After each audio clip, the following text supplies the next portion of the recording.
You've been lied to about strength. They told you it comes from pushing harder, from proving yourself, from showing the world you're tougher than the rest. But if that were true, why do so many people who look strong on the outside still feel weak inside?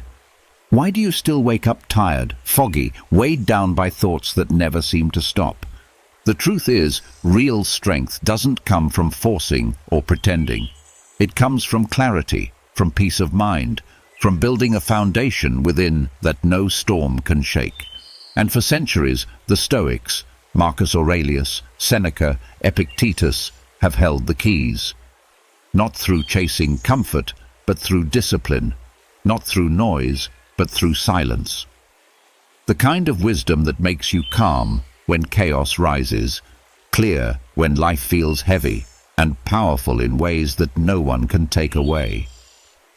Tonight, as you listen, your mind will begin to settle. The restless thoughts will soften. The weight on your shoulders will loosen. You'll feel the fog lifting, your breath slowing, your body letting go. And when the morning light touches your face, you won't just wake up. You'll rise, sharper, lighter, stronger, clearer. This is not just 4 hours of words to fall asleep to. This is training for your soul, a night of transformation, a rebirth into strength and clarity. Are you ready? Let's begin. The night grows quiet, and the noise of the world begins to fade. Yet the mind still circles the same questions.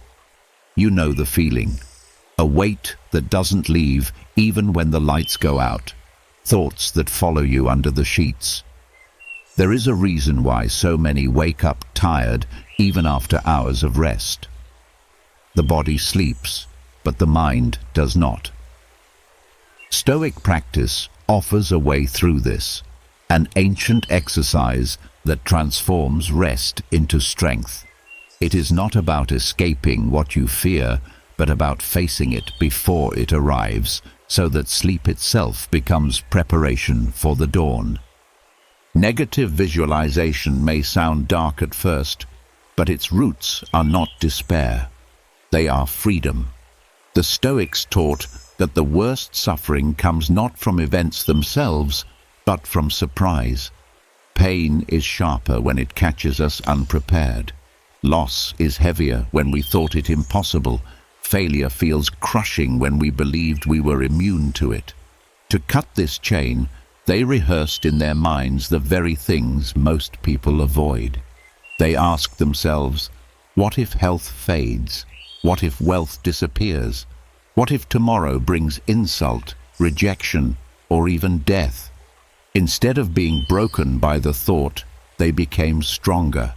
By looking at what could be lost, they learned to treasure what was still present. By rehearsing hardship in the safety of thought, they trained the soul for life's storms. Marcus Aurelius wrote to himself that each morning he would likely meet the ungrateful, the arrogant, the deceitful. He did not write this to feel bitter, but to meet such people without surprise. When tomorrow came and someone insulted him, he was already ready. Seneca reminded his students to picture losing their possessions, not so they would despair, but so they would stop clinging.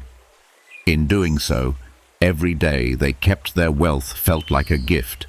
Epictetus went further. When you kiss your child goodnight, he said, remind yourself that they are mortal, that they are on loan from nature. The point was not to love less, but to love more fiercely, more fully, knowing that time is uncertain. Psychology today echoes this.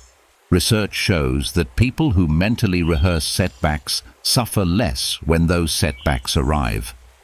The brain, after all, does not perfectly separate what is vividly imagined from what is real. When you calmly walk through adversity in your thoughts, the nervous system responds as if it has already faced it. The shock is softened, the reaction less wild.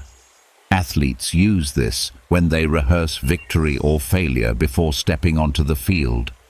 Surgeons use it before high-risk operations.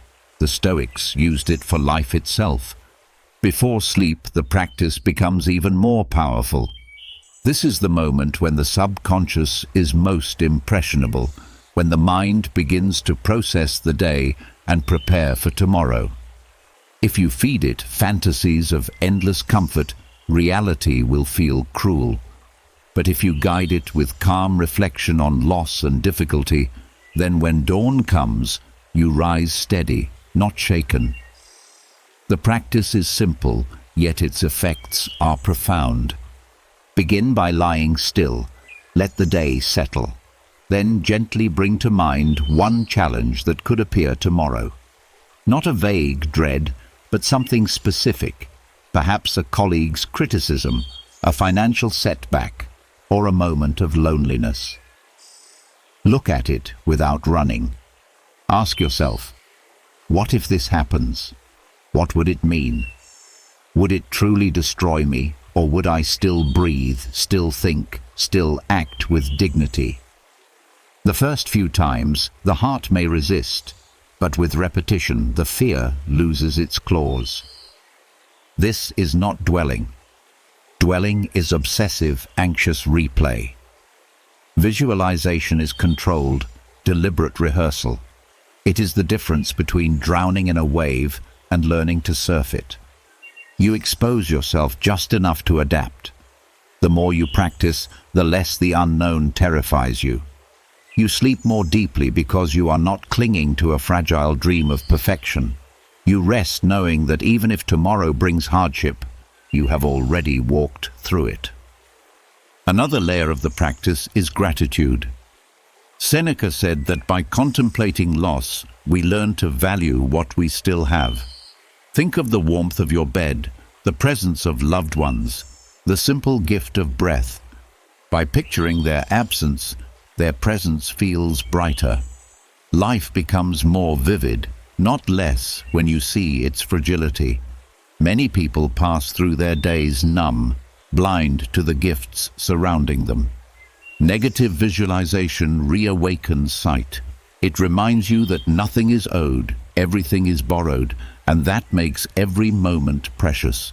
It also reshapes your relationship with control. Most of human anxiety comes from trying to dominate what cannot be dominated. Other people's actions, fate, the future. Negative visualization draws a clear line. You ask, if I lose this or that, what remains under my power?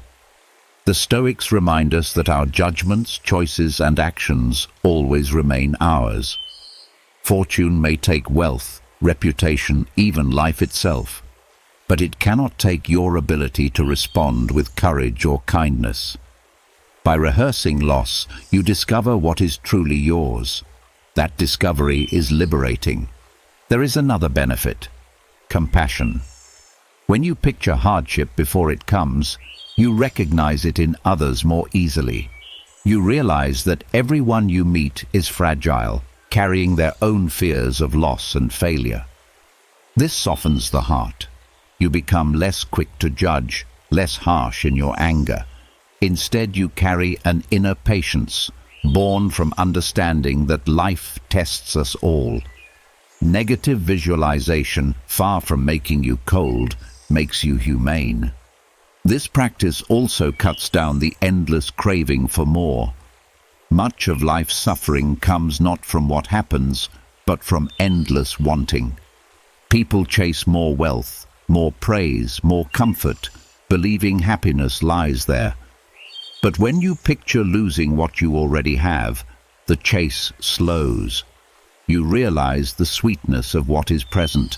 The hunger eases. A person who has rehearsed loss can enjoy a simple meal more than a billionaire who fears losing his fortune. As you repeat this nightly, the results accumulate. At first, it may feel uncomfortable, even unnatural. The mind wants to run from thoughts of loss, but slowly the resistance fades. The practice becomes a form of cleansing. Each night you face the possibility of pain, and each night you discover that your inner self remains. That discovery builds an unshakable confidence. Life can change in any way, and you will still rise. Over time, sleep itself deepens. The restless tossing of a mind caught in denial is replaced by the calm heaviness of acceptance. Instead of bracing against the future, you are ready for it. The subconscious, trained by nightly rehearsal, works differently. Dreams lose their frantic edge. Morning arrives not as a threat, but as a continuation of your training. You rise already prepared, already steady. This strength carries into every part of life. When others panic at misfortune, you remain calm. When insult comes, you are not surprised. When plans collapse, you bend, but do not break. People may even wonder at your steadiness. They may call it coldness, but it is not. It is peace. It is the quiet power of one who has faced every storm in thought and therefore fears no storm in reality. In this way, negative visualization before sleep is not just preparation for tomorrow, it is preparation for life. It teaches the mind to let go of false security, to value what is real, to meet hardship with dignity, to live fully in the time that remains. Far from being morbid, it is the path to joy, the joy of knowing that nothing is owed, everything is given, and every moment can be lived with strength and clarity. And so, as the night closes in and you settle under the weight of stillness, this practice becomes your silent companion. You walk through shadows not to frighten yourself, but to free yourself. You close your eyes not to escape, but to prepare. And when the morning comes, you do not stumble into the day. You rise with calm, with clarity, with strength that cannot be taken. This is the gift of the Stoic exercise. This is the power of training the mind in darkness so that the light of dawn finds you ready. The night's preparation leaves the soul lighter, cleansed of illusions, steadied by the rehearsal of loss. From that quiet training in darkness, the next step unfolds naturally, the meeting with the first light of day.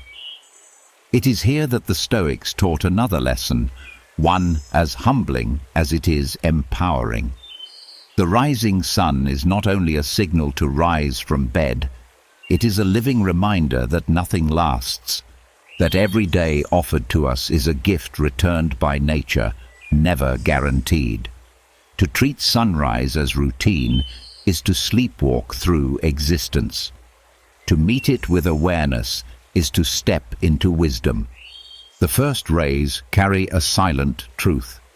This light has touched countless generations before, and one day it will shine when you are no longer here. To stand before it is to confront impermanence. Far from despair, this recognition sharpens appreciation. Mortality becomes the teacher of gratitude, and gratitude becomes the doorway to strength. Marcus Aurelius often wrote of the morning as a call to rise to duty. But behind those words lies a deeper truth. Every dawn is also a reminder that life is slipping, that each day is borrowed, that time is the most precious possession. To wake and not reflect on this is to waste what cannot be regained. When you allow the morning light to enter your awareness fully, a shift occurs. The sun does not rise to entertain, it rises to remind. Its constancy teaches that life is ordered and yet fleeting. It marks both continuity and change. You see the same sun as yesterday, yet the day it announces is different, never to return again. This paradox is at the heart of Stoic thought, permanence and impermanence interwoven. By meditating on this, you learn to hold the world without clinging, to love without demanding, to work without attachment to outcomes. Modern research into circadian rhythms confirms what Stoics sensed without science. Exposure to dawn's light stabilizes mood, resets biological clocks, reduces anxiety. But for the Stoic, the benefit is not only physical, it is moral and spiritual. To rise with the sun is to align yourself with the rhythm of the cosmos. It is to accept that you are not the center of the world, but a part of its order. This humility dissolves self-importance. You become more patient with others, less consumed by petty irritations, more aware that your existence is short and should not be wasted on trivial complaints. Consider the practice. On waking, instead of rushing to tasks, pause and look at the light. Not through distraction, not through glass while scrolling through your phone, but with full attention. Let the thought come. This light falls also on graves, on ruins, on forgotten names. It falls on the living and the dying. It reminds you that you belong to this cycle. You are not outside of it, you are inside it. This awareness transforms urgency into focus. You stop wasting time on what does not matter, because you see how little time there is. Seneca wrote that life is long if you know how to use it. The morning is the perfect reminder. At dawn, the mind is fresh, the body renewed, and the soul has a chance to choose its direction. The awareness of mortality makes this choice sharp. Without it, the hours slip into distractions and resentment. With it, each hour becomes intentional. The sunrise tells you, you will not live forever, but you live now. That is enough to do what matters. This practice also brings renewal. The same sun that tells you life is fragile also shows you that life renews itself. Yesterday's failures are gone. Yesterday's grief has passed into memory. The light does not ask what mistakes you made. It only offers itself again. For the Stoics, this was a powerful lesson. Each day is a chance to begin anew. Marcus wrote, "When you wake, think of what it means to be alive, to breathe, to think, to enjoy, to love." Renewal is not denial of pain, but the refusal to be chained by the past. Every dawn is both a warning of death and an invitation to live fully. The discipline here is not easy.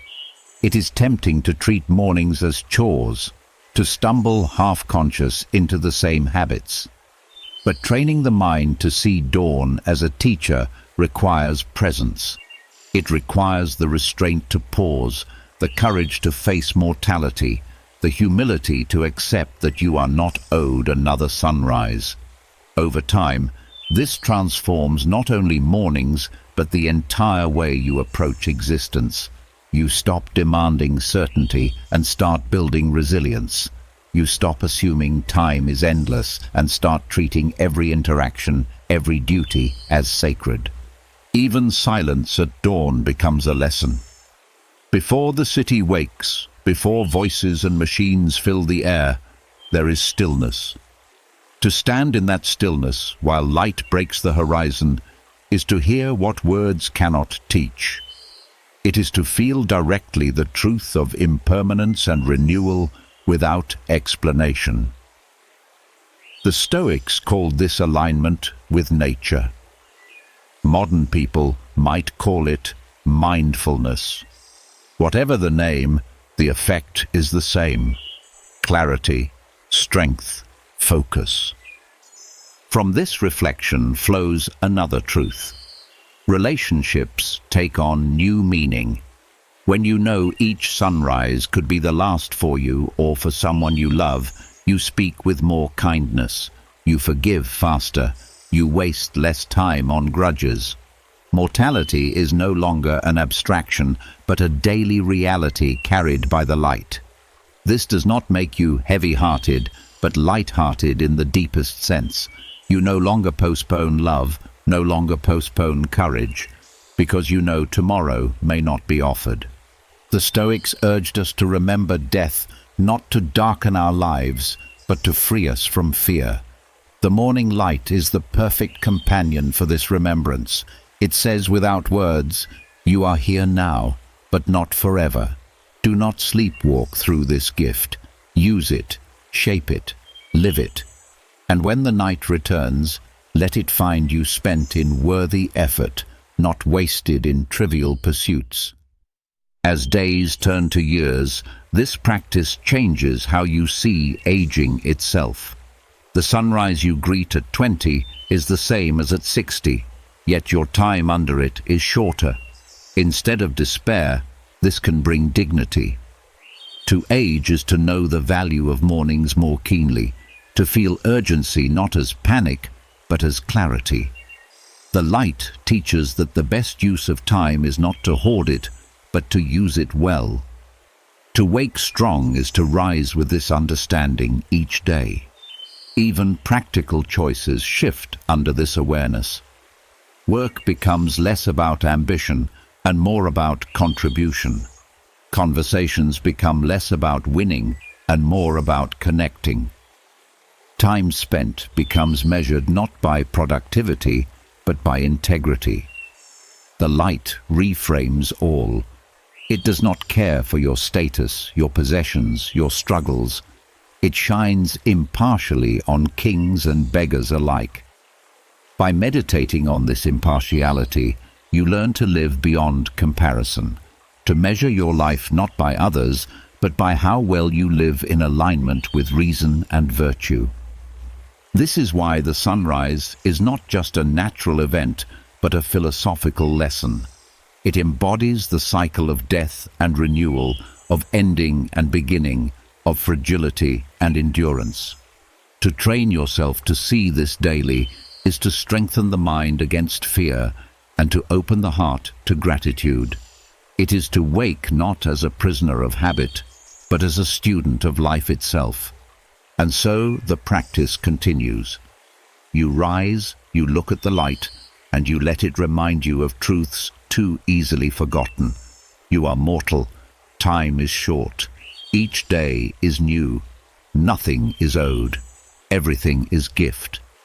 With these truths held close, you walk into the day not anxious but clear, not clinging but free, not distracted but purposeful. The morning light has done its work, and you step forward stronger. The sun has already reminded us that life is fleeting, that each morning is both a gift and a warning. To wake with that knowledge is not enough. It must be put into practice. The Stoics never separated thought from action. Reflection without discipline is fragile. It is like knowing the sea is powerful, but never learning to swim. The true test of philosophy begins when comfort calls, and you choose instead the path of strength. This is where the practice of voluntary discomfort enters, the training ground for resilience, a deliberate decision to step into difficulty before life forces it upon you. The world tells you to chase comfort. Every invention, every convenience, every modern luxury whispers that ease is the goal. Yet the more we surround ourselves with comfort, the more fragile we become. Muscles weaken when never used, and the mind softens when never challenged. The Stoics saw this clearly. They urged us not to wait for misfortune to strip away our ease, but to practice losing it while it was still safe. Seneca slept on hard ground though he owned fine villas, not because he despised comfort, but because he refused to be enslaved by it. By training himself in hardship, he could welcome fortune without clinging to it, and face loss without trembling. In the morning, voluntary discomfort becomes a ritual of awakening. To face cold water, hunger, or silence is to teach the body and mind that you are not ruled by appetite or aversion. A cold shower shocks the system, not just physically, but psychologically. It strips away the illusion that you cannot handle discomfort. The first breath under freezing water is sharp, but soon the body steadies, and with it, the mind learns that panic fades. Each morning you step into the cold, you are rehearsing courage. You are saying to yourself, if I can face this, I can face more. Fasting in the early hours carries a similar power. The world tells you that hunger is unbearable, that you must satisfy it the moment it arises. But hunger, when faced calmly, is a teacher. It shows you that the body can endure much more than you thought, that craving does not have to command you. To delay the first meal of the day is to prove that desire does not dictate your freedom. It creates a space between stimulus and response, and in that space lies self-mastery. You taste food more deeply when it is finally taken, not because of indulgence, but because of discipline. Gratitude grows sharper when you have shown yourself that you can go without. Silence, too, is a form of chosen hardship in a world drowning in noise. To wake and refrain from speech, from music, from the endless scroll of information, is to face the discomfort of stillness. It may feel uneasy at first. Thoughts rush in, restlessness grows. Yet, with time, silence becomes strength. You discover that you do not need constant distraction to exist peacefully. In silence, you meet yourself honestly, without masks, without escape. The mind becomes clearer, sharper, less reactive. By practicing silence in the morning, you carry into the day a calm that others cannot shake. Each of these practices, cold, hunger, quiet, are simple, but their effects ripple across life. They sharpen resilience not through grand struggle, but through daily training. By choosing hardship on your own terms, you reduce the fear of hardship when it comes uninvited. A person who has met the bite of cold water will not panic when the world grows harsh. A person who has tested hunger will not crumble when circumstances deny luxury. A person who has embraced silence will not be undone by loneliness or noise. These small trials build an inner fortress that fortune cannot breach. Modern science supports what the Stoics knew.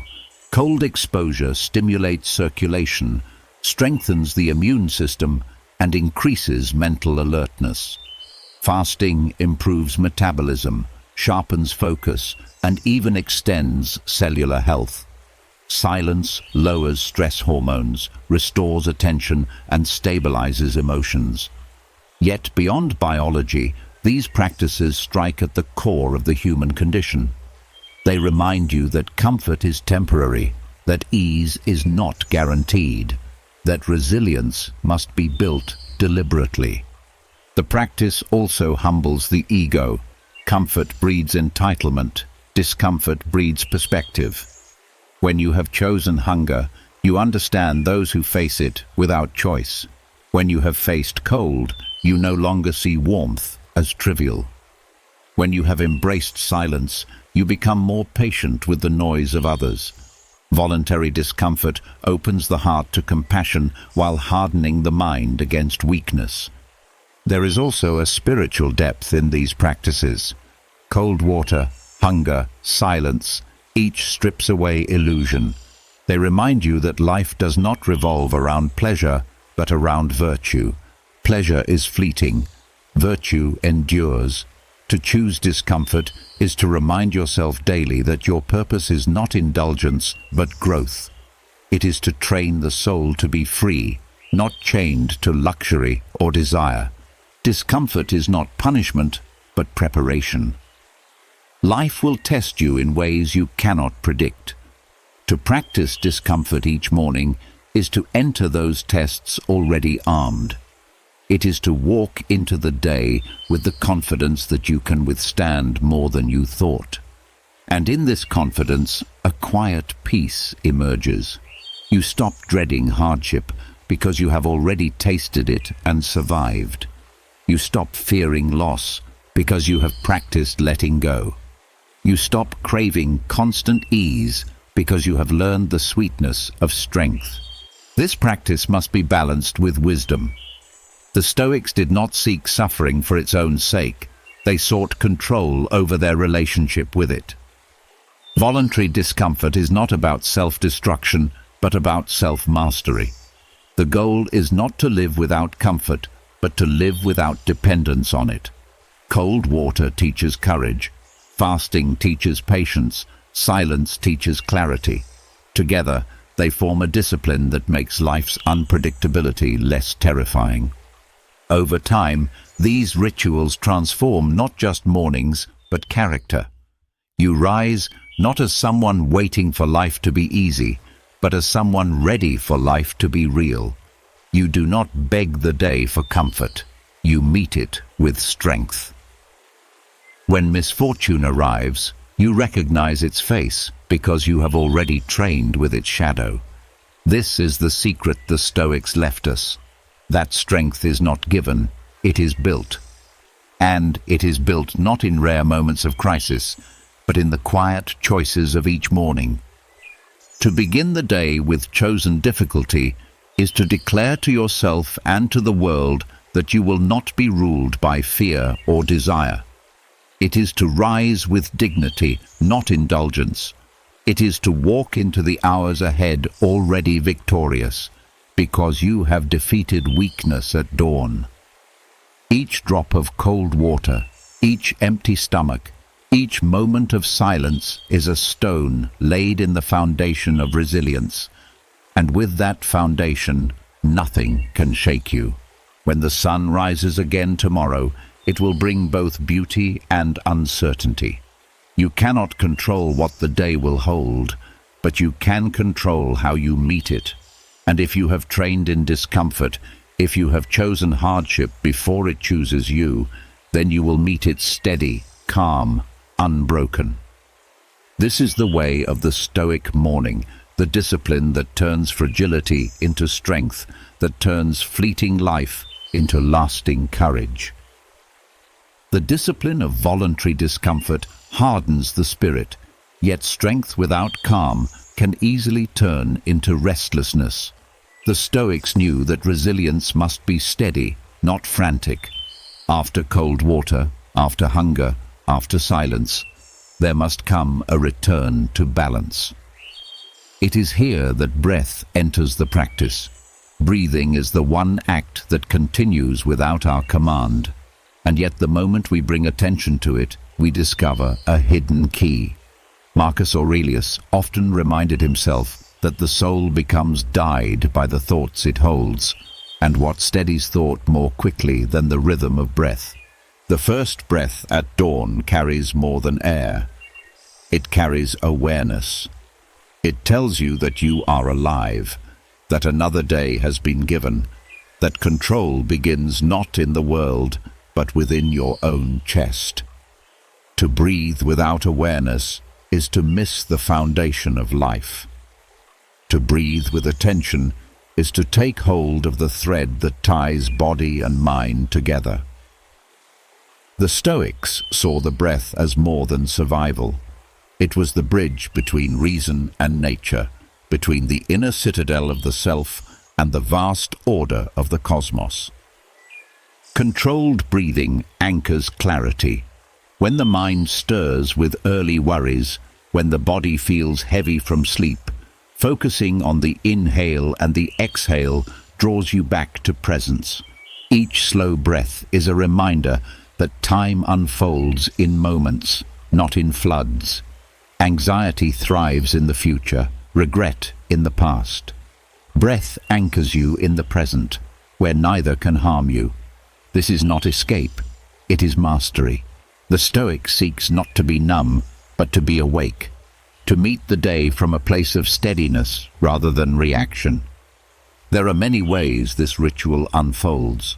One may begin by sitting upright, shoulders open, chest uncompressed, as Marcus wrote about posture and composure reflecting the inner state. The breath is taken slowly through the nose, held briefly, then released with control. The pattern is simple, but the effect profound. Within minutes, the racing thoughts settle.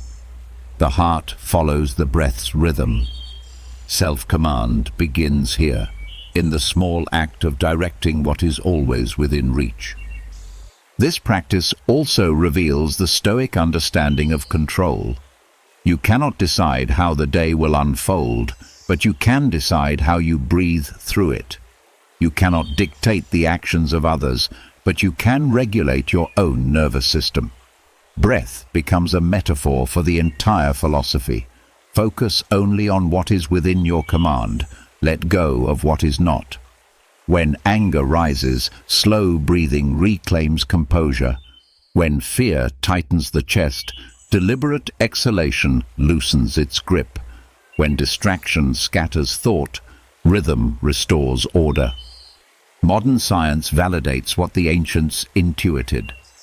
Slow, deep breathing activates the parasympathetic nervous system, reducing stress hormones, lowering blood pressure, and sharpening focus. This biological truth mirrors Stoic wisdom. By controlling breath, you change the body's state, and by changing the body's state, you change the mind's power to reason clearly. The link is immediate. No grand philosophy is useful if panic rules the chest. Breath severs panic's hold. Morning is the perfect stage for this training.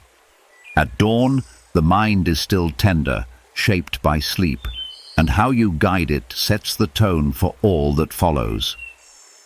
By anchoring yourself in controlled breathing, you write the script for the day. You tell your body, I am not rushing. You tell your mind, I will not be ruled by chaos. You tell your soul, strength begins here. This quiet discipline is more transformative than external rituals because it is always accessible. Wealth may vanish, power may fade, but breath remains until the final moment of life. The Stoics saw breath as tied to the divine order. Cleanthes, a Stoic poet, wrote of the universe as infused with pneuma, the vital breath that binds all things. To breathe consciously is to participate in this cosmic rhythm, to align personal order with universal order. Marcus often reflected that his breath was part of the same air shared by all living things, and this awareness dissolved the illusion of separation. Each breath connects you not only to yourself, but to every creature that lives. This dissolves arrogance and cultivates humility.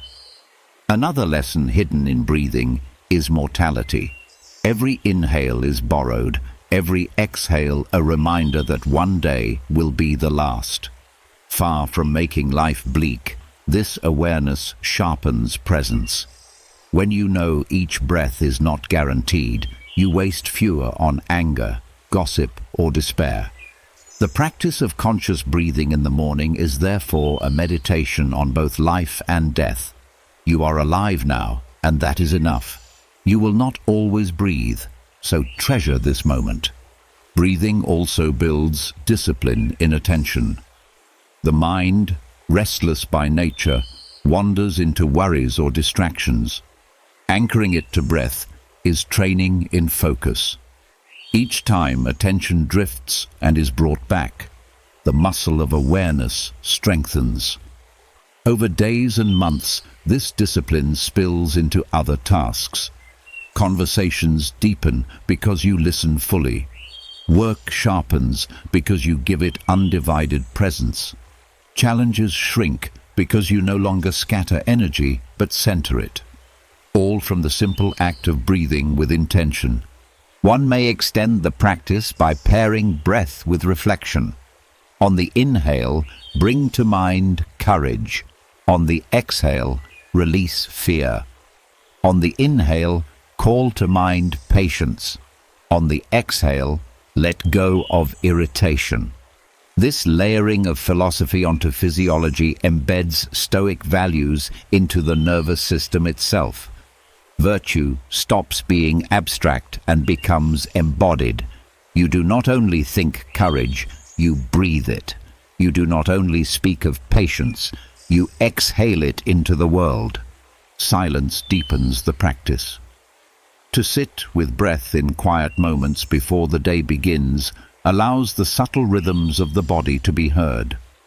This silence is not empty, but filled with presence. In it, you meet yourself honestly. The masks worn for the world fall away, and what remains is the raw fact of existence, breathing, being, preparing to live with dignity. From this silence, words spoken later carry more weight, because they are born of stillness rather than noise. There is also a discipline in using breath to master emotion.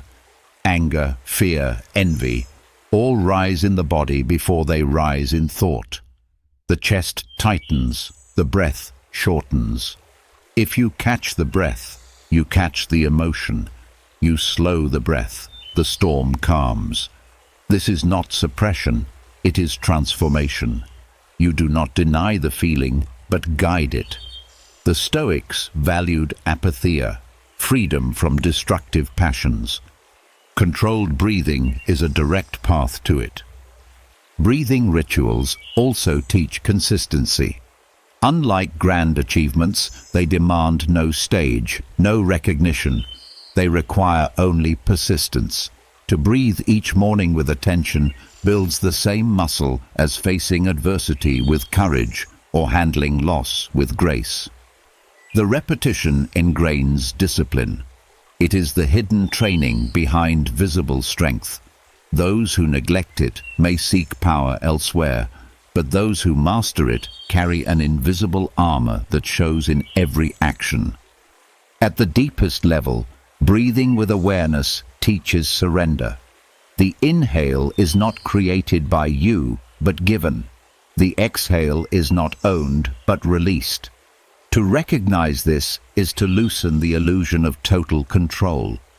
You participate in life's rhythm, but you do not command it absolutely. This humility fosters peace.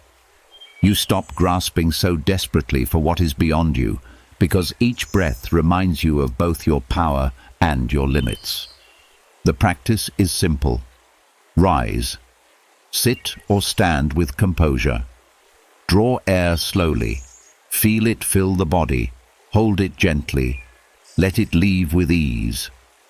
Repeat until the mind steadies, until the heart is calm, until clarity shines. Then rise to meet the day. No one sees this ritual, but its effects echo in every choice that follows. You walk more steadily, speak more wisely, act more deliberately. And so, after preparing with discomfort, you return to balance through breath. Strength without calm risks becoming harsh, but strength with calm becomes unshakable. Each morning, the breath reminds you of life's fragility and its continuity, of your control and your limits, of your solitude and your unity with all things. To breathe as Marcus Aurelius breathed is to carry philosophy not only in the mind, but in the lungs, the blood, the very rhythm of being. From this, clarity is anchored, and self-command is renewed with every dawn. Breath steadies the body, clears the mind, and prepares the soul. Yet the Stoics knew that calm alone was not enough. The next step was to look within, to hold a mirror up to the thoughts that move silently beneath the surface. For even when the body is still, the mind can deceive itself, turning in circles, hiding from truth. Marcus Aurelius left us his meditations not to publish, but to remind himself. A private dialogue where he examined his own weaknesses, corrected his errors, and anchored his principles. To write was to put himself on trial each morning, to act as judge, witness, and defendant in one. This was not punishment, but liberation. It was the practice of self-court, the silent dialogue that transforms confusion into clarity. When you wake and take pen to page, the act itself is grounding. Thoughts that swarm loosely in the mind harden into words, and once written, they can be seen clearly. Anxiety becomes a sentence instead of a cloud. Fear becomes a phrase instead of a storm. Desire becomes a line of ink instead of a hidden compulsion. In this way, journaling is not decoration. It is exposure. It forces the mind to face itself without disguise. The Stoics taught that we cannot master what we refuse to see, and writing makes the invisible visible. The morning is the perfect time for this practice. The mind is still unshaped by the noise of the day, closer to its raw state.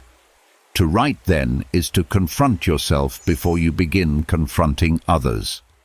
It is a rehearsal for life, a tribunal where reason asks, "What are you thinking? Why are you troubled?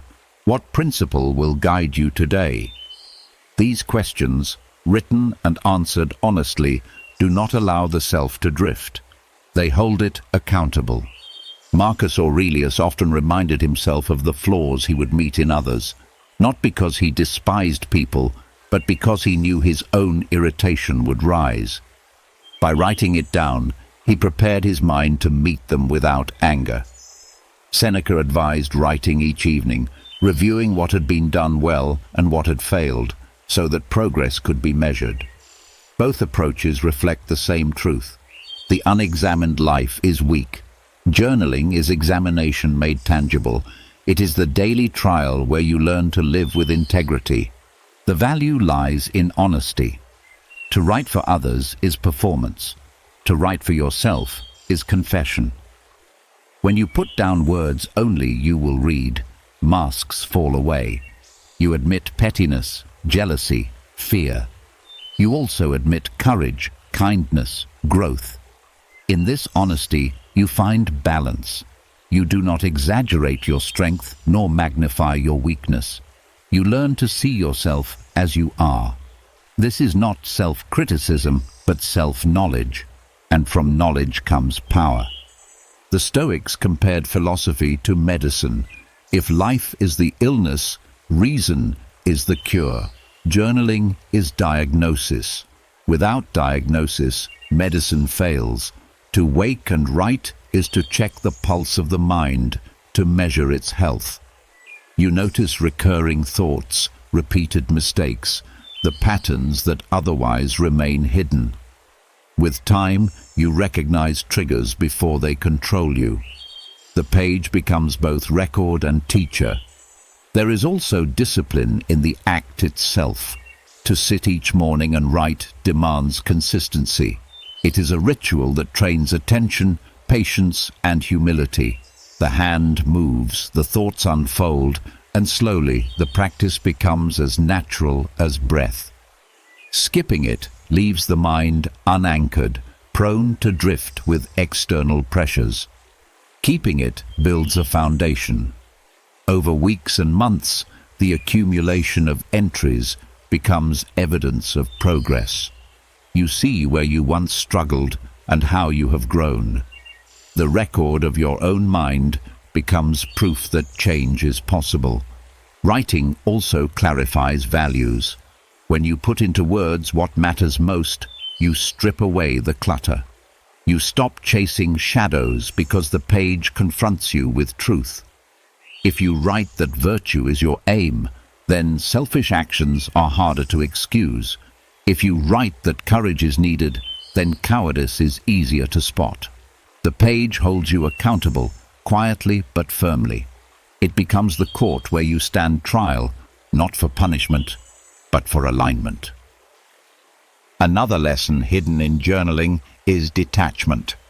By writing a thought, you separate from it. It no longer owns you. It sits before you like an object. Anger loses its fire when described in ink. Fear loses its grip when given words. Desire loses its urgency when slowed into sentences. This distance allows reason to work. You see the thought, examine it, and decide whether it deserves space in your life. Without writing, thoughts remain entangled. With writing, they can be sorted, challenged, and either kept or discarded. The practice is also a reminder of mortality.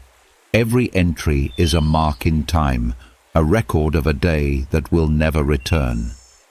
To look back months later and read your own words is to see how fleeting life is. Yet it also shows continuity. The same struggles, the same lessons, the same growth. This humbles you. It teaches patience with yourself and others. It reminds you that progress is slow, that virtue is built step by step, line by line. Journaling strengthens memory. When you write, you engrave thoughts deeper into the mind. Lessons once read in a book become lessons lived when written in your own hand. The act of forming words slows thought, forces reflection. You do not skim your own mind as you skim a page, you dig into it. This deepens understanding, and understanding is the soil from which wisdom grows. The practice also resists distraction. In an age where voices compete for attention, the page is private, silent, immune to noise. It is the one place where the world does not intrude unless you invite it. To begin the day in this silence is to claim sovereignty over your own mind before others claim it for their purposes. You start not with reaction, but with reflection, not with noise, but with clarity. Even brief entries matter. A single line of truth can guide an entire day. Marcus wrote in short notes, sometimes only a sentence, yet each carried weight. The value is not in length, but in sincerity. Some mornings you may pour pages, others only a line. Both serve the same function. They ground you in reality, remind you of your principles, and prepare you to live by them. Writing also cultivates gratitude. By noting what you have, even in small details, you train the mind to focus on presence rather than absence. The page can hold simple recognitions: the warmth of light, the loyalty of a friend, the chance to begin again. Gratitude written becomes gratitude felt, and gratitude felt strengthens resilience, for one who appreciates what is has less room for despair over what is not. Over time, journaling shapes identity. You begin to see yourself not as a passive subject of circumstance, but as an active participant in life's trial. Each entry is a statement of responsibility. This is what I thought. This is what I did. This is how I will correct it. The act transforms you from victim to judge of your own conduct, and a person who judges themselves honestly has little to fear from the judgment of others. The silent dialogue of journaling is both mirror and map. It shows who you are now and points to who you could become. It reveals flaws not to condemn, but to correct. It highlights virtues not to boast, but to strengthen. It is the daily court where you stand alone, face yourself, and choose again the path of reason. And so, after steadying breath, the next act is to write, to bring thought into light, to put the self on trial with honesty, to begin the day not with outward demands, but with inward clarity. This is the Stoic ritual of self-court, the discipline that transforms silence into wisdom and prepares you to step into the world with steadiness and truth. The page where thoughts are examined leaves you steadier, more honest, more awake to yourself. But self-reflection does not end with what is written. The Stoics understood that human beings are not separate from the larger order. To live well means to live in rhythm with nature, to accept that the world moves by patterns older and greater than us. Journaling holds up the mirror of the mind, yet stepping outside at dawn holds up the mirror of the universe. The morning light is more than a beginning. It is a lesson in constancy. To observe it daily is to anchor yourself in time, to align your inner life with the great cycles that govern all existence. Dawn arrives whether you ask for it or not. Its timing is not yours to control. This constancy is humbling. While the human mind clings to anxiety, deadlines, and fleeting desires, the sun follows its path without fail. By noticing this, you are reminded that order exists beyond chaos, that your life is part of a greater whole. Aligning yourself with this rhythm is what the Stoics called living according to nature. To rise with dawn is to train yourself in harmony rather than resistance, to feel directly that your small actions belong to a cosmic pattern. There is power in marking time with natural cycles. In the modern world, clocks dominate. Artificial light extends night, technology dissolves seasons, the body forgets its own rhythm. The Stoics did not live this way. They rose with the sun, ate by daylight, rested when darkness came. This was not primitive habit, but deep philosophy. They understood that the closer life stays to natural order, the less restless the mind becomes. To see dawn each morning is to be reminded that life is not random. It has order, and within that order is peace. Anchoring yourself to the cycles of nature reshapes your sense of time. Instead of rushing as though hours were enemies, you begin to see them as companions, steady and predictable. Each sunrise becomes a boundary, a marker that says, this day is new, this moment is unique. Aligning with this truth shifts perspective. You stop drowning in endless tasks because you know the day itself is finite. You stop clinging to yesterday because dawn has already washed it away. You stop fearing tomorrow because the cycle promises its arrival, whether you fear it or not. The Stoics often reflected on constancy.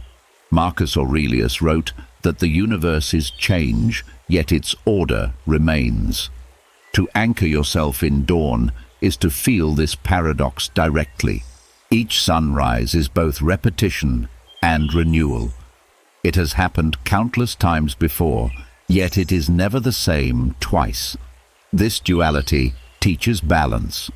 Hold firm to principle like the constant sun, but adapt to circumstance like the shifting colors of morning. From this, you learn both stability and flexibility. Aligning with natural cycles also strengthens discipline. When you rise with dawn, you are no longer ruled only by preference. You submit to the rhythm of nature, and this submission brings freedom. Freedom not in indulgence, but in release from the chaos of irregular living. The body rests better, the mind thinks clearer, the heart feels lighter. To be anchored to dawn is to be less tossed about by the artificial storms of modern life. There is also humility in this practice. The sunrise does not bend for wealth or status. It arrives for emperors and beggars alike. To stand before it each morning is to be reminded of equality before nature. No person commands the cycle, no desire changes it. This awareness softens pride, tempers arrogance, and grounds ambition. It teaches that greatness is not in controlling the world, but in living rightly within its unchangeable laws. For the Stoics, nature was not just scenery, it was a teacher. Observing dawn trains patience because you must wait for it each day. It trains appreciation because its beauty is brief. It trains resilience because clouds may hide it, yet you know it is there. These lessons cannot be learned from books alone. They must be felt through the eyes, through the body, through direct experience. By standing with dawn, you are taught without words. There is a physical depth to this as well. Exposure to morning light regulates the body's rhythms, balances hormones, strengthens sleep cycles. The body, when aligned with nature, functions more smoothly. But the Stoics saw beyond biology. They saw in this alignment a moral health. Just as the body depends on light to function, the soul depends on truth to flourish. Both require regular exposure. To miss the sunrise repeatedly is not only a loss of beauty, but a loss of orientation. Without it, you drift. With it, you anchor. Anchoring yourself to dawn also reshapes ambition. When you live disconnected from cycles, you may chase endlessly, forgetting limits. But when you rise and notice the rhythm, you remember that time is not infinite. Seasons pass, days vanish. You begin to measure ambition not by endless accumulation, but by alignment with purpose.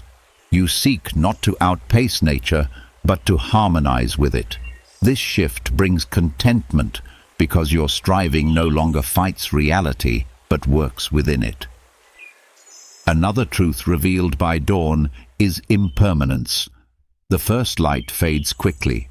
The colors shift. The brilliance softens. The day moves on. To witness this daily is to understand transience. Joy, sorrow, health, struggle, all are brief. Nothing stays. Instead of despair, this knowledge brings urgency. It reminds you not to waste time on grudges or idle pursuits. It calls you to act now, love now, live now. For just as dawn fades, so does life. Aligning with nature also builds resilience against disappointment. If rain hides the sunrise, you still know it is there. If storms cover the sky, the cycle continues behind them. This teaches faith in order even when it cannot be seen. Life too brings clouds. Fortune shifts, plans fail, clarity disappears. Yet behind it all, the order remains. To anchor yourself in this truth is to face hardship without collapse, knowing the hidden sun still rises. Over time, this daily practice cultivates a different kind of strength. Not the sharp strength of sudden effort, but the steady strength of constancy. Just as dawn returns each day, so you return to your principles. Just as the sun does not fail, you do not fail in perseverance. This consistency shapes character more deeply than bursts of effort ever could. It is the discipline of rhythm, the virtue of alignment. The practice is simple. Rise, go outside if you can, or at least meet the light with full attention. Let it strike your eyes and your thoughts. Let it remind you of order, of transience, of equality, of renewal. This is not worship, but alignment, not superstition, but philosophy.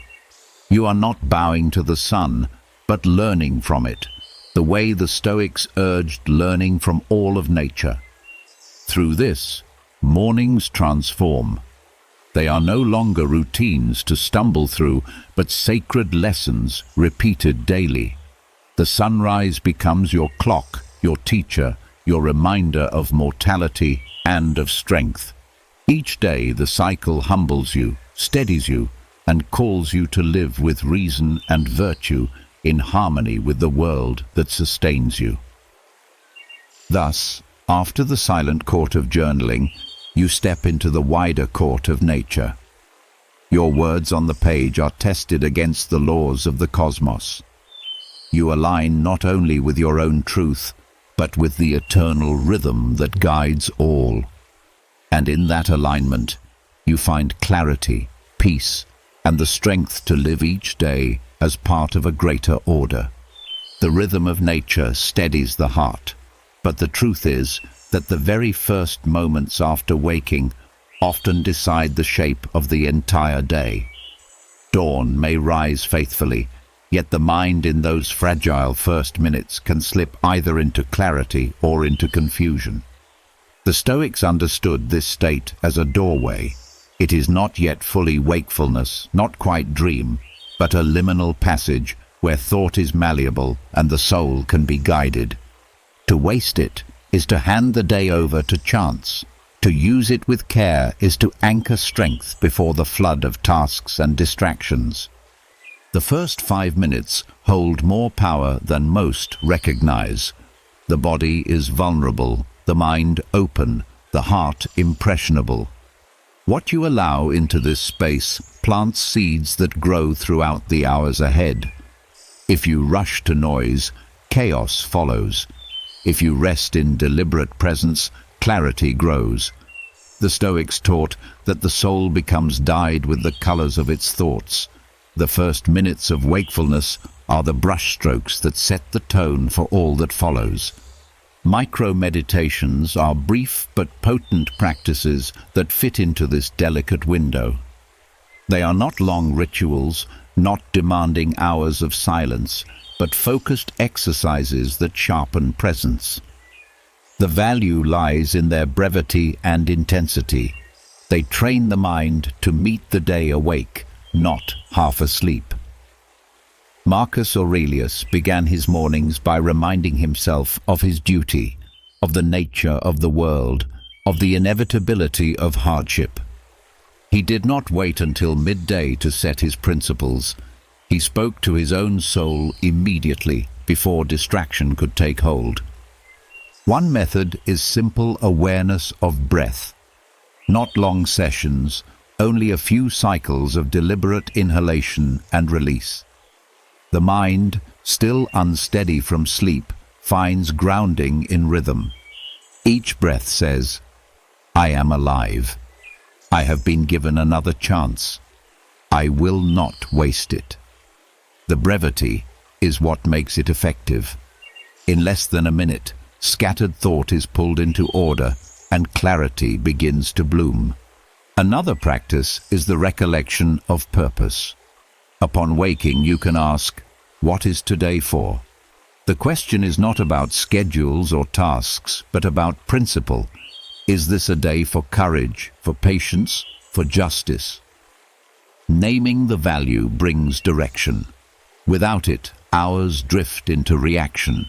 With it, choices align with meaning. This is the tribunal of the morning, where the self declares its intent before the court of reason. It takes only seconds, but its weight shapes the entire day. A further exercise is gratitude stripped of sentimentality. Not long lists, not exaggerated affirmations, but a single acknowledgement. I could have died in the night, yet I breathe. This recognition is sharper than vague positivity. It awakens urgency and appreciation. The Stoics constantly reflected on mortality, not to breed fear, but to ignite presence. In the fragile state after sleep, this truth enters deeply, cutting through illusions of endless time. Gratitude becomes real when tied to mortality, and this makes the morning heavier with meaning. The Stoics also practiced premeditatio malorum, anticipating difficulty. In micro form, this means reminding yourself in the first minutes. Today, I may face insult, boredom, loss, fatigue. By naming these possibilities, you remove their power to shock. The day no longer ambushes you. You rise armored, steady, already prepared. This is not pessimism, but resilience. It is easier to endure hardship when you have rehearsed it before lifting your head from the pillow. There is also strength in silence. Before words, before news, before voices, hold a moment of stillness. Let the mind hear itself. Let the body wake without rush. Silence is uncomfortable only when unused, but in the liminal morning it becomes clarity. In that pause, you sense what matters most. You carry that sense through the noise that follows, anchored in something deeper than chatter. The key to these micro-meditations is discipline in brevity. They must be concise, sharp, deliberate. Long rituals risk delay and distraction. Short practices pierce directly. In 5 minutes, you can breathe, set intent, rehearse hardship, and touch gratitude. That is enough to redirect an entire day. The value lies not in complexity, but in consistency. Repeated daily, the mind learns that each morning begins with sovereignty. You no longer stumble into wakefulness, you rise into it. Science again affirms what the Stoics practiced. The brain in the first moments after sleep is in a state of heightened plasticity. Inputs sink deeper, habits set faster, emotions solidify more easily. By filling this window with deliberate practices, you shape the neurological path of the day. You train focus, resilience, and calm before the world intrudes. To waste the window on distraction is to give away your strongest leverage. These practices also teach respect for time. 5 minutes may seem trivial, but used with intent, it outweighs hours wasted later. The Stoics treasured the economy of time, seeing each moment as sacred. To use the smallest slice of morning well is to honor this principle. It builds the habit of valuing even brief opportunities, of seeing no moment as disposable. This attitude, carried forward, makes life fuller and less squandered. Over weeks, the effect compounds.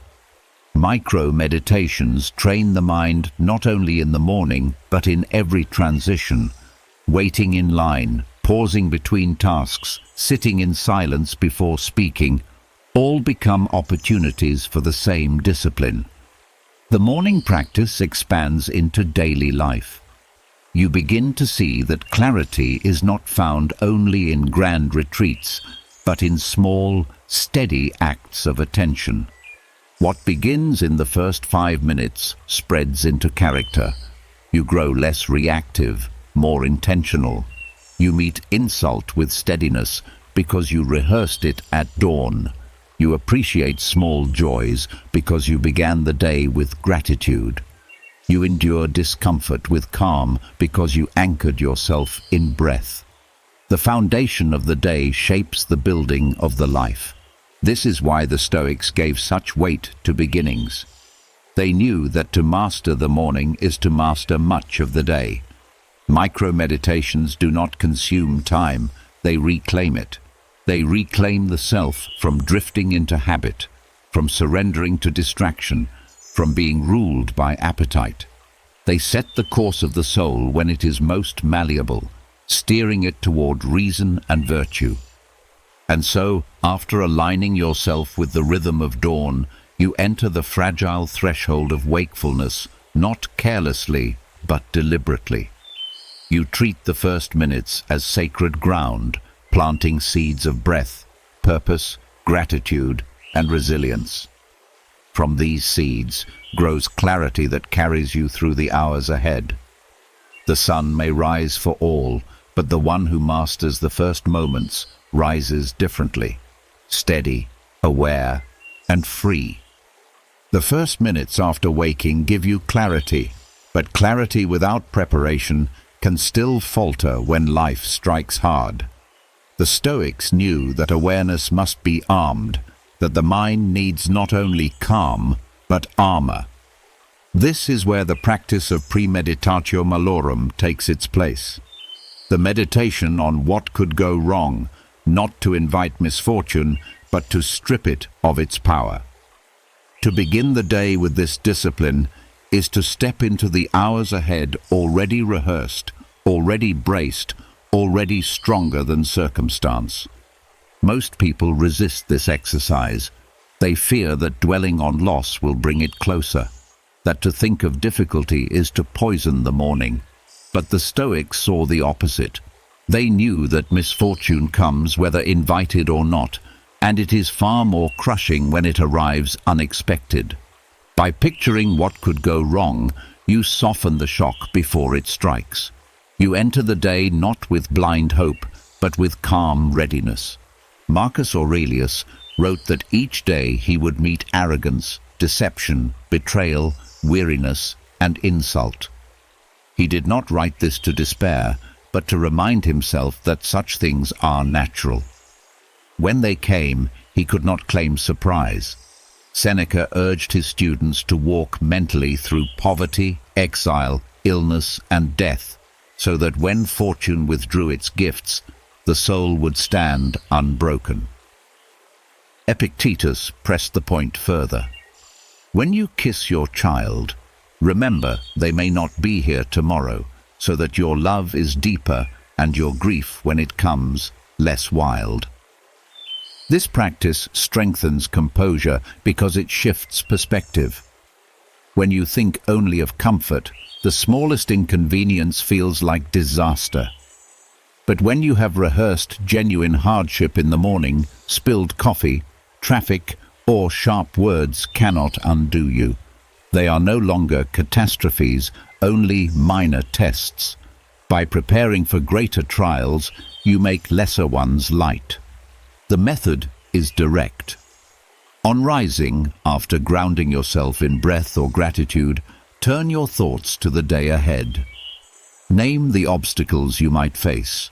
Perhaps an argument with a colleague, perhaps unexpected failure, perhaps physical pain or exhaustion. Speak them inwardly with calm. This may come. Then ask yourself, what will I do when it does?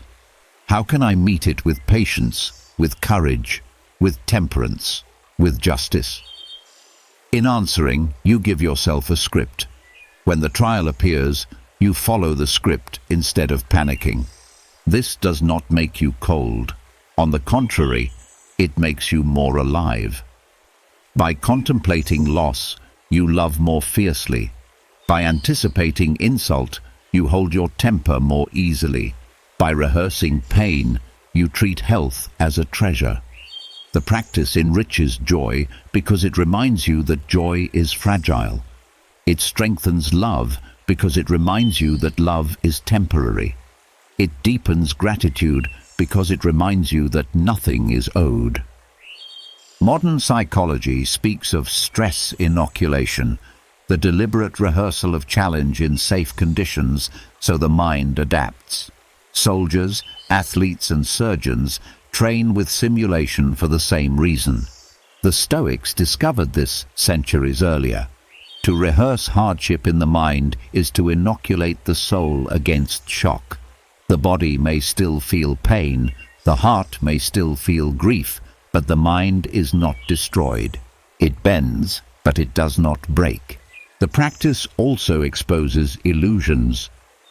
Many of our fears come not from reality, but from false beliefs. We think misfortune will destroy us, but when we picture it calmly, we see that life continues. Poverty does not erase dignity. Failure does not erase worth. Loss does not erase the possibility of virtue. By rehearsing these truths each morning, you loosen the chains of fear. You see clearly that external events are not the measure of your life, your responses.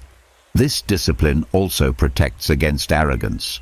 Success tempts the mind to believe it is invincible, that fortune's gifts are permanent. By practicing premeditatio malorum, you remind yourself daily that everything external can vanish. Wealth, status, health, reputation, all are temporary. This humility guards against pride and prepares you to let go with grace when change comes. There is also freedom in this practice. Fear is a prison built of surprises. When nothing can surprise you, the prison walls fall. You no longer dread the future because you have already walked through its darkest corridors in thought. Each day becomes lighter because you have already faced its possible weight. This is not cynicism, it is liberation. You do not shrink from life, you face it with steadiness. The key is balance. The Stoics did not dwell endlessly on misfortune. They did not wallow in dread.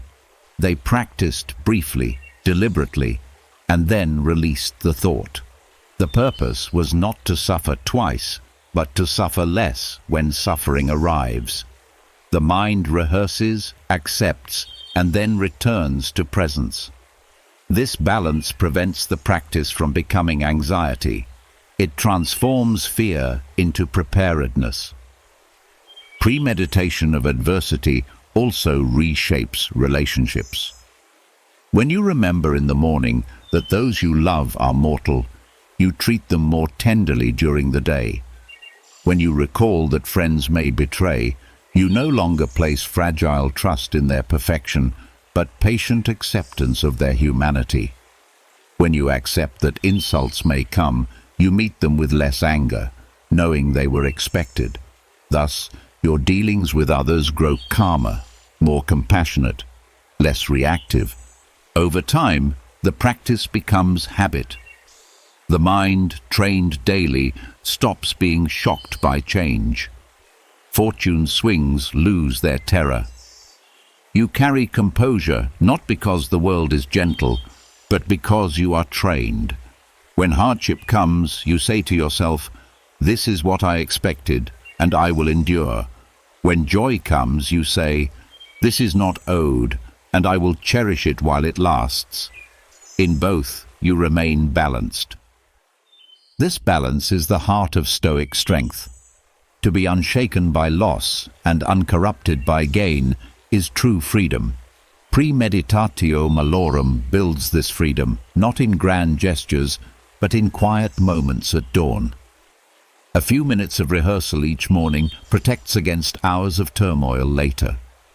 The cost is small, the reward is immeasurable. The practice also deepens your sense of meaning. When you know each day may hold hardship, you stop wasting energy on trivialities. You choose more carefully what to pursue, what to value, what to fight for. Setbacks become less about injustice and more about training. Each difficulty becomes a chance to live philosophy rather than merely think it. In the end, this morning discipline teaches one truth. Life will test you, but you are stronger than you think. By rehearsing adversity, you prepare not to crumble. By expecting loss, you learn to treasure presence. By picturing death, you learn to live. The day may bring anything, but if you have begun with premeditatio malorum, it brings nothing you have not already faced.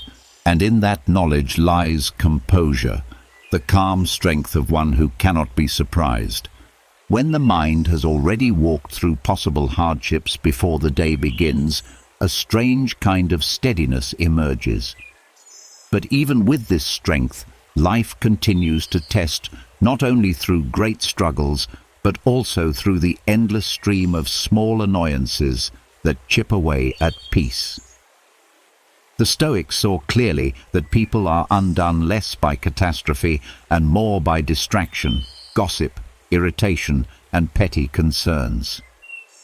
It is not always tragedy that destroys composure, but the thousand little disturbances that drain focus. For this reason, they spoke of cultivating apatheia, not cold indifference, but freedom from being ruled by trivialities. The morning is the best time to train this discipline, when the mind is still clear enough to set its boundaries. Morning apathy is not neglect of life, but careful detachment from what does not matter. To rise and decide that not every opinion deserves attention, not every irritation deserves reaction, not every desire deserves pursuit, is to reclaim control before the world demands it from you. Marcus Aurelius reminded himself each day that others would act unjustly, speak foolishly, and seek advantage. Yet none of this could wound him unless he chose to let it. The practice was simple. Expect the trivial, acknowledge it, then refuse to be mastered by it. This discipline begins with clarity about value. The Stoics divided life into what is within our control and what is not. They further distinguished what is truly good, virtue, from what is indifferent, wealth, reputation, comfort. Morning apathy trains the mind to see clearly before the day clouds judgment. If you enter the day already knowing that insults, delays, and distractions have no real power, you move through them untouched. Like stones on the path, they exist, but they do not block the journey unless you trip over them. The modern world amplifies trivialities, notifications, news cycles, opinions of strangers, endless minor inconveniences bombard the senses. Without discipline, each one pulls the mind into reaction. With discipline, you treat them as background noise. You recognize their presence but deny them importance. This refusal is not laziness, it is strength. To train in apathy is to train in sovereignty over your own attention. The practice can be sharpened through small rituals. On waking, remind yourself, "Today I will hear words that mean nothing, see actions that are misguided, face delays that test my patience. These are not evils, they are distractions. I will not allow them to touch my soul." This simple rehearsal plants a shield around the mind. When the irritation arrives, you recognize it instantly and let it pass. Another aspect is restraint in judgment. Most suffering comes not from events, but from the labels we place on them. To train morning apathy is to delay judgment. A broken cup is not a disaster. An unkind word is not a wound. A missed opportunity is not a tragedy. By suspending judgment, you reduce the weight of trivial matters. This habit, practiced at dawn, carries through the day and builds resilience.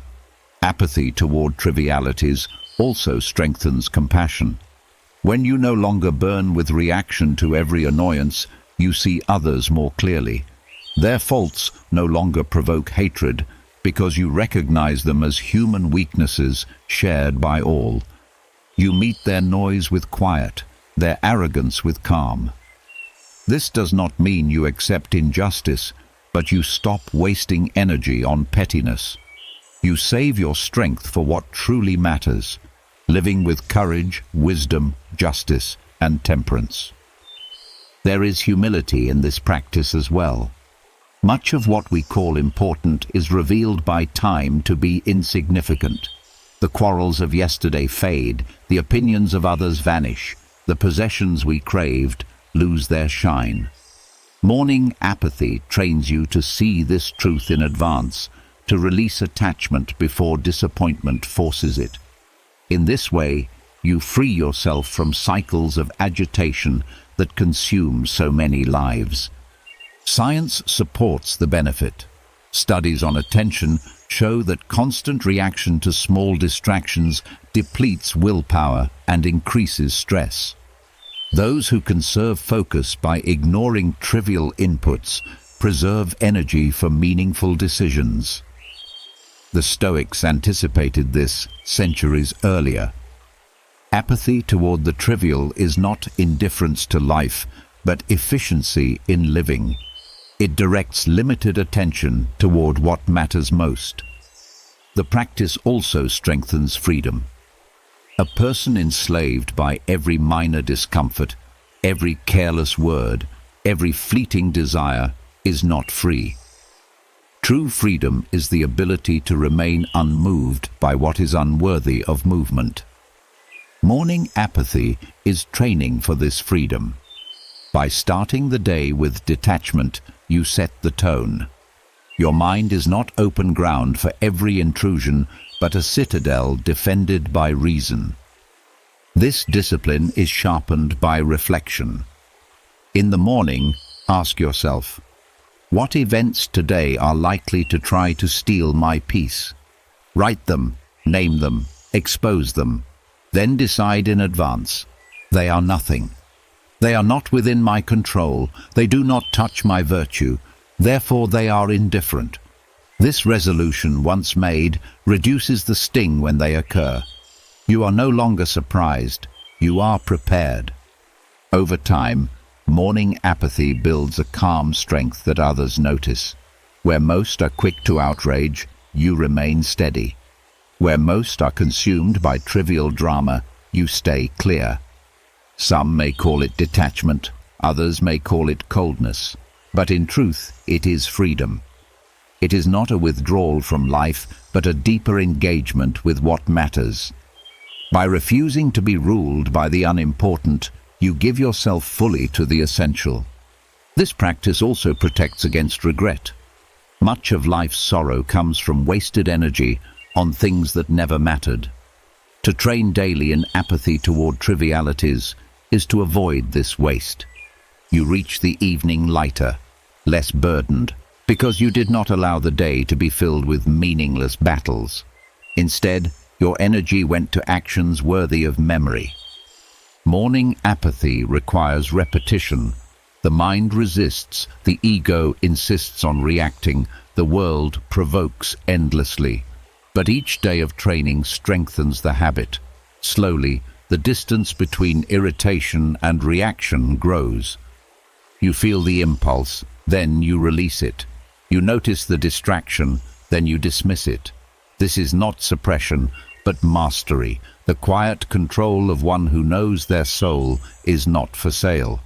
When the mind has been trained to let go of trivial disturbances, a new kind of clarity opens. But this clarity is easily lost the moment noise floods in.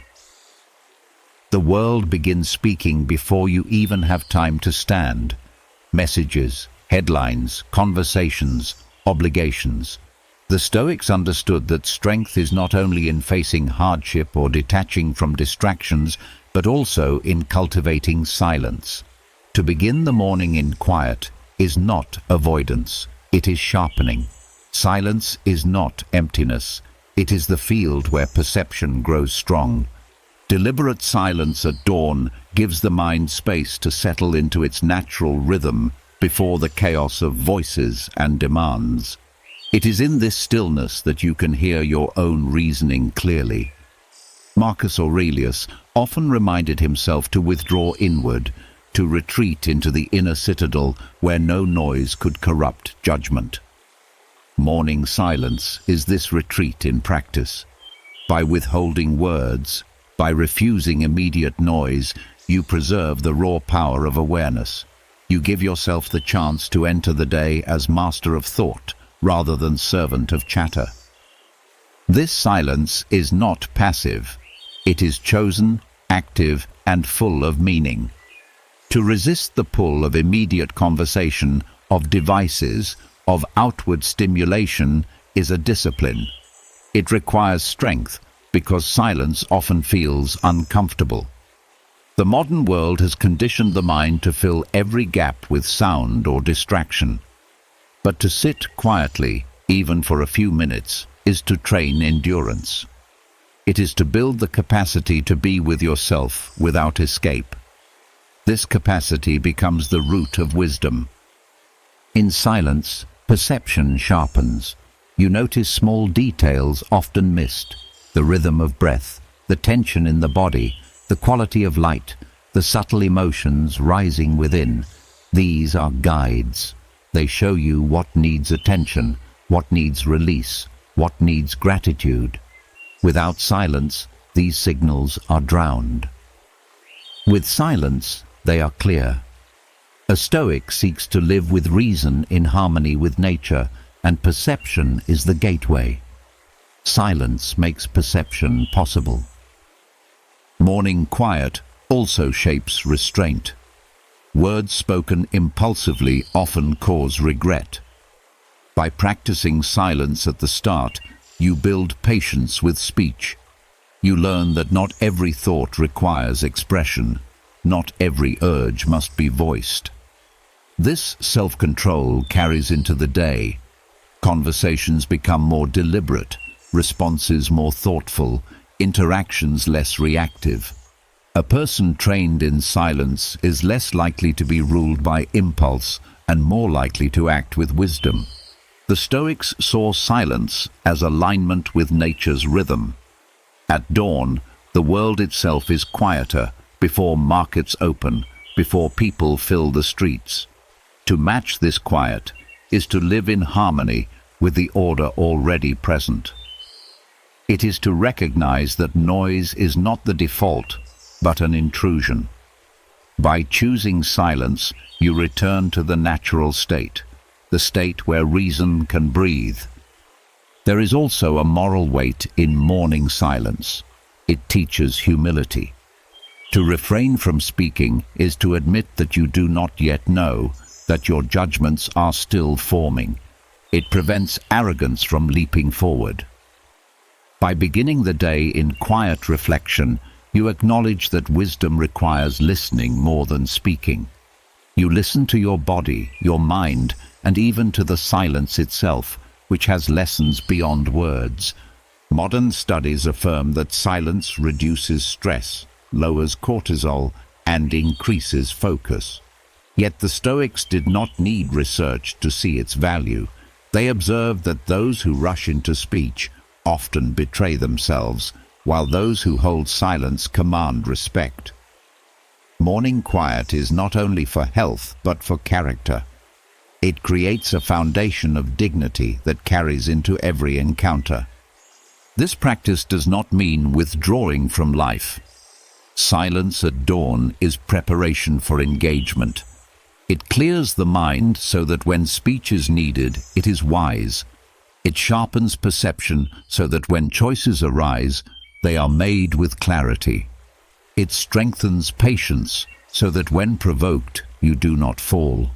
Silence is not a refusal of life, but a strengthening for it.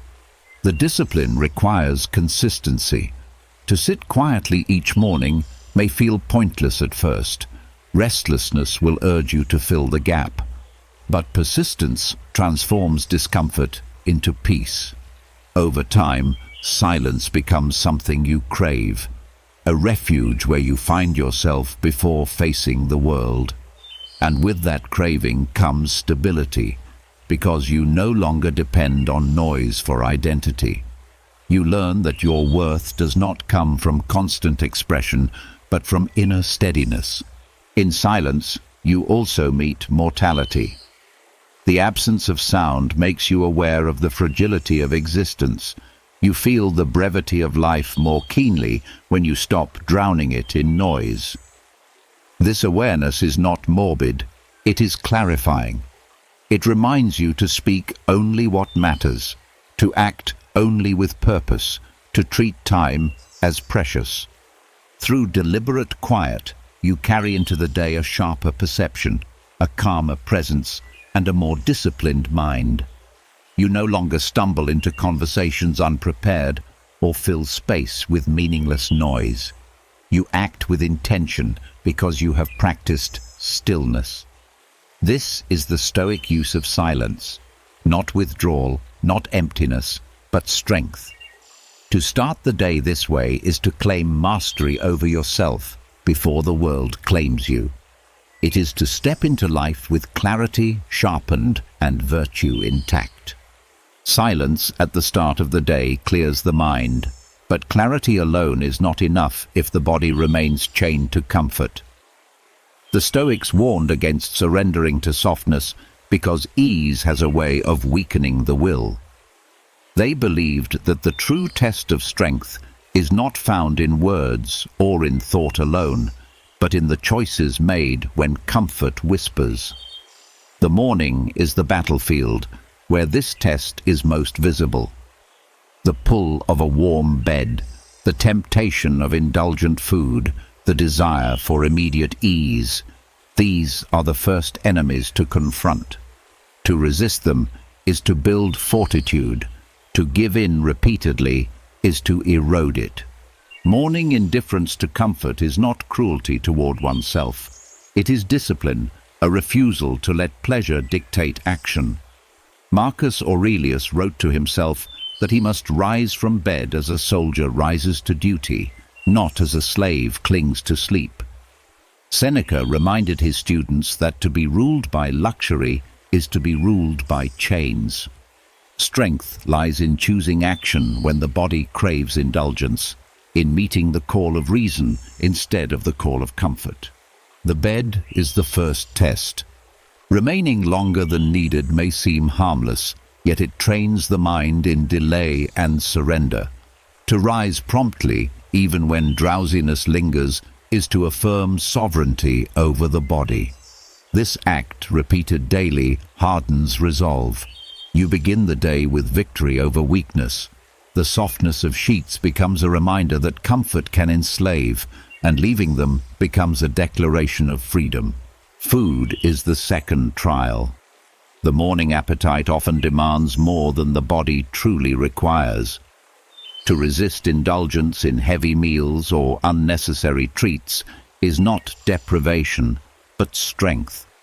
It teaches the soul that pleasure is not the measure of life. Moderation in the first nourishment of the day sets a tone of balance. It prevents the body from becoming sluggish, the mind from becoming clouded. The restraint practiced here echoes through every other decision, teaching that desire can be acknowledged without being obeyed. Indifference to comfort is not rejection of all pleasure, but mastery over it. The Stoics did not despise warmth or food. They despised slavery to them. To enjoy a meal without need is weakness, but to enjoy it after showing you can go without is strength. The difference lies in control. Comfort is acceptable when chosen, dangerous when required. Morning discipline makes this distinction clear. The practice extends beyond bed and table. It includes the choice to walk rather than always ride, to endure weather rather than complain, to greet discomfort without fear. Each small refusal of indulgence becomes a stone in the foundation of fortitude. Over time, the character shaped by these choices stands unshaken by hardship because it is trained daily in small trials. Modern life magnifies the danger of comfort. Technology promises constant ease. Food is abundant. Entertainment is endless. Without discipline, the body grows weak, the mind restless, the will fragile. By training indifference in the morning, you build resistance against this erosion. You remind yourself that you are not entitled to ease, that strength grows only when tested. This discipline also nurtures gratitude. When you resist indulgence, you appreciate comfort more deeply when it comes. A simple breakfast feels like a feast after restraint. Rest feels more precious after labor. Comfort enjoyed with freedom is sweeter than comfort clung to in dependence. The act of going without sharpens appreciation for what remains. There is also humility in this practice. To deny yourself unnecessary comfort is to remember that life is not owed to you in luxury. Many live without what you take for granted. By choosing restraint, you align yourself with reality rather than illusion. You remind yourself that you can survive with less, that your dignity is not tied to indulgence. This humility strengthens both compassion and resilience. The body itself benefits. Rising early sharpens energy. Resisting heavy meals improves focus. Choosing activity over idleness strengthens health. Yet the Stoics were not concerned only with physical benefit. They cared for the soul. They saw that indulgence weakens the moral fiber while restraint hardens it. A person who resists comfort in the morning is more likely to resist anger, envy, or fear later in the day. Discipline in one area spreads into others. This practice also prepares you for loss. Comfort is temporary, and fortune may remove it without warning. By training indifference now, you lessen the shock when life withdraws its gifts. If you are used to rising without complaint, hardship does not paralyze you. If you are used to eating with moderation, scarcity does not terrify you. Strength is built by rehearsing what could be lost, so that loss cannot break you. Indifference to comfort is therefore a form of freedom. The one who cannot rise without softness is enslaved. The one who cannot function without indulgence is weak. But the one who can rise at will, eat with restraint, endure discomfort with calm, that person is free. Free not because comfort is absent, but because it no longer dictates action. This discipline, practiced each morning, builds a life of steadiness. It is not about denying all pleasure, but about never bowing to it. It is not about suffering for its own sake, but about strengthening the will against weakness. To begin the day by mastering comfort is to set a tone of courage and clarity. The hours that follow are no longer ruled by appetite, but by reason. And so the morning becomes a training ground. The bed teaches rising, the table teaches moderation, the world teaches endurance. Each act of indifference builds fortitude. Each refusal of indulgence strengthens freedom. The Stoics knew that life will test you in ways you cannot control. But by mastering comfort at dawn, you step into the day already victorious, already trained, already stronger than ease. This is the lesson of morning indifference, that true strength is not found in luxury, but in the quiet choice to rise above it. Resisting the pull of comfort strengthens the will, yet discipline without perspective can harden into severity. The Stoics knew that fortitude must be balanced by appreciation, that strength without gratitude risks becoming bitterness.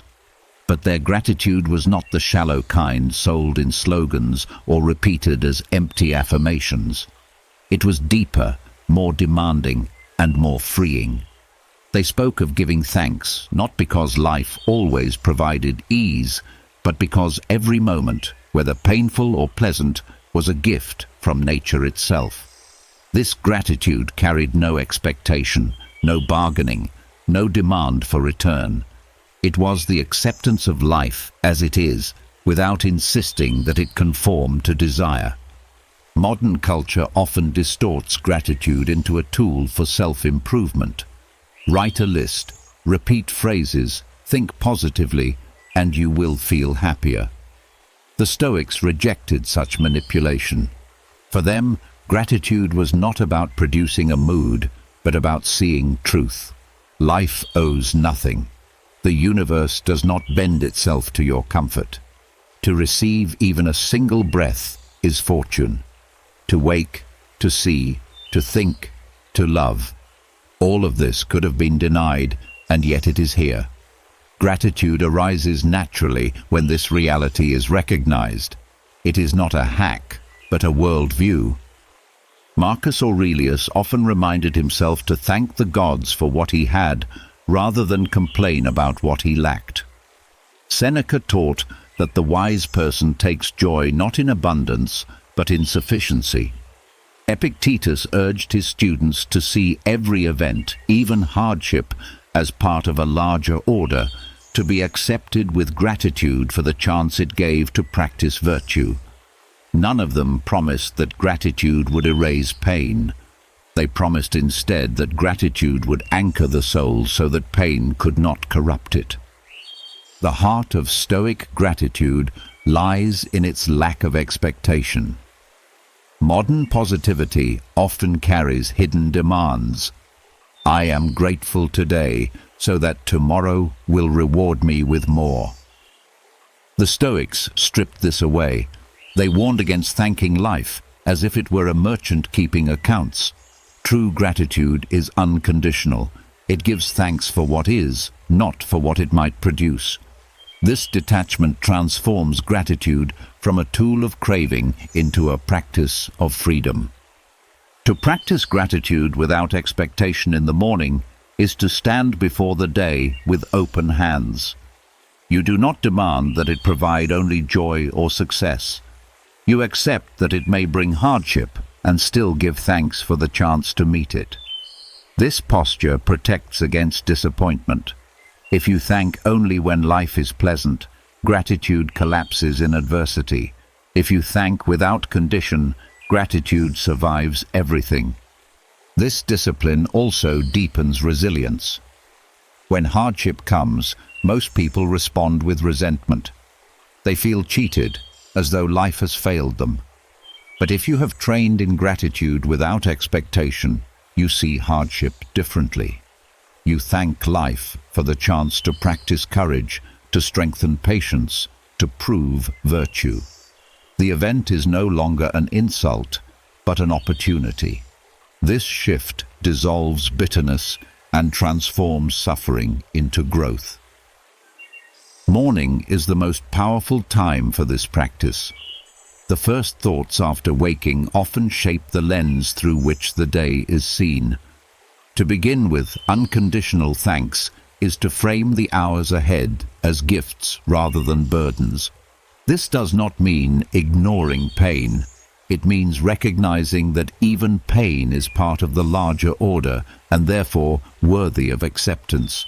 Gratitude becomes not a denial of struggle, but a deeper way of meeting it. The practice can be simple. On waking, reflect on 3 things present in your life that could easily be absent: breath, health, companionship, light, the ability to reason. Acknowledge them without demand for permanence. Say quietly to yourself, "These are gifts, not guarantees." This brief act shifts perception. You no longer move through the day clinging to what you have, but appreciating it as long as it remains. Another layer is gratitude for the ordinary. Modern positivity often seeks the spectacular, dream houses, perfect relationships, grand successes. The Stoics looked instead at the simplest facts. Seneca thanked fortune for bread, for water, for the absence of torment. Marcus wrote that to be alive at all was a gift. By focusing on what is often overlooked, gratitude becomes constant. Ordinary moments turn sacred when recognized as undeserved blessings. This practice also teaches humility. Gratitude, without expectation, acknowledges dependence. You did not create the sun. You did not guarantee your health. You did not secure your survival alone. Everything rests on countless causes beyond your control. Recognizing this dissolves arrogance. It turns entitlement into reverence. You approach life not as a master demanding payment, but as a guest thankful for the meal. The discipline carries over into relationships. When you expect others to behave in certain ways, disappointment poisons connection. But when you practice gratitude without expectation, you appreciate them as they are. A friend's loyalty is no longer demanded but cherished. A partner's kindness is not owed but treasured. Even small gestures become meaningful when you see them as gifts rather than rights. This shift transforms how you relate, reducing conflict and deepening love. Gratitude without condition also curbs desire. Much of human suffering comes from craving more than what is present. The Stoics taught that he who is content with little is truly rich. By thanking life for what already exists, desire loosens its grip. You stop chasing endlessly and begin to rest in sufficiency. This does not mean abandoning ambition, but ambition becomes directed toward virtue rather than possessions. The practice is not always easy. The mind rebels, especially in pain. It wants to demand, to complain, to resent. But it is precisely here that gratitude without expectation shows its strength. To say thank you in joy is common. To say thank you in hardship is uncommon. Yet it is in hardship that the practice reveals its deepest power. It allows the soul to stand unbroken even when fortune turns cruel. This gratitude is also protective against vanity. When success arrives, it is easy to believe it is entirely your doing. Gratitude reminds you that countless factors outside your control shaped the result. This recognition keeps pride from swelling and keeps perspective intact. You enjoy success without being owned by it. You appreciate without inflating the ego. Modern science again echoes these truths. Studies show that gratitude improves mental health, reduces stress, and strengthens relationships. But the Stoic form is sharper. It is not about feeling good, but about seeing clearly. It does not depend on outcome, but on perception. It is gratitude practiced as discipline, not mood. This makes it durable, able to withstand storms. Over time, this practice reshapes character. You become less reactive, more accepting, more appreciative. You meet life not as a debtor demanding payment, but as a student thankful for lessons. The bitterness that corrodes so many lives finds no soil in you. Instead, resilience and peace grow naturally. And so the morning, begun with gratitude without expectation, becomes a shield against the day. Whatever arrives, joy, pain, success, failure, you meet it with the same posture. Thank you for this chance. Gratitude is no longer a trick to feel better, but a way of living free. It is not a transaction, but a transformation. The Stoics knew this, and they left us the practice not as a hack, but as a path. To walk it is to discover strength in every breath, contentment in every moment, and freedom in every circumstance. Gratitude without expectation softens the heart and clears the mind. But even gratitude needs a focus if it is to guide action. The Stoics understood that the mind, once awake, drifts quickly unless tethered. For this reason, they returned again and again to short maxims, lines so concentrated with wisdom that a single phrase could hold steady an entire day. Reading one line at dawn was not about filling the head with knowledge, but about sharpening intention. A sentence chosen well becomes more than words. It becomes a compass. A maxim works because it is small enough to remember, yet large enough to shape conduct. The morning is not a time for complicated arguments or long treatises. The mind at dawn is clear but delicate, and what it takes in first will echo. A single Stoic line, carried into the day, functions as both reminder and anchor. It prevents distraction, tempers reaction, and recalls the soul to what matters when chaos threatens. Marcus Aurelius did this in his meditations. He wrote brief notes, often no more than a sentence, because he knew that a thought too long would be forgotten in the noise of duty. Seneca, in his letters, distilled lessons into short principles that could be recalled in a moment of trial. Epictetus, in his teachings, repeated simple truths so that students could hold them even under pressure. The art was not in saying much, but in saying enough that memory could guard the mind. When you read a single line at dawn, you are not seeking novelty. You are seeking clarity. It may be the same line for weeks, repeated until it becomes part of you. Repetition is not weakness, it is reinforcement. Just as a soldier drills the same movements until they are second nature, the Stoic repeats the same truths until they guide action without hesitation. The choice of line matters. It must be timeless, rooted in virtue, stripped of ornament. Something like, "You have power over your mind, not outside events." Or, "Wealth consists not in having great possessions, but in having few wants." Or, "Death smiles at us all. All a man can do is smile back." Each of these, read in the quiet of dawn, can frame the hours ahead. They are not to be admired as literature, but to be tested in practice. The act of reading is only the beginning. The true work is carrying the line with you.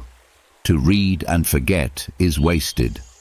To read and apply is transformation. Throughout the day, return to it in thought. When irritation rises, recall the maxim. When desire tempts, recall the maxim.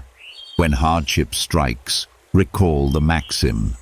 The line becomes a shield, a lens, a constant reminder of reason over impulse. This practice also counters the flood of modern information. Today, Countless voices compete for attention. News, messages, opinions bombard the mind before breakfast. To begin instead with one line is to declare sovereignty over attention. It is to choose your first influence rather than letting the world choose for you. The simplicity protects you from being scattered. It gives the day a clear thread to follow. The effect compounds over time. A single day with one line may feel subtle, but weeks and months of carrying maxims shape character. The same truths, repeated daily, engrave themselves into the soul. You become less reactive, not because you force yourself, but because the principle has become part of your nature. The line ceases to be external instruction and becomes inner voice. This practice also teaches humility. To return to a single sentence is to admit that wisdom is not about knowing much, but about living well. Knowledge without practice is vanity. One line lived is worth more than a library unread. The Stoics knew this and focused not on collecting endless theories, but on embodying a few principles fully. The discipline requires honesty. It is easy to read a line and nod, harder to let it confront you. If the maxim says, "Do not waste time," then you must face the hours lost in distraction. If it says, "Be indifferent to what is not yours to control," then you must face your attachment to outcomes. The line becomes a mirror, exposing weakness as much as guiding strength. But this exposure is the beginning of change. Another value of this practice is constancy. Life shifts endlessly, but a principle does not. Carrying one maxim through the day steadies you amid flux. Whatever happens, you return to the same truth. It is a fixed star in a stormy sky. This constancy builds resilience because you no longer drift with circumstance. You align with principle. Morning maxims also shape relationships. A line about patience changes how you speak to those who provoke. A line about justice alters how you treat those who depend on you. A line about courage strengthens you when fear would silence you. These changes may seem small, but repeated daily, they transform the way you live with others. Philosophy becomes visible not in speeches, but in conduct. The simplicity of the practice also protects against pride. It is difficult to boast about reading one line. There is no display, no performance, only quiet repetition. This humility keeps the focus where it belongs, not on showing knowledge, but on living it.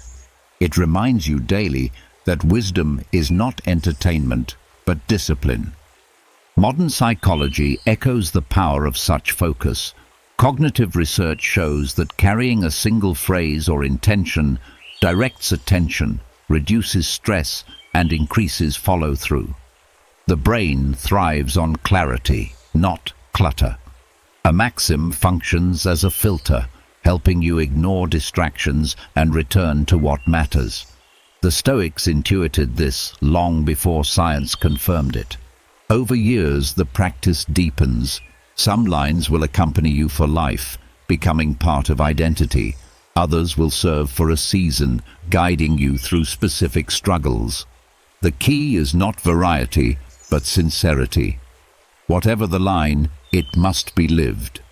To live even one Stoic sentence fully is to embody philosophy in its truest form. And so the morning, which began with gratitude, is given sharper direction by a single maxim. You rise not with a vague sense of virtue, but with a clear principle to carry.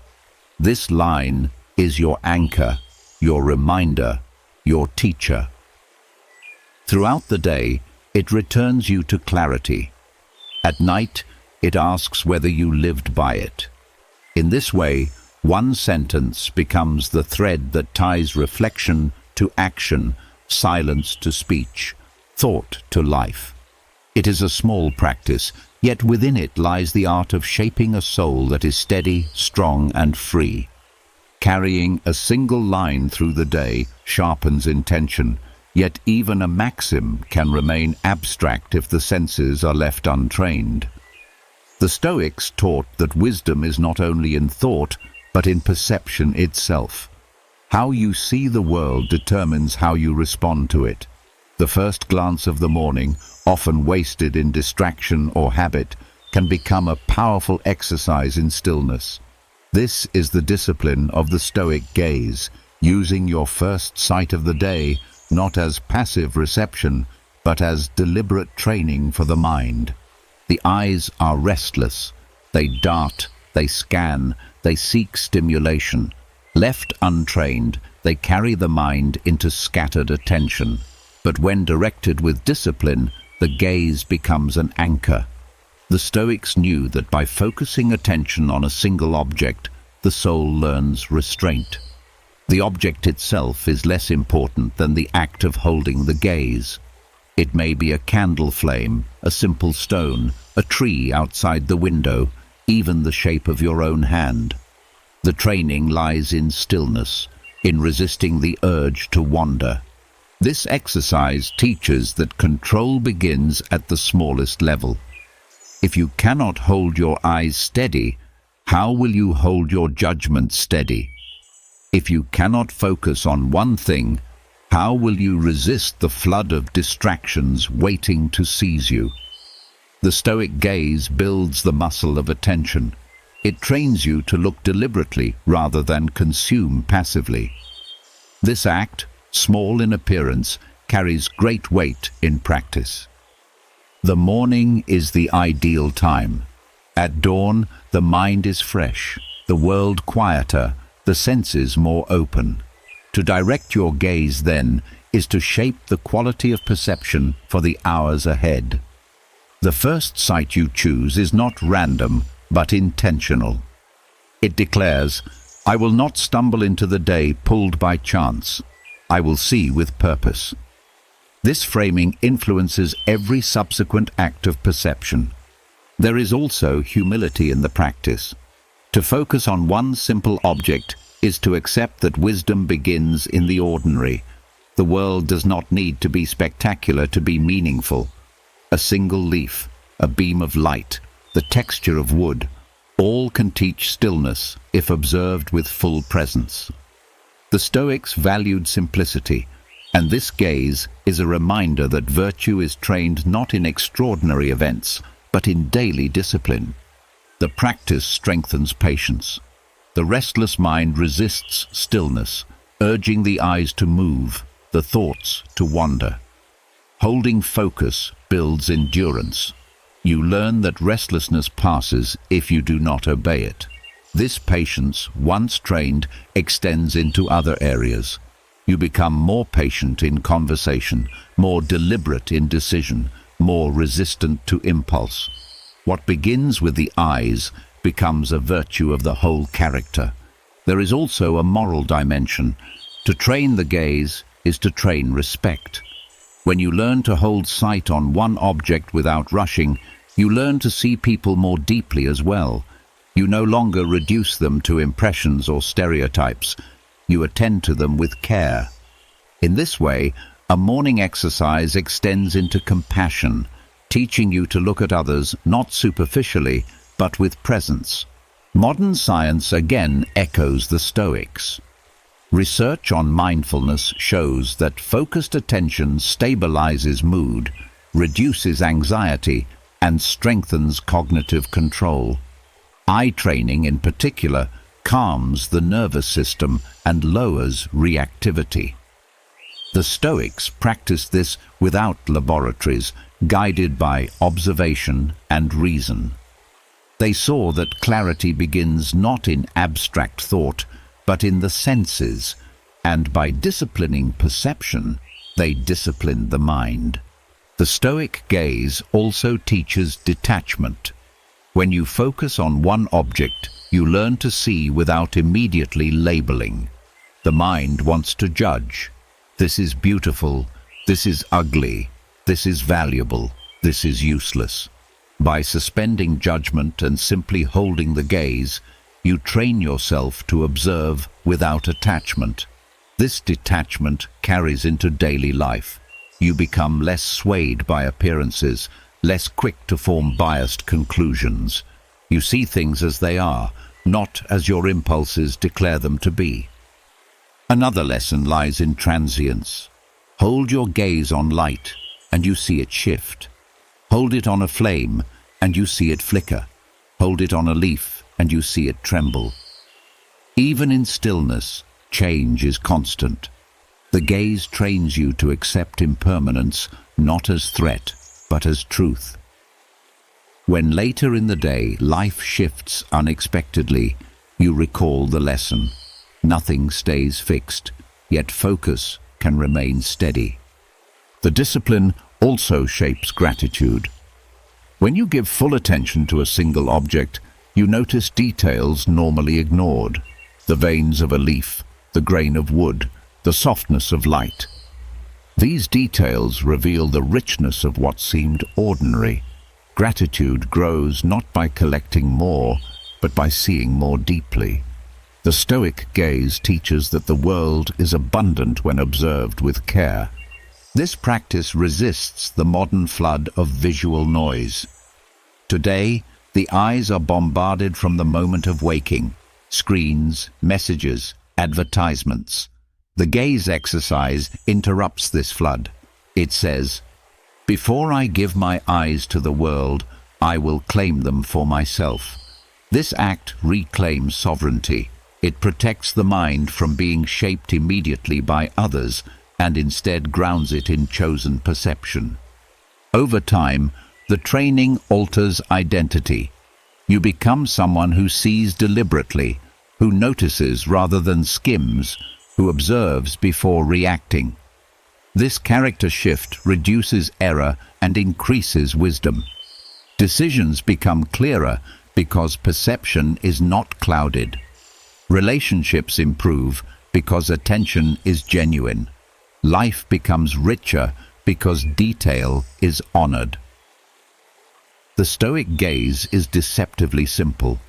To look at one thing in the morning may seem minor, but the depth lies in repetition. Each day, the eyes learn stillness, the mind learns patience, the soul learns detachment. Over months and years, this steady training produces clarity that no distraction can easily shake. And so, after carrying a maxim through the day, the next discipline is to focus the senses themselves. Words guide thought, but the gaze guides perception. To master both is to live not only with principles in the mind, but with clarity in the eyes. Each morning, the first sight becomes training, a small act that builds stillness, presence, and strength for everything that follows. Training the eyes to rest on one object sharpens stillness, but stillness alone is not the end. The Stoics insisted that clarity and perception must serve something greater, virtue. What use is calm sight if it does not translate into action guided by principle? For them, the true purpose of philosophy was to live according to reason and to embody the four cardinal virtues: courage, wisdom, temperance, and justice. The morning, when the mind is not yet entangled in the noise of the day, offers the perfect ground for this rehearsal.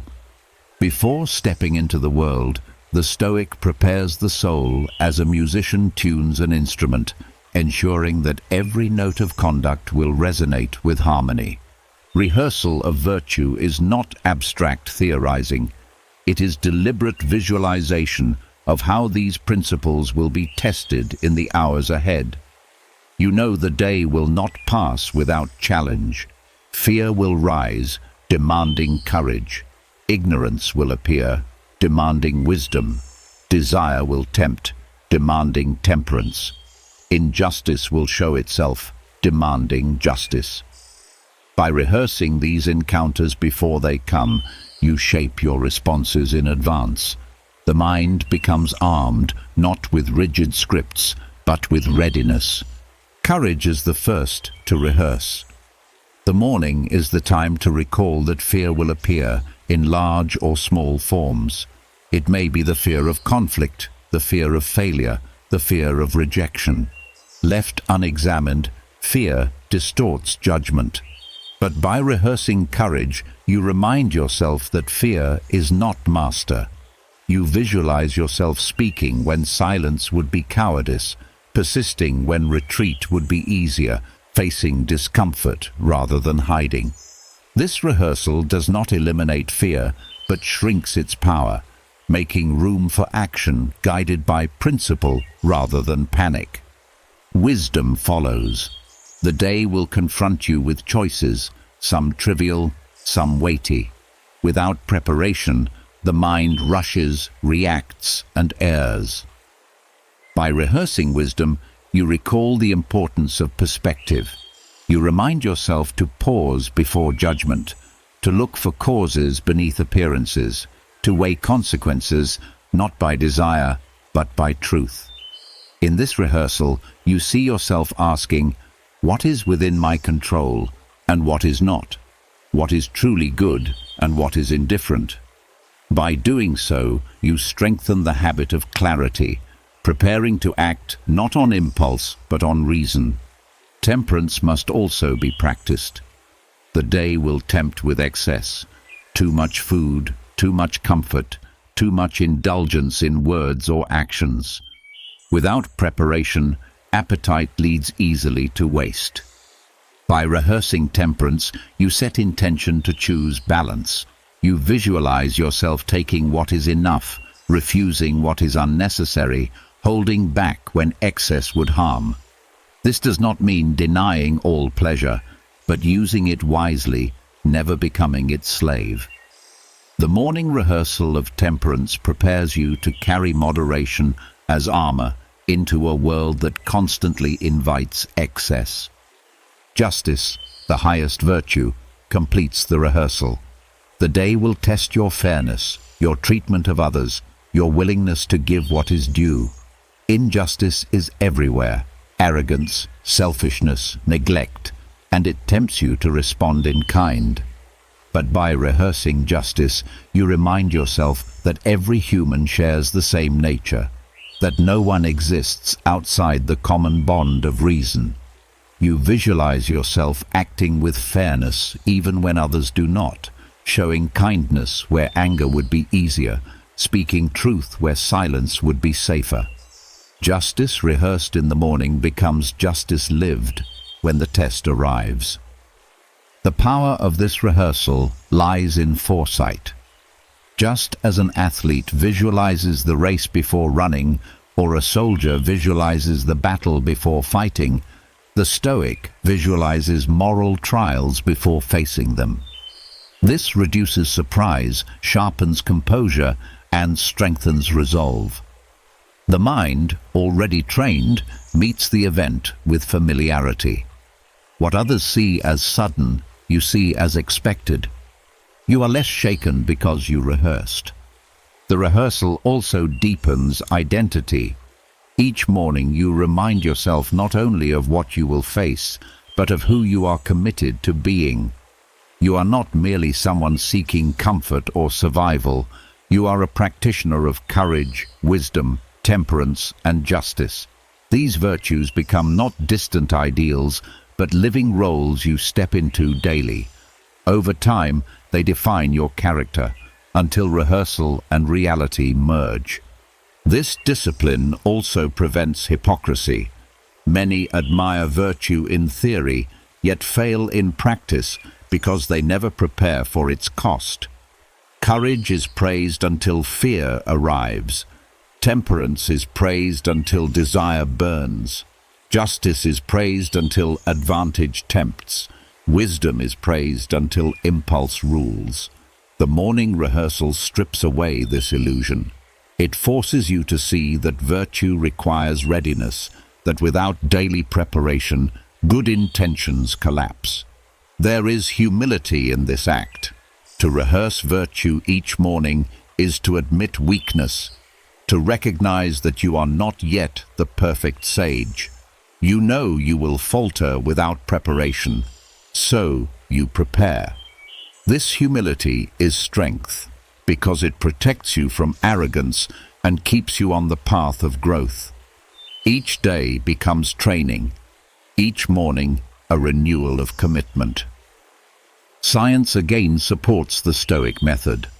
Studies on mental rehearsal show that visualizing behavior strengthens neural pathways, making it more likely that the behavior will occur. Athletes, musicians, and leaders use this technique with measurable success. The Stoics applied it to moral life. By rehearsing virtue, you build the mental patterns that make virtuous action natural. It becomes less a strain and more a reflex. This practice also reshapes relationships. When you begin the day having rehearsed justice, you treat others with greater fairness. When you rehearse temperance, you bring moderation into conversation, resisting the urge to dominate. When you rehearse wisdom, you listen more carefully, seeking truth rather than victory. When you rehearse courage, you defend those who cannot defend themselves. Virtue rehearsed privately becomes virtue expressed publicly, and the world benefits from your preparation. The rehearsal of virtue in the morning also shields against regret. Many end days wishing they had spoken with more courage, acted with more justice, chosen more temperance, or sought more wisdom. By preparing in the morning, you reduce the gap between intention and action. You begin the day with alignment, and this alignment lowers the chance of remorse when evening comes. Another strength of this practice is its constancy. Circumstances shift, wealth comes and goes, health rises and falls, but virtue remains available. You cannot control fortune, but you can always control how you embody courage, wisdom, temperance, and justice.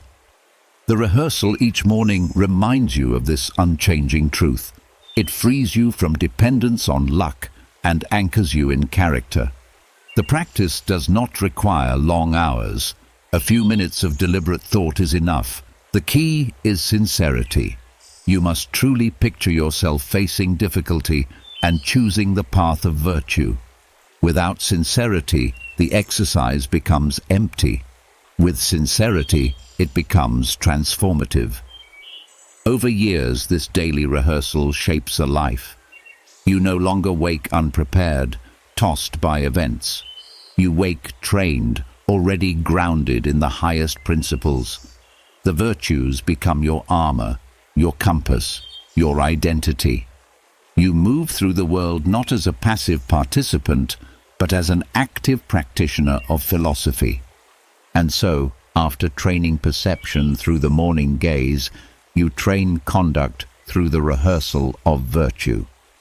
You step into the day not empty-handed, but equipped with the 4 unshakable pillars of Stoicism: courage to face fear, wisdom to guide action, temperance to master desire, and justice to honor others. This is the morning oath of the Stoic, renewed daily, lived hourly, carried faithfully until night returns. The rehearsal of virtue equips the mind with direction, but even the best intentions collapse if the day does not begin. The very act of rising is itself a test, and for many it is where the first battle is lost. The alarm clock rings, and instead of stepping into life, resistance sets in. The warmth of the bed becomes an argument, the heaviness of the body becomes an excuse, and the mind, still fogged with sleep, invents reasons to delay. The Stoics would not dismiss this as trivial. They would see it as the opening struggle where discipline is either chosen or surrendered. The alarm clock is not just a device, it is a symbol of resistance. It announces the gap between intention and action, between duty and desire. To confront it properly is to transform the moment of irritation into a meditation on freedom. Marcus Aurelius scolded himself for his reluctance to rise, reminding his soul that he was made not for comfort, but for work, not for hiding, but for action. He treated wake-up resistance as weakness, and he answered it with reason. This is the essence of the practice, to see the alarm not as an enemy, but as a teacher. When the sound strikes, the mind wants to negotiate. 5 more minutes, just a little longer. But each delay feeds weakness. The Stoics knew that indulgence in small things breeds failure in greater ones. To rise at once, when reason says rise, is to affirm control over desire. The discipline begins in this simple choice. You say with action, I am not ruled by comfort, I am guided by principle. This practice reshapes the way you see discipline itself. Discipline is often misunderstood as punishment, as denial. The Stoics saw it differently. Discipline is freedom, the freedom from being dragged by impulse. The alarm, then, becomes a reminder of whether you are free or enslaved. Do you obey the pull of warmth, or do you obey the call of reason? This question, answered each morning, defines the pattern of your day. There is also humility in this struggle. It reveals how fragile the will can be, how easily it bends before the smallest temptation. But humility is useful because it drives you to train. Each morning, the alarm becomes practice in strengthening resolve. Each time you rise without delay, you reinforce the habit of meeting difficulty with action. Slowly, resistance loses power. Science supports what the Stoics intuited. Studies on habit formation show that the first act of the day sets the tone for self-control.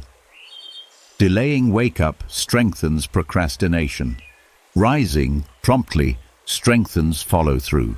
The nervous system learns patterns quickly, and repetition hardens them. By confronting the alarm with discipline, you teach the mind to act rather than avoid. This habit, carried into other areas, reduces hesitation and increases resilience. The alarm also teaches mortality. Each ring is another morning granted, another chance that could have been denied. To delay rising is to treat life as endless, but the Stoic knows it is not. Marcus Aurelius reminded himself daily that death waits, that time is limited. The alarm is a call to live, not tomorrow, but now. To ignore it is to waste what cannot be reclaimed. To rise is to honor the gift of time. This discipline does not end with rising. It reshapes how you approach the rest of the day.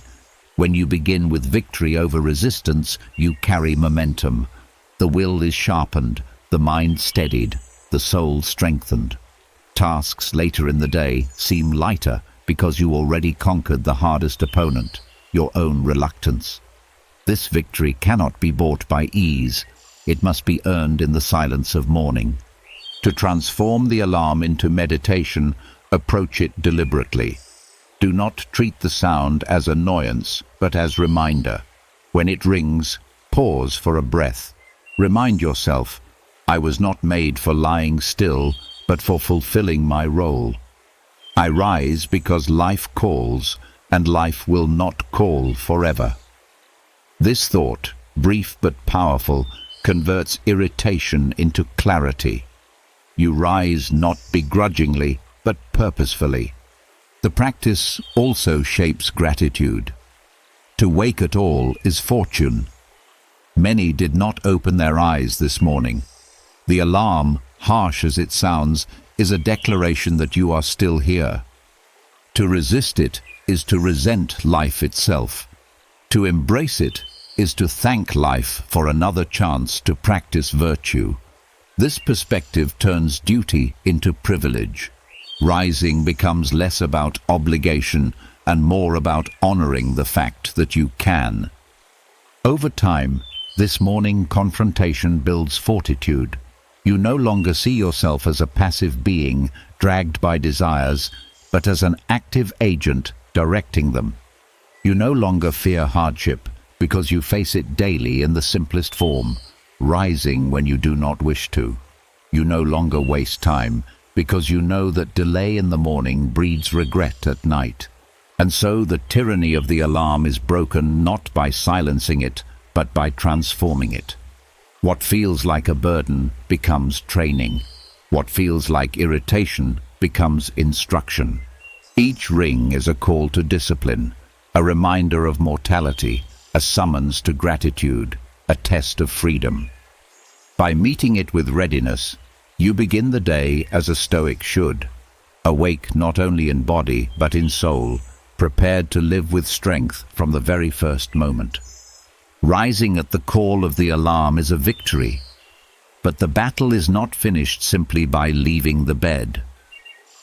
The way you carry yourself in those first steps after waking has the power to either support or undermine the clarity you fought to claim. The Stoics understood that the body is not separate from the mind, but its companion and reflection. They saw posture, stance, and presence as moral expressions. A bent back, a sluggish gait, a careless slump. All of these shape thought as much as they reveal it. To rise as though defeated is to begin the day already weakened. To rise with steadiness is to declare to yourself and to the world that you are prepared. The body is a temple, not because it is worshipped, but because it houses reason. The Stoics did not promote vanity or obsession with appearance, but they recognized the deep connection between physical presence and inner state. Marcus Aurelius wrote that the soul takes on the dye of its thoughts, and in the same way the body takes on the form of its spirit. When the body is carried with dignity, the mind follows. When the body collapses into laziness, the mind is pulled down with it. The act of standing tall, of opening the chest, of meeting the day with upright bearing, is itself philosophy in motion. On rising, posture becomes the first practice of embodiment. Shoulders rolled back, head lifted, breath steady. These signals are not merely external, they send messages inward, telling the nervous system that strength is present. Modern science confirms what Stoics intuited. Posture influences mood, confidence, and clarity. A straight spine reduces stress responses, increases alertness, and fosters resilience. The ancients may not have measured hormones, but they knew by experience that carrying oneself with presence shaped perception. Presence is not only physical, but also moral. To walk into the day with composure is to remind yourself that your body is an instrument for virtue.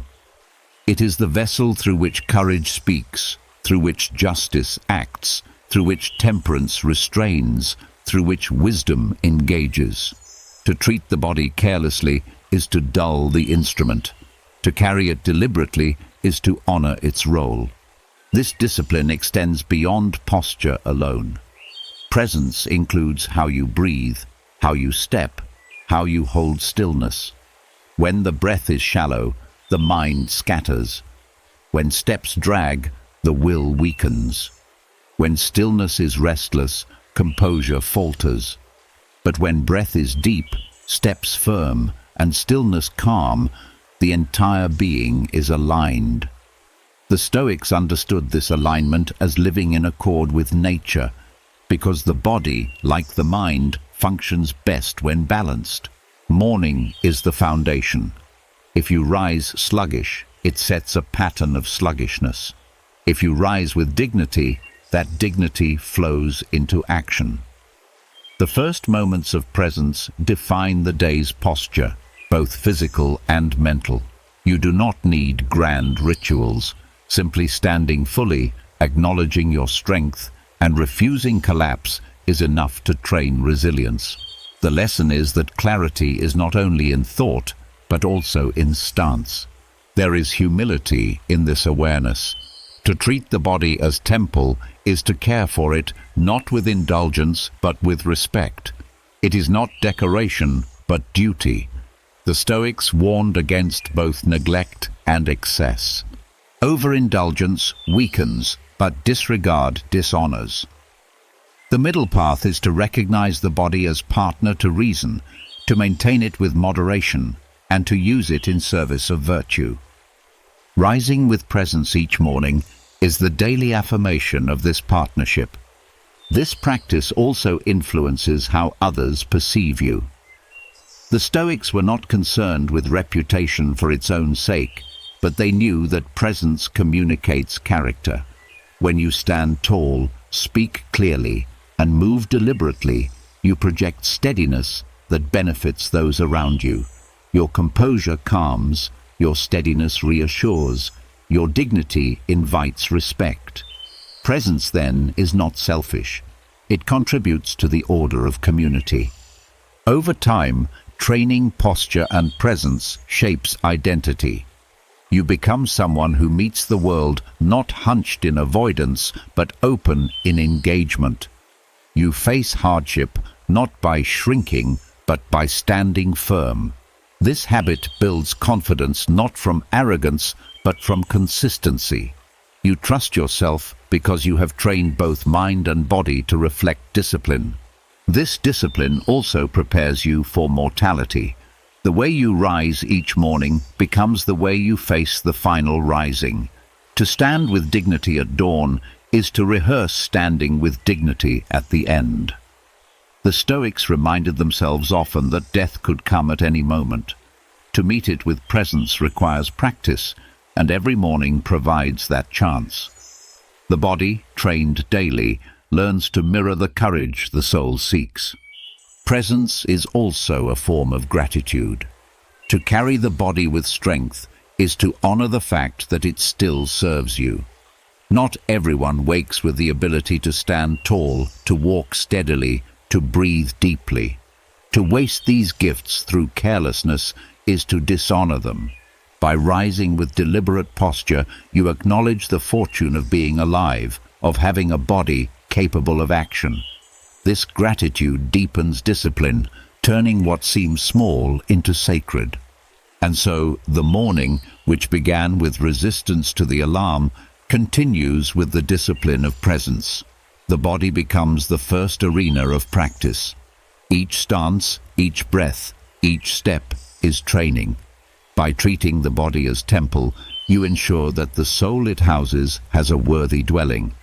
This is how the Stoic begins the day, not collapsed, not careless, but upright, steady, and prepared to live with clarity. To rise with presence is to declare readiness. But readiness can be stolen in an instant if attention is surrendered. In our age, the first temptation is not only the warmth of bed or the weight of food, but the pull of glowing screens. Before the body has fully stretched, messages, headlines, and endless streams of noise demand entry. The Stoics, though living in another time, warned against exactly this kind of slavery, being pulled by external forces instead of guiding oneself by reason. Morning abstinence from digital distractions is the modern form of Stoic indifference, a deliberate choice to protect sovereignty over the mind before the world lays claim to it. Attention is the most valuable possession you hold. Money can be lost and regained, health may fade and recover, reputation may rise and fall, but the use of attention determines the quality of every moment. To give it away at the start of the day to devices is to begin already defeated. The Stoics spoke often about guarding the citadel of the mind, treating it as sacred ground. To allow every notification, every headline, every demand to march straight in is to abandon that citadel without resistance. Abstinence does not mean hatred of technology. The Stoics did not condemn tools, they condemned misuse. A sword can defend or destroy, fire can warm or burn, wealth can serve or enslave. So too with digital tools. The discipline lies not in rejection, but in control. To abstain in the morning is to declare that you will decide when and how attention is used. It is to begin the day with inward command rather than outward reaction. The danger of beginning with screens is not only distraction, but distortion. What you see first colors how you perceive everything after. A headline of disaster, a message of conflict, a picture designed to provoke envy. All of these shape your mood before you have chosen your principle. Marcus Aurelius reminded himself each morning of the kinds of people and events he would meet, preparing his mind in advance. To begin with, digital noise is to let someone else perform that rehearsal for you, often with motives of profit or manipulation. Abstinence reclaims this preparation for yourself. The practice is simple yet demanding. On waking, resist the impulse to reach for the device. Allow breath, thought, presence, and intention to form before exposure to the world. This may be minutes or an hour, but it must be deliberate. Fill that space with Stoic practices already trained. Negative visualization, journaling, rehearsal of virtue, focused gaze. By the time you approach technology, you do so with strength, not fragility. You are the master, not the slave. Science supports this discipline. Research shows that the first inputs after waking shape attention and mood throughout the day. Early digital use increases stress, fragments focus, and diminishes productivity. By abstaining, you protect neural pathways from being hijacked before reason has engaged. This is not superstition, but physiology, aligning perfectly with Stoic advice to guard the soul at its most vulnerable. There is also a moral dimension. When you abstain from distractions in the morning, you remind yourself that your life is not owed to the demands of others. You reclaim ownership of your time. This does not mean neglecting duty. It means ordering duty rightly. You are more useful to others when you first anchor yourself. The Stoics taught that service must come from strength, not from panic or weakness. To serve well, you must first be free. This abstinence builds resilience against manipulation. Modern platforms are designed to exploit attention, to trigger impulses, to keep you reactive. By practicing indifference in the morning, you train the habit of detachment throughout the day. You learn to see digital lures as indifferent externals, neither good nor evil, valuable only if used with reason. This perspective frees you from the compulsive pull that enslaves so many. The discipline also fosters gratitude.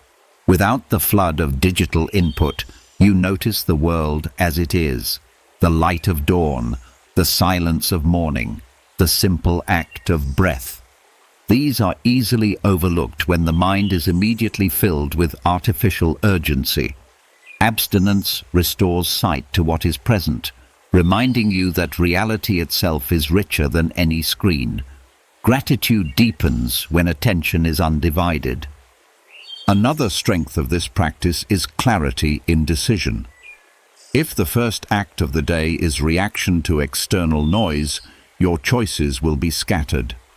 But if the first act is abstinence, your choices are guided by principle. The Stoics urged us to act not from impulse, but from reason, and reason requires space. Abstinence creates that space, allowing intention to form before the world intrudes. This discipline also protects relationships. To begin the day with a device is to turn away from those physically present, family, partners, even yourself. Abstinence allows space for human connection before digital intrusion. It honors the reality of those near you, treating them as more important than distant voices. The Stoics spoke of justice as giving each their due. Morning attention, given rightly, is a form of justice to those who share your life. The struggle with digital distractions is not trivial. It is the modern form of temptation constant and subtle. But like all temptation, it can be trained against. Each morning abstained from is a victory. Each act of restraint strengthens sovereignty. Over time, you feel less pulled, less anxious, less reactive. The mind becomes calmer, the soul steadier, because attention is no longer scattered at the first light of day.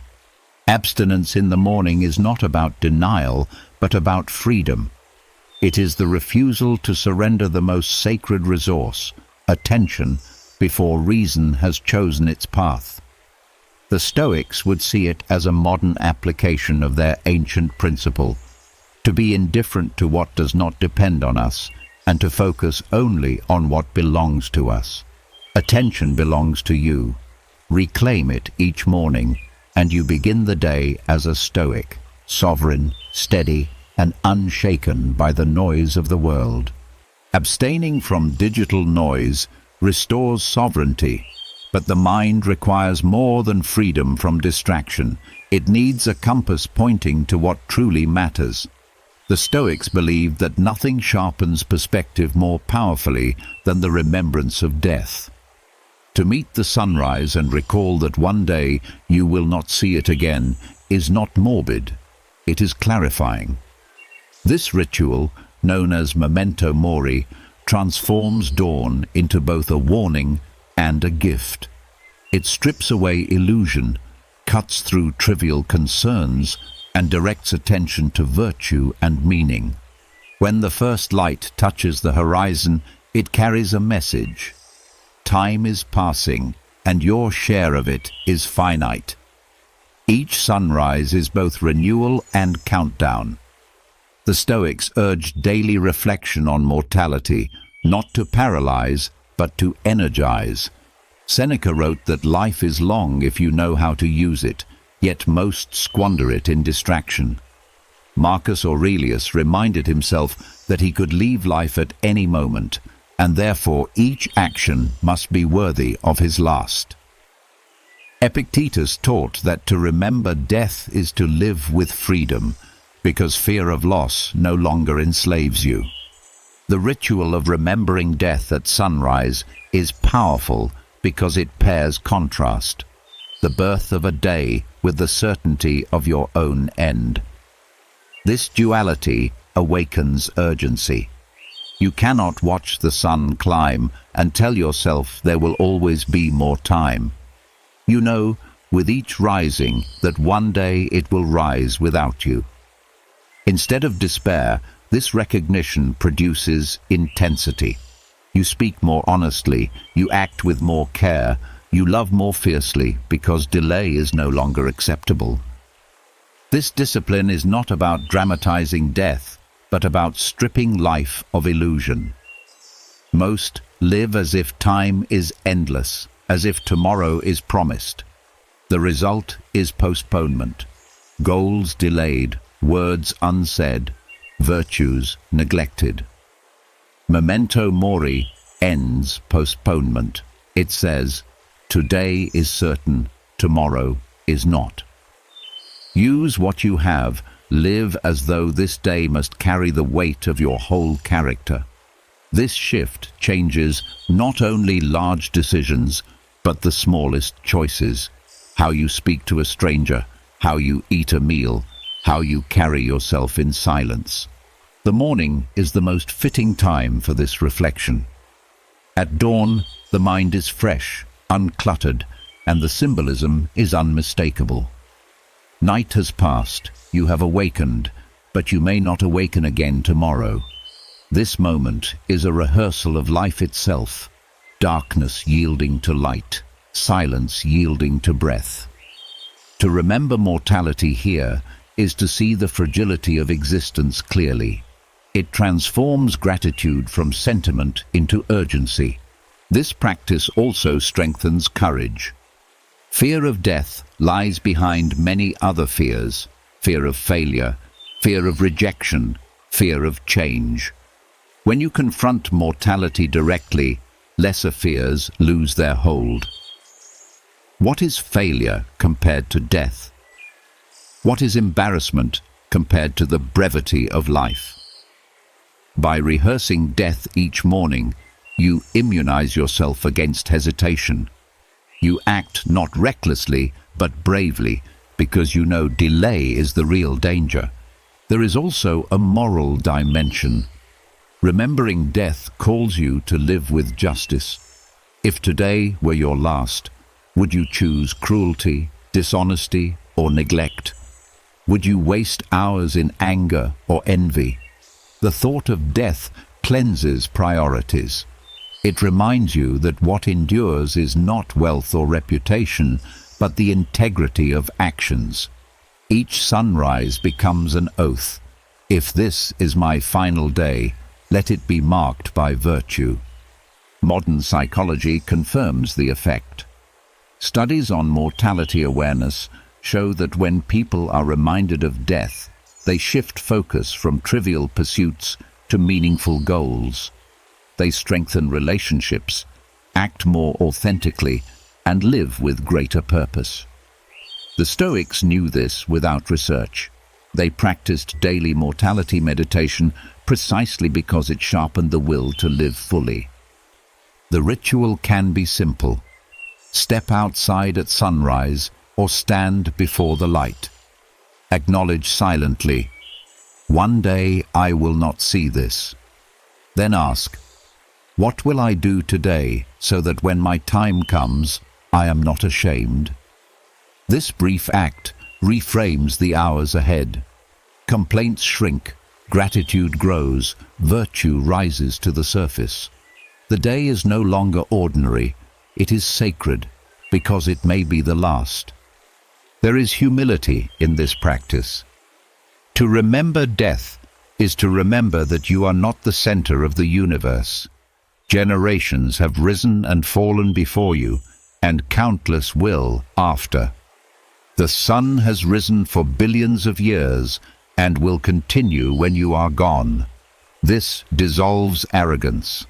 It teaches you that your task is not to control eternity, but to live your brief span well. The ritual also deepens connection with others. When you recall that each person you meet is mortal, your treatment of them changes. You are gentler with those you love, more patient with those who frustrate you, more compassionate with those who struggle. Memento Mori reminds you that all share the same fate. This awareness nurtures justice, not as theory, but as lived compassion. The remembrance of death at sunrise also frees you from regret. Many waste years clinging to the past, replaying mistakes or nursing grudges. When you reflect on mortality, you see that time is too short for such indulgence. The past cannot be changed. The future is not promised. Only the present is yours. This clarity liberates you from chains of regret and directs you toward immediate action. This discipline also tempers desire. Knowing life is short, you stop hoarding possessions or chasing endless status. You realize that no amount of wealth or fame will change the final outcome. What matters is how you live, not how much you accumulate. This simplicity brings peace. You stop competing for what does not endure and focus instead on virtue, which death cannot erase. Over time, the practice transforms your relationship with life itself.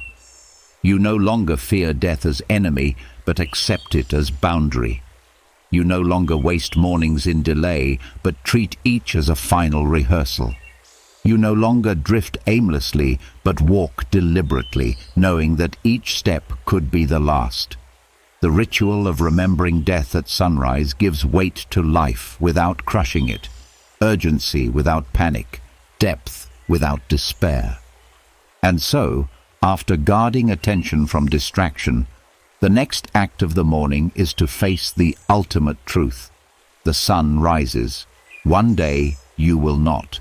To remember this is not to darken the day, but to brighten it, because it awakens you to live fully now. Memento Mori is not about dying. It is about living with strength, clarity, and purpose. Each sunrise, each breath, each choice becomes a reminder. Time is short, but meaning is within your power. Reflecting on death at sunrise sharpens urgency and humbles pride, yet thought alone is not enough to shape character. The Stoics insisted that philosophy must reach the body, that wisdom is not only a matter of mind, but also of flesh. What you do with your body each morning determines whether you are preparing for resilience or drifting into weakness. Choosing adversity in the form of morning exercise is therefore not vanity or mere health practice. It is the physical embodiment of philosophy. To begin the day with effort, with deliberate challenge, is to train both body and soul in the discipline of strength. The Stoics never separated mind from body. They spoke of living in accordance with nature, and nature demands movement, exertion, endurance. To rise and immediately pursue ease is to betray this truth. Marcus Aurelius, an emperor burdened with duty, reminded himself that the body must be prepared to serve reason. Seneca praised voluntary hardship, urging his students to expose themselves to discomfort so that fortune's blows would never shock them. Exercise, especially when chosen in the morning, becomes the living form of these teachings. The value lies not only in fitness, but in principle. When you wake and decide to push the body, you are declaring that comfort will not rule you. The muscles ache, the breath quickens, the mind protests, yet you persist. Each repetition, each step, each stretch is a small victory of reason over impulse. The exercise is training in courage because you confront resistance. It is training in temperance because you moderate indulgence. It is training in justice because you prepare your body to fulfill its role in service to others. It is training in wisdom because you align with nature's demand for strength. Morning exercise is adversity chosen rather than imposed. Life will force difficulty upon you in its own time. Illness, fatigue, hardship. By choosing difficulty voluntarily, you prepare for the involuntary. The Stoics called this premeditatio malorum in physical form. If you can endure self-imposed trial, you will endure external trial with greater ease. The sweat, the strain, the burn become teachers. They whisper, pain is temporary. Endurance is lasting, strength is built through trial. There is also humility in the practice. Exercise exposes limits. The body tires, the muscles fail, the breath shortens. Yet this awareness is not defeat, but education. It reminds you that you are mortal, that strength must be maintained, that pride without effort is hollow. By confronting weakness each morning, you remain honest about yourself. You learn respect for discipline rather than illusion of invincibility. Science today supports what the Stoics knew intuitively. Exercise releases endorphins that elevate mood, sharpens mental clarity, strengthens the immune system, and improves resilience to stress. To begin the day with physical challenge literally alters brain chemistry, preparing you for sharper decision-making and steadier composure. The ancients lacked these measurements, but they observed the same truth. A body trained in effort sustains a mind trained in reason. The choice of activity matters less than the principle.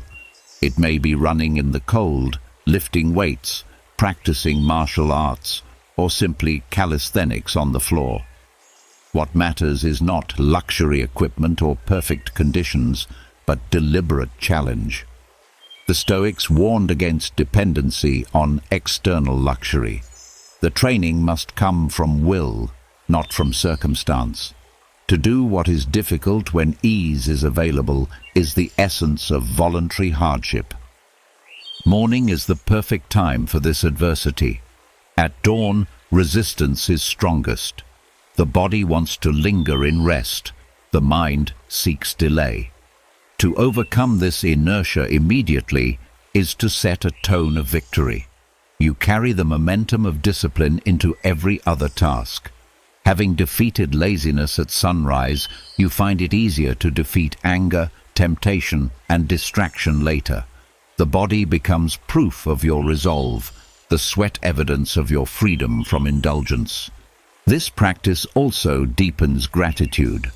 After strain, the simple act of stillness feels sweeter. After exertion, food nourishes more fully. After sweat, water refreshes more deeply. Exercise teaches appreciation by contrast. It reminds you that pleasure is most valued when earned. The Stoics saw this clearly. Without hardship, joy becomes dull. Without resistance, gratitude fades. Exercise restores both. Another benefit lies in service. A strong body is not only for personal pride, but for usefulness. The Stoics taught that we exist for one another. To maintain strength is to prepare yourself to serve, whether through labor, protection, or endurance of duty. Neglecting the body limits your ability to fulfill justice. Caring for it through discipline enhances your capacity to contribute. Exercise, then, becomes moral responsibility, not vanity. This training also reshapes identity. Each morning, you see yourself overcoming, persisting, choosing difficulty. Over time, you begin to believe in your resilience. Confidence grows not from words, but from experience of trial. You know you can endure because you prove it daily. This identity carries into every sphere of life, making you less fragile, less dependent on comfort, more anchored in strength. The practice resists modern softness. Today, conveniences surround us. Elevators replace stairs, cars replace walking, devices replace labor. Without deliberate challenge, the body weakens, the mind softens, the spirit loses edge. By choosing exercise, you resist this decay. You remind yourself that luxury is not your master. You choose effort, sweat, discomfort, because these are the raw materials of resilience. The ritual can also be contemplative. While the body moves, the mind can reflect. Each step in running can be paired with a maxim. Each lift of weight can echo a principle. The strain becomes metaphor. Just as muscles grow through resistance, so the soul grows through trial. Exercise ceases to be separate from philosophy and becomes philosophy embodied. And so the morning, having faced mortality at sunrise, now continues with the practice of chosen adversity. The body becomes the arena where philosophy is tested. To choose exercise is to declare allegiance to strength, resilience, and discipline. It is to say, I will not drift into weakness. I will shape myself through effort. Each motion, each breath, each drop of sweat is proof that Stoicism is not only words on a page, but action in flesh. Through this, the body becomes servant of virtue, the temple of reason, fortified against both comfort and hardship alike. The discipline of morning exercise proves that adversity chosen strengthens both body and mind, but the test does not end when the sweat dries. The next trial comes quietly, not through strain, but through appetite. It is the table that often defeats those who conquered the training ground. The first meal of the day, simple in appearance, is in truth a battlefield where temperance is either honored or betrayed. The Stoics saw eating not as a trivial necessity, but as a moral act. How you approach breakfast reveals whether you serve reason or desire. Food is necessary, but indulgence is optional. To confuse the two is to turn nourishment into weakness. Seneca warned that gluttony enslaves the soul more surely than chains. Epictetus reminded his students that every bite must be weighed not only by taste, but by its effect on character. Marcus Aurelius reminded himself daily that life's pleasures, when stripped of glamour, are raw material no more glorious than bread, oil, or wine. Their message was clear. The way you eat is a mirror of the way you live. The ethics of breakfast lies in moderation.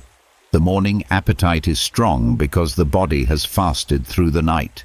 Desire whispers for indulgence, sweets, excess portions, unnecessary luxury. To yield is to begin the day in submission. To restrain is to begin the day in mastery. Moderation at breakfast is a rehearsal of temperance, the virtue that protects the soul from being consumed by craving. This does not mean denial of food. The Stoics never demanded starvation, only reason. Food is to be taken with gratitude and measure, enough to sustain action, but not enough to dull clarity. Overindulgence clouds the body, slows the mind, and enslaves the will. Moderation sharpens energy, steadies mood, and strengthens freedom. Each meal becomes not only fuel, but also training. The morning is especially important because it sets the pattern. A gluttonous breakfast often leads to indulgence throughout the day. A disciplined breakfast strengthens resolve for hours ahead. The Stoics recognized that small choices accumulate into habits, and habits shape destiny. To eat with temperance at dawn is to establish sovereignty before distractions appear. Moderation also teaches gratitude. When food is simple, its value becomes clearer. A piece of bread, a cup of water, a handful of fruit, when taken without extravagance, they remind you how little is required to live. Seneca practiced this deliberately, eating coarse meals to remember that fortune's gifts are unnecessary for survival. Gratitude grows when you see sufficiency not as lack, but as abundance. There is humility in such practice. To eat plainly is to reject arrogance, to refuse the illusion that luxury at the table defines worth. The Stoics lived among emperors and merchants who flaunted feasts, yet they chose simplicity. They knew that extravagance in food breeds extravagance in life. Humility in meals nurtures humility in conduct. Modern science confirms the wisdom. Heavy, indulgent breakfasts spike blood sugar, drain energy, and cloud attention. Simple, balanced meals sustain focus and promote resilience. The Stoics did not speak in calories, but they understood through reason and observation that excess harms. Their focus was not health alone, but virtue. Food must serve life, not dominate it. The ethics of breakfast extends beyond portion and content. It includes attitude. To eat mindlessly, scrolling through distractions, is to miss the moral weight of the act. To eat with presence, aware of the gift before you, is to transform the meal into meditation. Each bite becomes acknowledgement. I take only what I need. I thank life for this. I will use this energy for virtue. Such mindfulness strengthens temperance and gratitude together. Moderation at breakfast also cultivates justice. In a world where many lack food, indulgence without thought becomes selfishness. To eat with measure honors not only yourself, but also the reality of others. The Stoics taught that we are part of a greater community, bound by reason. Justice at the table means recognizing that your consumption is part of that whole, that your restraint honors the dignity of others. There is also freedom in this practice. The one who cannot start the day without rich food is enslaved to appetite. The one who can eat simply or even delay eating is free. Freedom is not in luxury, but in independence from it. To practice moderation each morning is to remind yourself that you are not ruled by cravings. You can live with little, and therefore you are rich in resilience. Over time, this discipline transforms character. You become less impulsive, more measured, more grateful. You stop confusing want with need.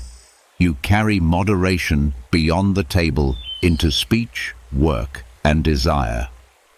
The first meal becomes the silent teacher of balance in all things. And so the morning continues its series of tests. The alarm tests, discipline, posture tests, presence, exercise tests, resilience, and now breakfast tests, temperance. To pass this trial is to begin the day not enslaved but free, not dulled but clear, not greedy but grateful. The Stoic does not eat to indulge but to live, and in living to practice virtue. This is the ethics of breakfast, that even the smallest act of nourishment can become a lesson in strength. Moderation at the table proves that the will can master desire, but temperance is not the end of Stoic practice. Food sustains, but it is never the goal. The Stoics taught that the true measure of a life is not how comfortably you feed yourself, but how faithfully you serve your role in the larger order. After the body is nourished, the soul must be reminded why it rises at all. The transition from sleep into waking should not stop at self-care. It must move towards service. Morning becomes the time to meditate on duty, to recall the roles you occupy: parent, partner, worker, citizen, friend, and to prepare to live them with clarity. Marcus Aurelius began his mornings by reminding himself of his place. A man among men, an emperor with obligations, a rational being meant to act in harmony with reason. He rebuked himself when he lingered in bed, not because idleness was shameful in itself, but because it delayed his duty. He rose to serve, to fulfill his role in the fabric of the universe. This perspective stripped away the illusion that life belonged to him alone. It belonged also to others who depended on him, and to the cosmos that gave him existence. Meditation on role fulfillment sharpens purpose because it confronts you with responsibility. You are not here by accident, nor are you here only for pleasure. Each role carries duties that define your contribution. To forget them is to drift. To remember them is to live with direction. The morning, fresh and quiet, is the right time for this reflection. Before the noise of the day scatters thought, you sit with the question, what must I do today to be faithful to my role? This meditation is not abstract. It demands specificity. If you are a parent, it means patience and presence with children. If you are a partner, it means loyalty and kindness. If you are a worker, it means diligence and honesty. If you are a citizen, it means justice and contribution. The Stoics did not separate philosophy from daily life. Philosophy was lived through duty. The reflection each morning is a reminder that virtue is not vague, but embodied in action. There is also humility in this practice. Roles remind you that you are not the center of existence. You are part of a larger whole, a single thread in the fabric of nature. To fulfill your role is to contribute to the harmony of that whole. Marcus spoke often of the hive and the bee.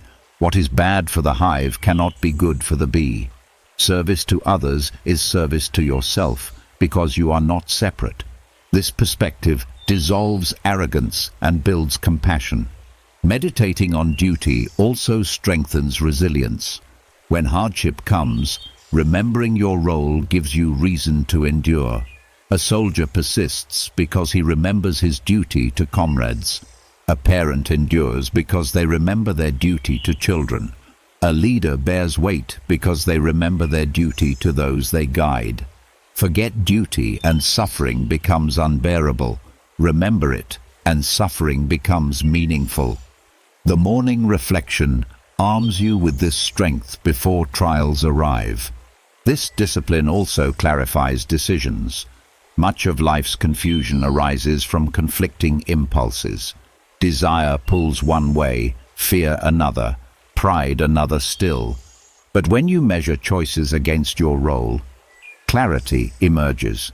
The question becomes simple: does this action honor my duty or betray it? Meditation in the morning prepares you to answer quickly and firmly. It cuts through hesitation by giving you a standard higher than impulse. The practice must be repeated daily because forgetfulness is constant. The world tempts you to think of self first, to indulge, to escape. Roles are demanding, and the mind seeks relief from them. But relief without purpose becomes emptiness. The Stoics knew that meaning lies not in escape, but in fulfillment. Each morning you remind yourself of this truth so that when temptation appears, you are not deceived. Modern psychology aligns with this insight. Studies show that people who see life in terms of meaningful roles and purpose report higher resilience, lower stress, and greater satisfaction. Direction protects against despair. Duty gives structure to suffering. Purpose reduces distraction. The Stoics understood this intuitively. Life without role is chaos. Life with role is order. This meditation also nourishes gratitude. Roles themselves are gifts. To be a parent is to be entrusted with life. To be a friend is to be entrusted with loyalty. To be a worker is to be entrusted with contribution. Even burdens are gifts because they give opportunity to practice virtue. Gratitude transforms duty from weight into privilege. To say in the morning, "I have roles to fulfill," is to say, "I have meaning today." There is freedom in this discipline as well. While roles bring responsibility, they also liberate you from endless choice. When you know your role, you know your direction. You no longer chase every impulse or whim. You no longer wonder endlessly what life is for. The answer is clear: fulfill your role. This clarity saves energy, strengthens focus, and steadies the soul. Meditation on role fulfillment. At dawn, therefore, turns the day into service. You rise not only to satisfy appetite or seek comfort, but to contribute. Each action, from the smallest to the greatest, is measured against the duty of your station. This transforms ordinary acts into sacred ones. A word spoken kindly, a task done with diligence, a moment of patience, all become philosophy in practice. And so the morning, which has tested discipline, temperance, and resilience, now calls you to purpose. You are more than a body that wakes, more than a mind that thinks. You are a being with duties, part of a greater whole, entrusted with roles that give shape to life. To meditate on them each morning is to remind yourself of why you rise at all. This is how the Stoic turns sleep into service, by beginning each day with clarity of purpose and commitment to duty. Meditating on duty gives purpose to your rising, but purpose often collides with the heaviness of the body and the haze of the mind. Even the most disciplined intentions meet resistance in the form of grogginess, that sluggish state where clarity seems distant and effort feels heavy. The Stoics did not treat such states as failures, but as opportunities. Restlessness, fatigue, and the fog of morning are not enemies, they are teachers. To reframe them in this way is to turn weakness into strength, to practice patience with yourself, and to sharpen clarity even when clarity seems out of reach. Morning grogginess often brings frustration, The alarm has rung, the duties are clear, yet the body feels slow, the thoughts scattered. Most people interpret this as a setback, a flaw to be resented. The Stoic response is different: to accept it as part of nature, to meet it with reason, and to ask what it can teach. Marcus Aurelius reminded himself that the body will resist rising because it craves ease, but he countered by remembering that he was born not for comfort, but for action. In the same way, grogginess becomes a lesson in aligning action with reason rather than with impulse. Patience is the first virtue trained here. When the mind is clouded, frustration arises quickly. But the Stoic disciplines himself to respond gently, acknowledging the state without judgment. Grogginess is not failure. It is a condition to be endured with composure. By practicing patience with yourself in the first minutes of the day, you strengthen patience for the rest of the day. If you can remain calm with your own fog, you are more likely to remain calm with the faults of others. Clarity is the second lesson. When the mind is heavy, thought must be directed more carefully. This forces focus. You learn to strip tasks down to essentials, to move step by step rather than scatter energy. Grogginess compels simplification, and in this simplification, clarity appears. The Stoics valued simplicity, believing that truth is often found when complexity is reduced. Morning fatigue, when reframed, becomes an exercise in seeing what matters most. There is also humility in this practice. Grogginess reminds you that you are not a machine, that your body has limits, that perfection is an illusion. To accept this with calm is to align with nature rather than rage against it. The Stoics taught that virtue lies not in controlling everything, but in mastering your response.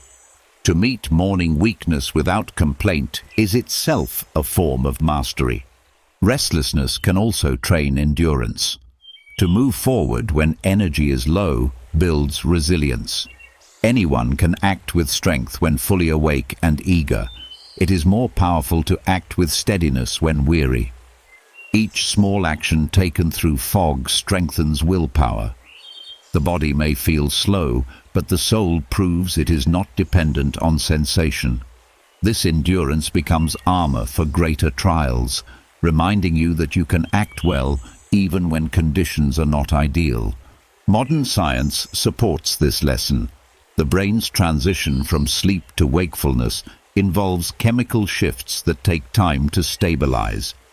The sluggishness many resent is natural, not weakness. By reframing it as training, you align with biology rather than resist it. You learn to use the period wisely, stretching gently, breathing steadily, focusing the mind on one clear thought. What once felt like wasted minutes becomes practice in resilience and clarity. This discipline also nurtures gratitude. Grogginess is a sign that you have awakened at all. To resent it is to forget that many never see another morning. When reframed, even the heaviness of the body becomes reason for thanks. It is the weight of being alive, of having another chance to act with virtue. Gratitude turns frustration into calm acceptance, replacing complaint with perspective. The practice extends beyond the self. When you accept your own morning weakness with patience, you become more understanding of others. You recognize that everyone faces internal resistance, that what looks like laziness or irritation may be fatigue. Compassion grows from this awareness. The Stoic does not excuse vice, but he learns to judge less harshly when he sees weakness mirrored in himself. Another benefit lies in focus on the present. Grogginess tempts the mind to long for yesterday's rest or tomorrow's energy. But the Stoic trains himself to remain in the moment, to accept the state as it is. This strengthens presence. You act with what you have now, not with what you wish you had. This discipline guards against regret and anxiety, the twin thieves of peace. Over time, reframing restlessness reshapes identity. You no longer see yourself as someone defeated by fatigue, but as someone who learns from it. Each morning, fog becomes a chance to practice patience, clarity, endurance, gratitude, and compassion.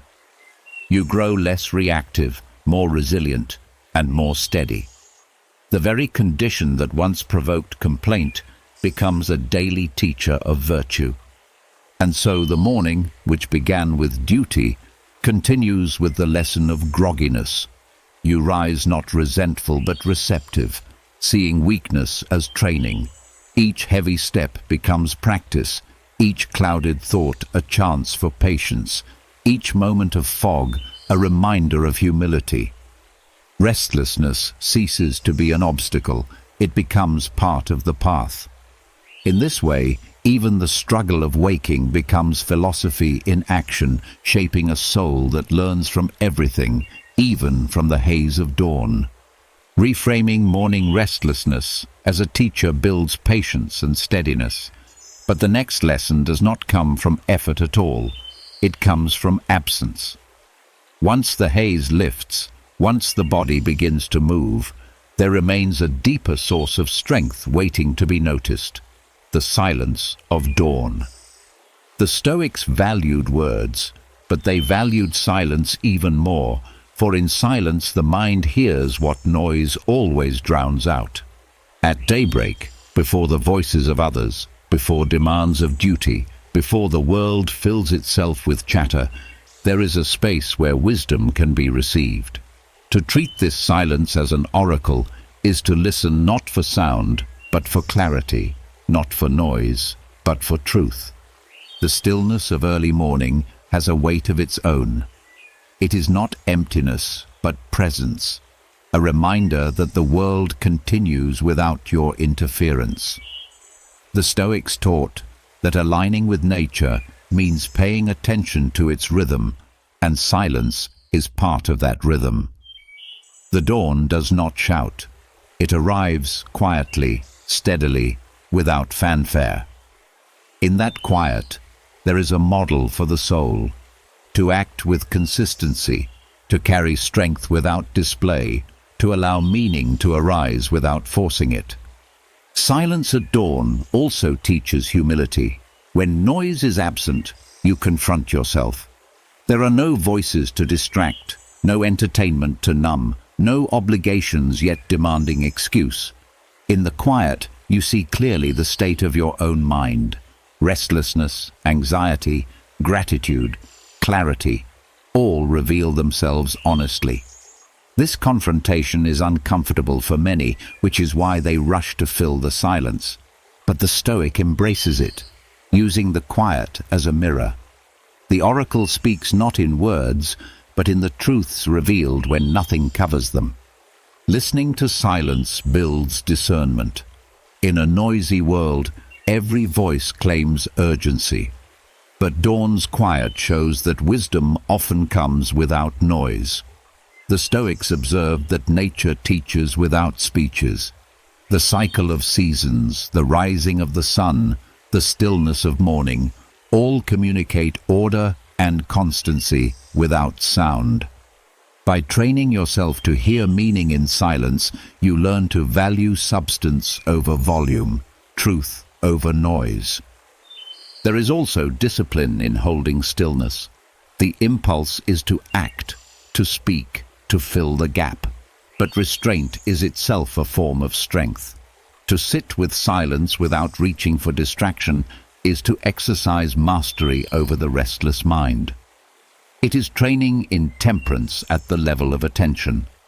The quiet does not entertain, but it strengthens. Over time, the soul learns to rest without noise, to find stability without stimulation. Modern research on mindfulness echoes this insight. Periods of silence reduce stress, restore focus, and deepen awareness.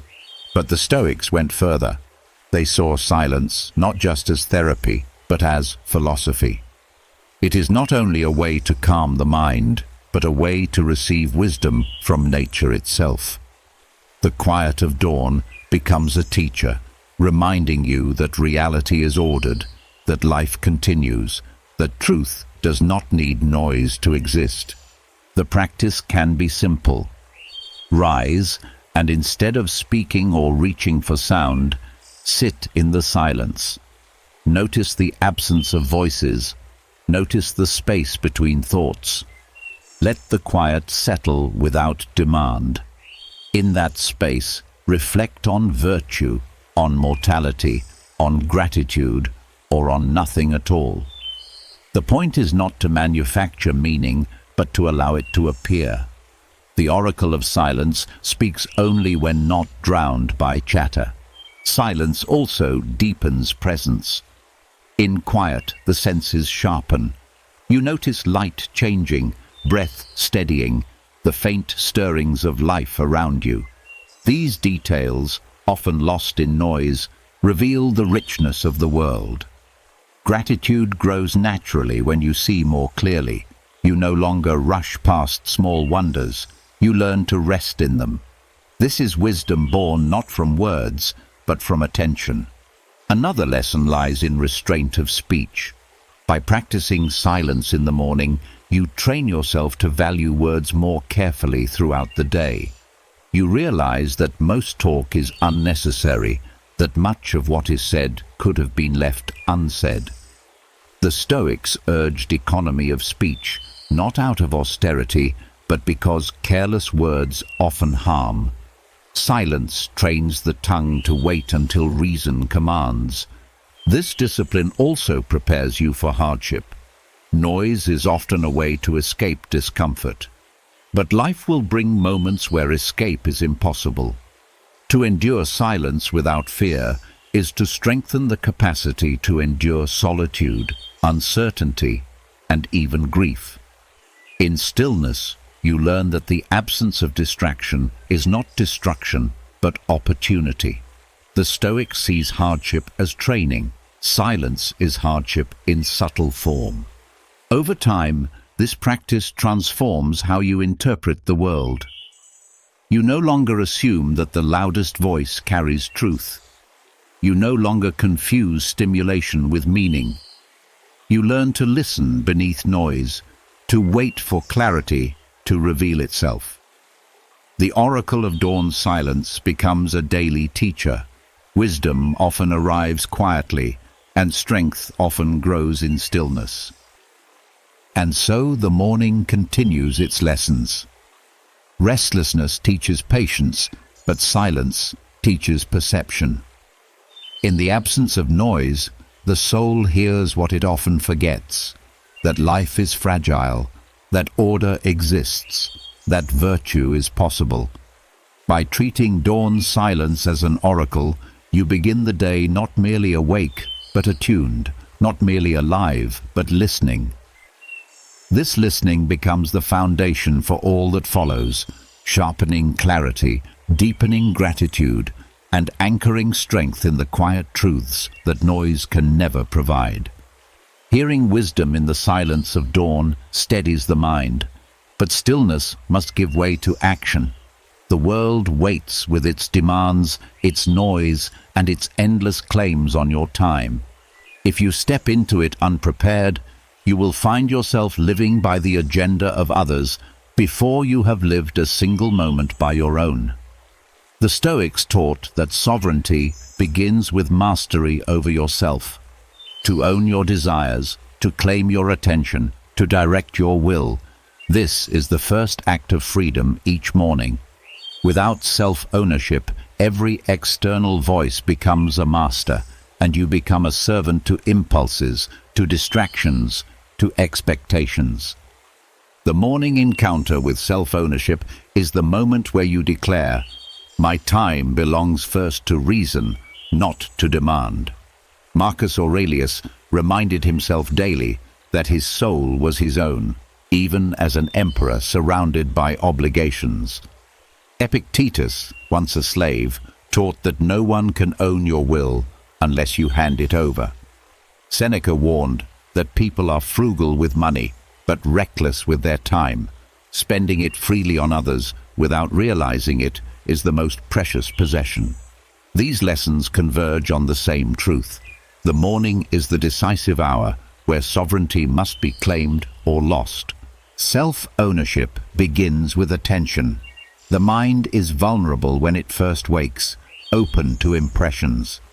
If you give those moments to distraction, you set the tone of servitude.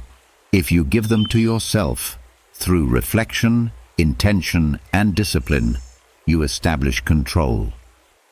The Stoics urged us to master impressions, to question every thought before granting it power. In the morning, this means pausing before desire takes hold, examining impulses, and deciding which deserve action. It is the training ground of freedom. Desire is not only about appetite, it is the pull to linger in comfort, to check messages, to seek validation, to chase trivialities. Self-ownership requires looking at each of these impulses and asking, does this serve reason, or does this enslave me? By confronting them immediately, you prevent them from gaining momentum. Desire ignored at once is weak. Desire indulged grows stronger. Each morning offers the chance to practice this mastery. Claiming sovereignty also means setting boundaries before others invade. The Stoics recognized that obligations to family, community, and state are real, but they warned against losing the self completely in them. Service must come from strength, not from depletion. To own your time in the morning is to give yourself space to prepare, to anchor, to strengthen. Then, when others claim your energy, you give it freely, not resentfully, because it was first grounded in your own reason. This practice shapes identity. Each morning you choose whether to live as owner or as tenant of your life. Ownership means deliberate action, guided by principle. Servitude means drifting, reacting, surrendering. Over time, these choices accumulate into character. A person who repeatedly begins the day in servitude finds it harder to resist manipulation, harder to live with clarity. A person who begins in sovereignty grows stronger, clearer, freer. Modern science echoes this Stoic insight. Research on willpower shows that early hours are when self-control is strongest. Choices made then set momentum for the day. By using this time to claim attention and direct desire, you conserve energy for later challenges. To waste it on distraction is to weaken yourself before the day has truly begun. The Stoics, though without studies, observed the same truth. Mornings define mastery. Self-ownership also transforms relationships. When you begin grounded in sovereignty, you interact with others from strength. You are less reactive, less needy, less prone to resentment. You give because you choose to, not because you are compelled. This freedom makes service purer and connection more genuine. Without self-ownership, relationships often become bargaining, attempts to control or to be controlled. With it, they become mutual respect. The practice requires honesty. To own yourself, you must first admit where you are enslaved, whether to comfort, to approval, to distraction, to fear. The morning exposes these weaknesses clearly, because they appear as soon as you wake. To face them without excuse is to begin training. The Stoics did not fear weakness, they feared ignorance of weakness. Awareness is the first step toward sovereignty. There is also humility in this work. Self-ownership is not absolute control. The Stoics knew that illness, fortune, and death remain beyond command. Sovereignty lies not in conquering externals, but in directing your will. You cannot dictate outcomes, but you can dictate choices. Each morning, you remind yourself of this boundary. Control yourself, not the world. Within that boundary lies freedom. Over time, this daily encounter changes how you see life itself. You realize that freedom is not given by society, by wealth, or by circumstance. Freedom is internal, claimed anew each day by reason. You may live in comfort or hardship, surrounded by duties or isolated in solitude, but sovereignty remains available. It is tested most clearly each morning when desire and demand both press close. To own yourself in that moment is to begin the day unbroken. And so, after listening to the silence of dawn, you move into the trial of sovereignty. You claim your time before the world claims it. You master desire before it masters you. You step into the day not as a servant of impulse, but as the owner of your soul. This is the Stoic encounter with self-ownership, quiet, deliberate, powerful. It is the daily act that makes freedom more than a word, turning it into the lived foundation of strength. Claiming sovereignty over your own desires grounds you before the outside world lays its claim. Yet there is one more realm that tests mastery long before the day begins. It is the realm of dreams, those shadowy images that rise unbidden in the night. The Stoics did not dismiss dreams as meaningless illusions, nor did they treat them as mystical prophecies. They approached them as training grounds, reflections of the unconscious, offering chances to practice detachment, interpretation, and discipline even while the body rests. To step into the morning and reflect on dreams with reason is to turn shadows into lessons, to transform the mysterious into useful preparation for virtue. Dreams stir emotions that are often stronger than waking life: fear, desire, anger, grief. In the dream, you may run from danger, indulge in excess, or confront loss. On waking, the body still carries the echo of these emotions. The Stoics would urge you not to ignore this, but to examine it. Why did the dream provoke fear? Why did it entice with pleasure? Why did it wound with sorrow? Each answer reveals attachments, vulnerabilities, and hidden impulses. The dream becomes a mirror of the inner world, showing what reason must refine. Detachment is the first lesson. In dreams, events unfold without your control. You may soar or fall, feast or starve, love or lose. Yet none of it is real in substance.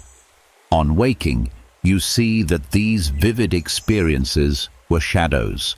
The Stoics used this recognition as practice in the larger truth. Much of waking life, too, is beyond your control. Just as you cannot dictate dreams, you cannot dictate fortune. What matters is not possession of control, but mastery of response. Dreams train this perspective by confronting you with the vivid but unreal, teaching you to let go with calm. Interpretation is the second lesson. The Stoics did not chase symbolic codes or hidden prophecies, but they encouraged reflection on what dreams revealed about attachments. A dream of wealth might show lingering desire. A dream of loss might show hidden fear. A dream of conflict might show unresolved anger. By analyzing these images in the morning, you gain insight into your character. They are not destiny, but data, reminders of where reason must work. The Stoics prized self-examination, and dreams offered raw material for it. There is also humility in this practice.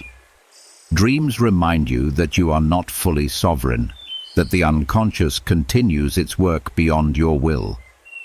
This recognition curbs pride. It shows that the self is more complex than conscious intention. The discipline requires vigilance in both night and day. The wise do not boast of perfect mastery. They admit the limits of control and use every tool, even dreams, to grow. Modern science lends weight to this Stoic view. Research shows that dreams consolidate memory, process emotion, and reveal subconscious concerns. They bring to the surface what the waking mind suppresses. To reflect on them with reason is to access hidden currents of the psyche. The Stoics anticipated this, treating every mental state, waking or dreaming, as material for practice. Nothing was wasted. All was turned toward virtue.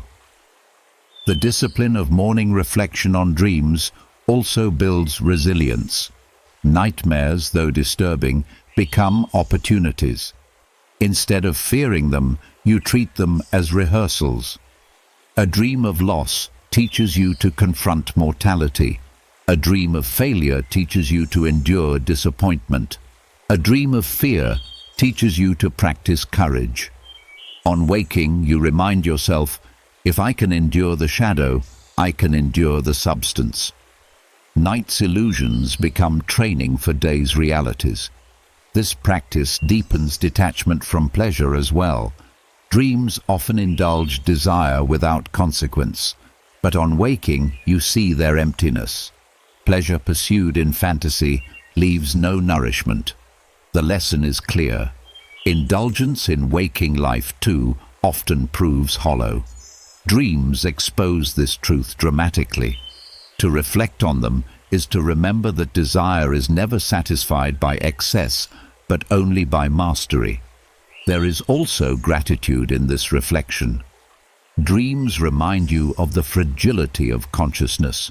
You slip nightly into states where reason sleeps, where chaos rules, where you are carried by currents you cannot direct.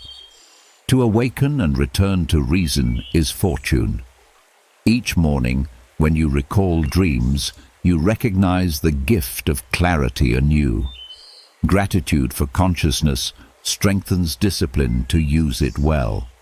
Over time, using dreams as training grounds sharpens identity. You begin to see that you are not the sum of fleeting emotions, whether waking or dreaming. You are the one who observes, reflects, and responds. This perspective builds the inner citadel, the place within that remains steady no matter what images or events unfold. The Stoics spoke often of this citadel, and dreams provide practice in entering it. And so, after claiming ownership of desire, you turn to the shadows of the night. You treat them not as meaningless oracles, nor as chains, but as teachers. You wake, recall, reflect, detach, interpret, and learn. Even unconscious imagery becomes part of the path of virtue. In this way, the Stoic wastes nothing, not daylight, not silence, not even dreams. Every state of being, even the mysterious world of night, becomes training for clarity, discipline, and strength. Dreams, with all their shadows and illusions, expose the hidden attachments of the mind. But there is another test waiting as soon as you step into the waking world. If the night reveals desire and fear in secret, the day reveals the craving for validation in public. Few chains are as subtle and heavy as the need for praise. To hunger for approval is to hand your freedom to others before you have taken your first breath of morning air. The Stoics urged training against this weakness, reminding us that applause is as empty as dreams. To practice indifference to praise before engaging with the world is to immunize the soul against one of its most seductive traps. Marcus Aurelius wrote often that fame is fleeting, that those who praise you will soon be dust, and their words forgotten.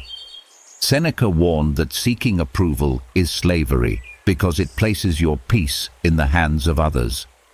Epictetus was sharper still. If you want to be free, stop caring about what others think of you. These teachings were not contempt for people, but clarity about value. Praise adds nothing to virtue, and criticism takes nothing away. What matters is whether you live according to reason. The morning is the perfect time for this training. Before you step into a world that will measure, compare, and judge, you remind yourself that your worth does not rest in their opinions. Reflection here is armor.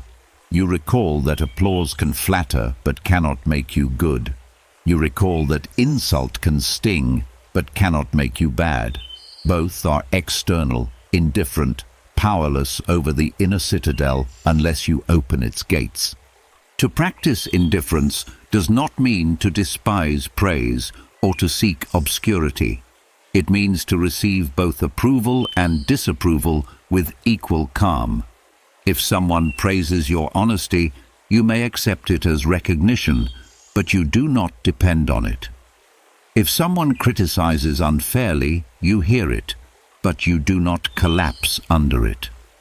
The training is to see both as noise, sometimes pleasant, sometimes harsh, always temporary. This discipline begins with self-examination. Ask each morning, what am I about to do today that might tempt me to seek validation?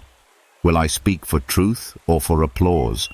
Will I work with diligence or with eye on recognition? By exposing these temptations in advance, you disarm them. The Stoic prepares his soul by naming weaknesses before they control him. Praise loses power when expected and diffused. There is also humility in this practice. To crave praise is to believe you deserve constant attention. Indifference reminds you that you are one among many, that the world does not revolve around your reputation. Fame, even if achieved, fades with time. The Stoics pointed to the forgotten names of once great men as proof. To live for praise is to live for shadows. To live for virtue is to live for substance. Modern psychology echoes this. Studies show that people driven by external validation suffer greater anxiety, less stability, and weaker resilience. Those anchored in internal values show greater peace and perseverance. The Stoics anticipated this truth. Peace comes from aligning with reason, not with applause. The morning reflection secures this peace before external voices can unsettle it. This practice also strengthens justice. If you act for praise, you may betray fairness for popularity. If you act for virtue, you remain just even when unrecognized. Indifference protects integrity. It ensures that your choices serve principle, not flattery. Each morning when you remind yourself of this, you prepare to act rightly even if no one thanks you. Another benefit is freedom from manipulation. Praise is often used as a tool of control. Those who crave it can be steered easily, rewarded into compliance. Indifference removes this lever. You are no longer swayed by applause, nor are you crushed by scorn. You remain steady, immune to the pushes and pulls of others.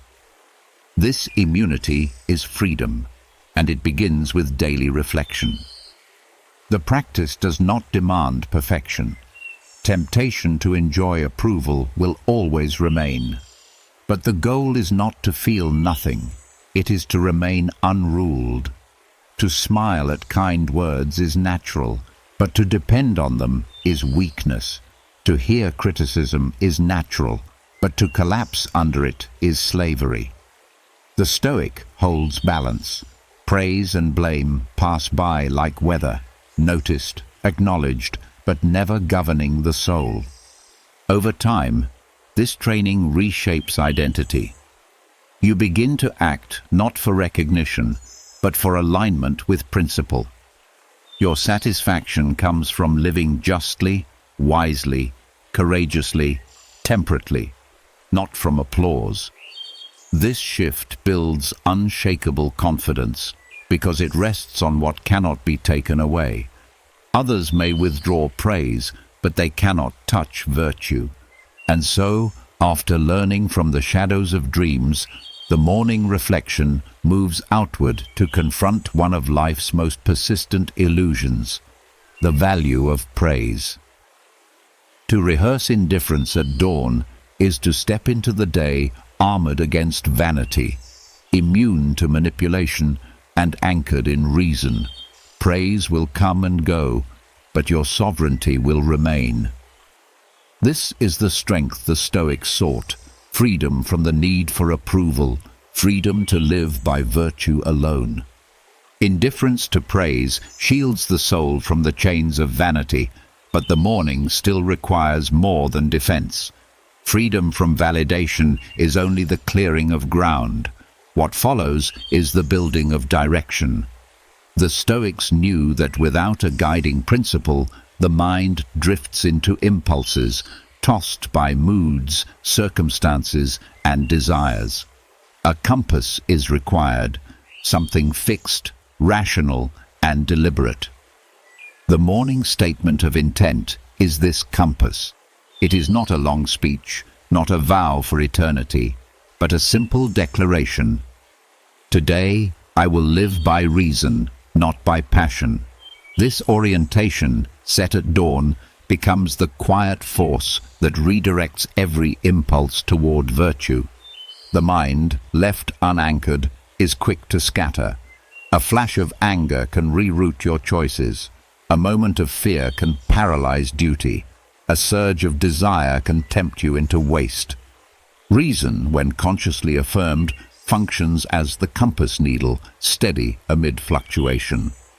Marcus Aurelius began his mornings by writing what kind of day he expected and what kind of man he intended to be.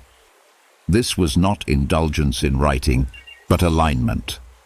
It gave him clarity before chaos had the chance to decide for him. The practice requires honesty.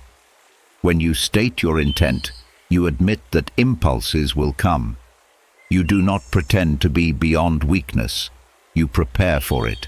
You say, anger may rise, but I will remember patience. Fear may arrive, but I will act with courage. Desire may tempt, but I will remain temperate. Injustice may appear, but I will remain just. The statement is a reminder that virtue is not automatic. It must be chosen again each day. This compass is powerful because it narrows the path. When you set intention in the morning, you reduce hesitation later. You have already chosen the direction, so when emotions surge, you return to the compass. The storm of passion cannot easily sway a mind that has already declared its aim. Without this, every choice is a fresh debate, and impulse often wins. With it, you act with steadiness, because the decision is anchored. There is humility in this ritual. To align with reason is to acknowledge that your own feelings are not supreme. Anger feels urgent, but it is not truth. Desire feels sweet, but it is not always good. Fear feels protective, but it can mislead. By declaring allegiance to reason, you submit to something higher than emotion, something more constant than mood. This humility saves you from being a captive of the self. Modern psychology echoes this Stoic compass. Studies show that setting intentions each morning increases self-control, improves decision-making, and reduces emotional reactivity. The brain follows the path it rehearses. By affirming rational aims, you prime yourself for aligned action. This is not superstition, but the discipline of shaping attention. The Stoics practiced this centuries before neuroscience gave it evidence. The statement of intent must be practical. It is not enough to declare abstract ideals. You must root them in action. Instead of saying, I will be good, you say, I will act justly toward those I meet. Instead of, I will be wise, you say, I will pause before judgment. Instead of, I will be temperate, you say, I will eat with measure. Instead of, I will be courageous, you say, I will speak truth without fear. This specificity transforms philosophy from concept into guide. This compass also reshapes relationships. When you align with reason, you meet others not with raw impulse, but with considered response. Anger gives way to patience, envy gives way to gratitude, resentment gives way to fairness. People around you may not notice the statement itself, but they will feel its effect in your conduct. The compass directs not only your inner life, but also your outer influence. Another benefit is freedom from regret. When you act by impulse, you often look back with shame or doubt. But when you act according to your declared principle, you stand steady even if results disappoint. The outcome may be uncertain, but the integrity of choice remains. The Stoics knew that peace comes not from controlling fortune, but from aligning action with reason. The compass ensures this alignment, reducing the weight of remorse. The practice also trains consistency. Each day you renew the commitment, not once for all, but again and again. This repetition engrains the habit. Over time, the statement becomes identity.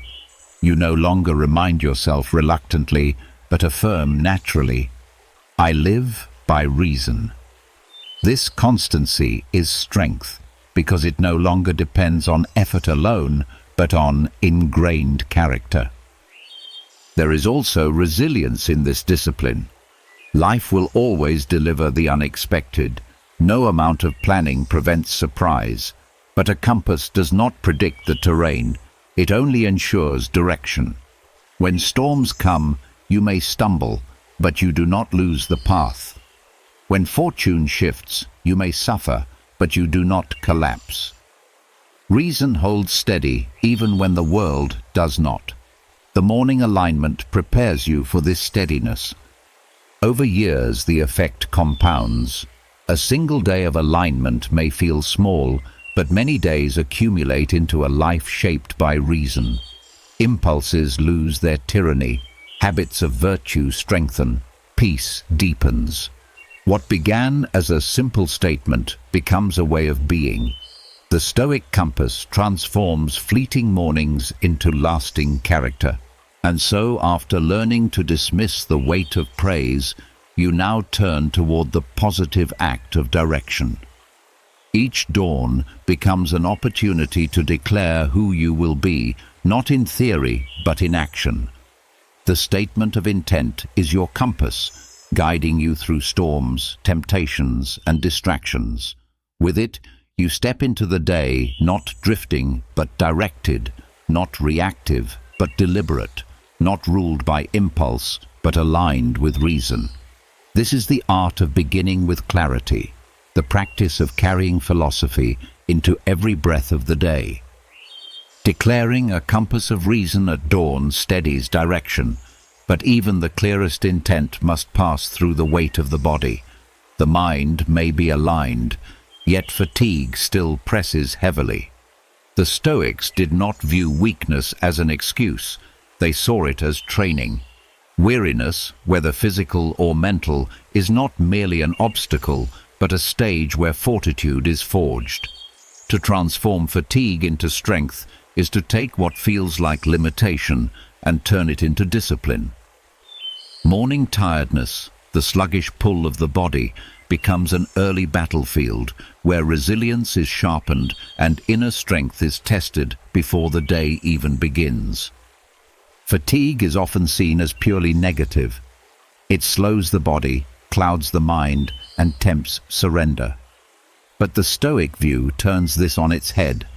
Adversity in any form is opportunity. Epictetus reminded his students that circumstances themselves are not harmful. It is our judgment of them that matters. Fatigue, then, is not defeat, but material. It is clay from which character can be shaped. When you meet it with endurance, you practice courage. When you remain steady through it, you practice patience. When you act despite it, you practice strength.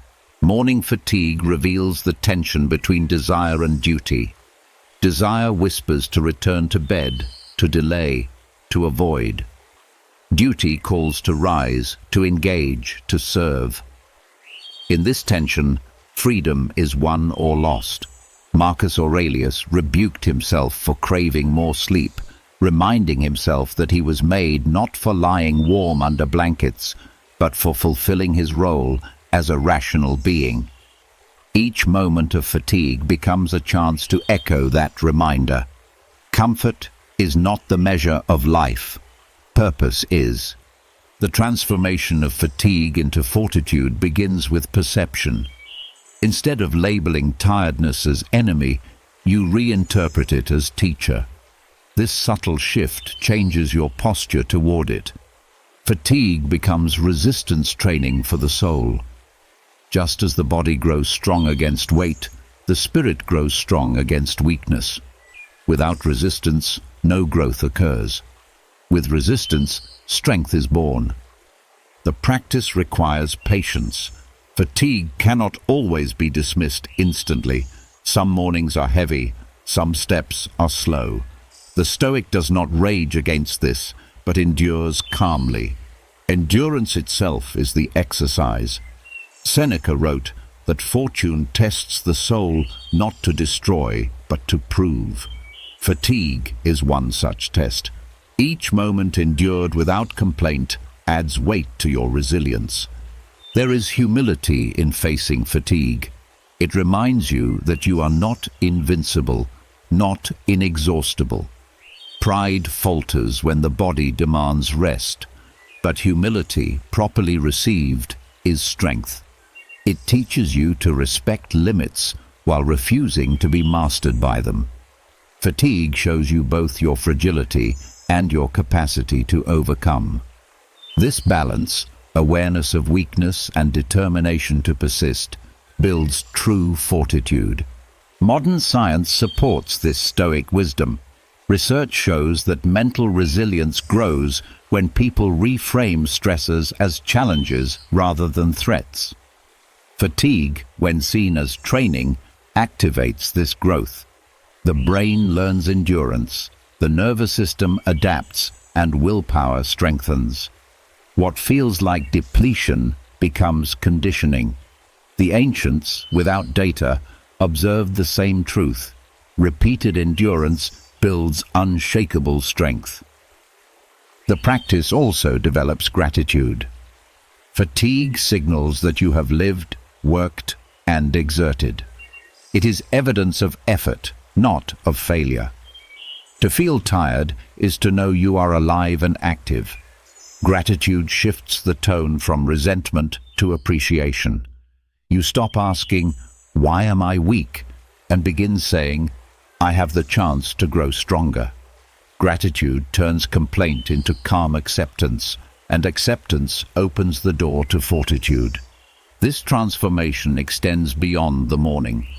If you can act with steadiness while weary, you can act with steadiness in larger trials. Fatigue rehearses hardship in miniature. Each day you meet it, endure it, and overcome it. Over time, your threshold for difficulty rises. What once felt crushing becomes manageable. The body may not always be strong, but the will becomes trained to rise above sensation. Fatigue also sharpens focus. When energy is scarce, you must choose carefully where to place it. This necessity trains clarity. You stop scattering effort on trivialities and direct it toward essentials. The Stoics valued such economy of action.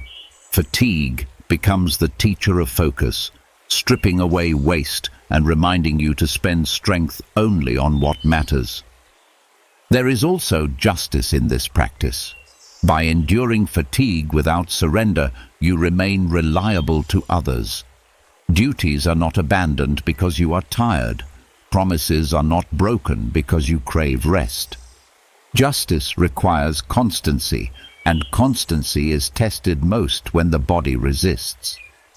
To transform fatigue into fortitude is to honor commitments, to remain useful, to place virtue above comfort. The discipline is not about denial of rest. The Stoics did not glorify exhaustion for its own sake. They valued balance. True fortitude includes knowing when to recover and when to push. The transformation of fatigue is not reckless overexertion, but wise endurance, acting with reason, not with indulgence. This balance ensures growth without collapse, strength without destruction. Over time, fatigue becomes less frightening. You stop dreading it, stop treating it as failure. You see it as familiar, as a recurring visitor that brings training with it. This removes anxiety. You no longer ask, "Will I feel tired?" but, "When I do, how will I respond?" The answer, practiced daily, becomes calm. I will endure. I will act. I will grow stronger. And so the compass of reason set at dawn leads directly into this practice. When fatigue presses in, you follow the compass, not the craving. You turn weakness into training, heaviness into strength, delay into discipline. Morning fatigue becomes not a burden, but a teacher. It teaches endurance, humility, gratitude, and focus. It proves that even weakness, rightly faced, can be transformed into fortitude. In this way, the Stoic begins the day not by lamenting tiredness, but by using it, shaping it into strength, and carrying that strength into every trial the day will bring. Transforming fatigue into fortitude shows that even weakness can be turned into strength. But the Stoics did not stop at endurance. They believed that true freedom comes not only from bearing what life imposes, but from actively choosing to meet fear with courage. And courage is not reserved for grand battles or heroic stages. It is forged in the smallest of choices, often before the sun has risen. Morning is the training ground where micro-courage can be practiced quietly through tiny acts that test the will. Each of these small victories expands resilience, preparing the soul for greater trials that await beyond the threshold of dawn. Courage for the Stoics was not recklessness, but alignment with reason despite fear. Marcus Aurelius reminded himself that the obstacles he faced were natural, not exceptions.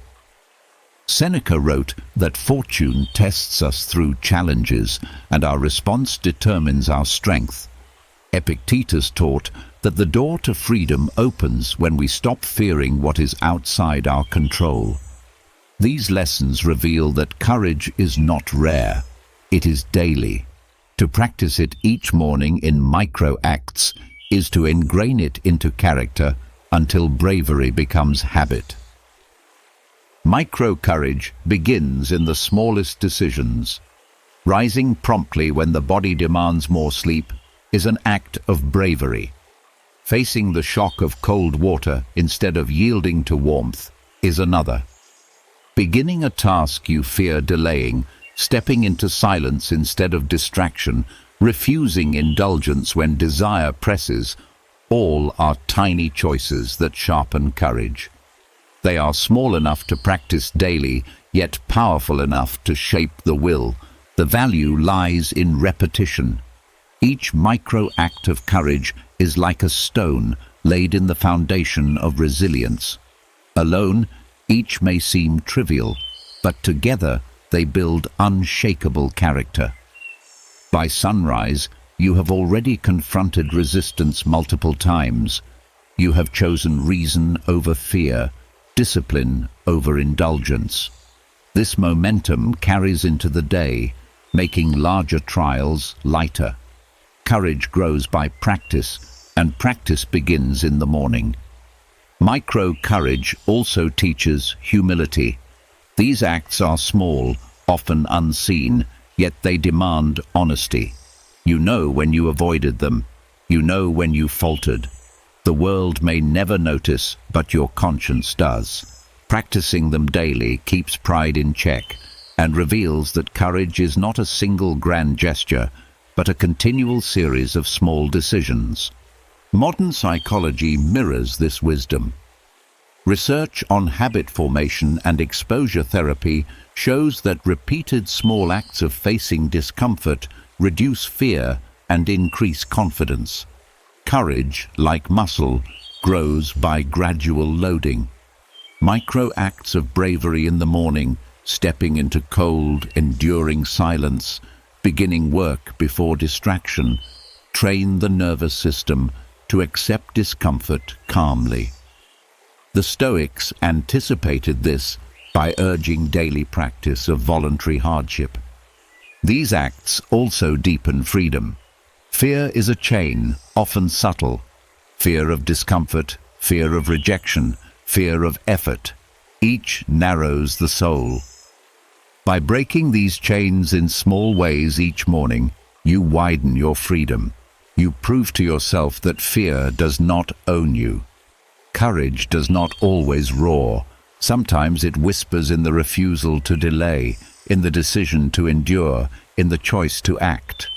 Micro-courage also strengthens service. When you train yourself to face small fears, you become more reliable to others in larger matters. The one who practiced rising at once, resisting indulgence, embracing discomfort, is the one who will speak truth when silence is safer, who will act with justice when compromise tempts, who will endure hardship for the sake of others. Courage practiced privately becomes courage expressed publicly. There is gratitude in this practice as well. Each morning presents countless opportunities to train bravery. Instead of resenting discomfort, you see it as gift. The cold floor, the heavy eyelids, the temptation of delay, all become teachers. Gratitude transforms these small resistances into tools for growth.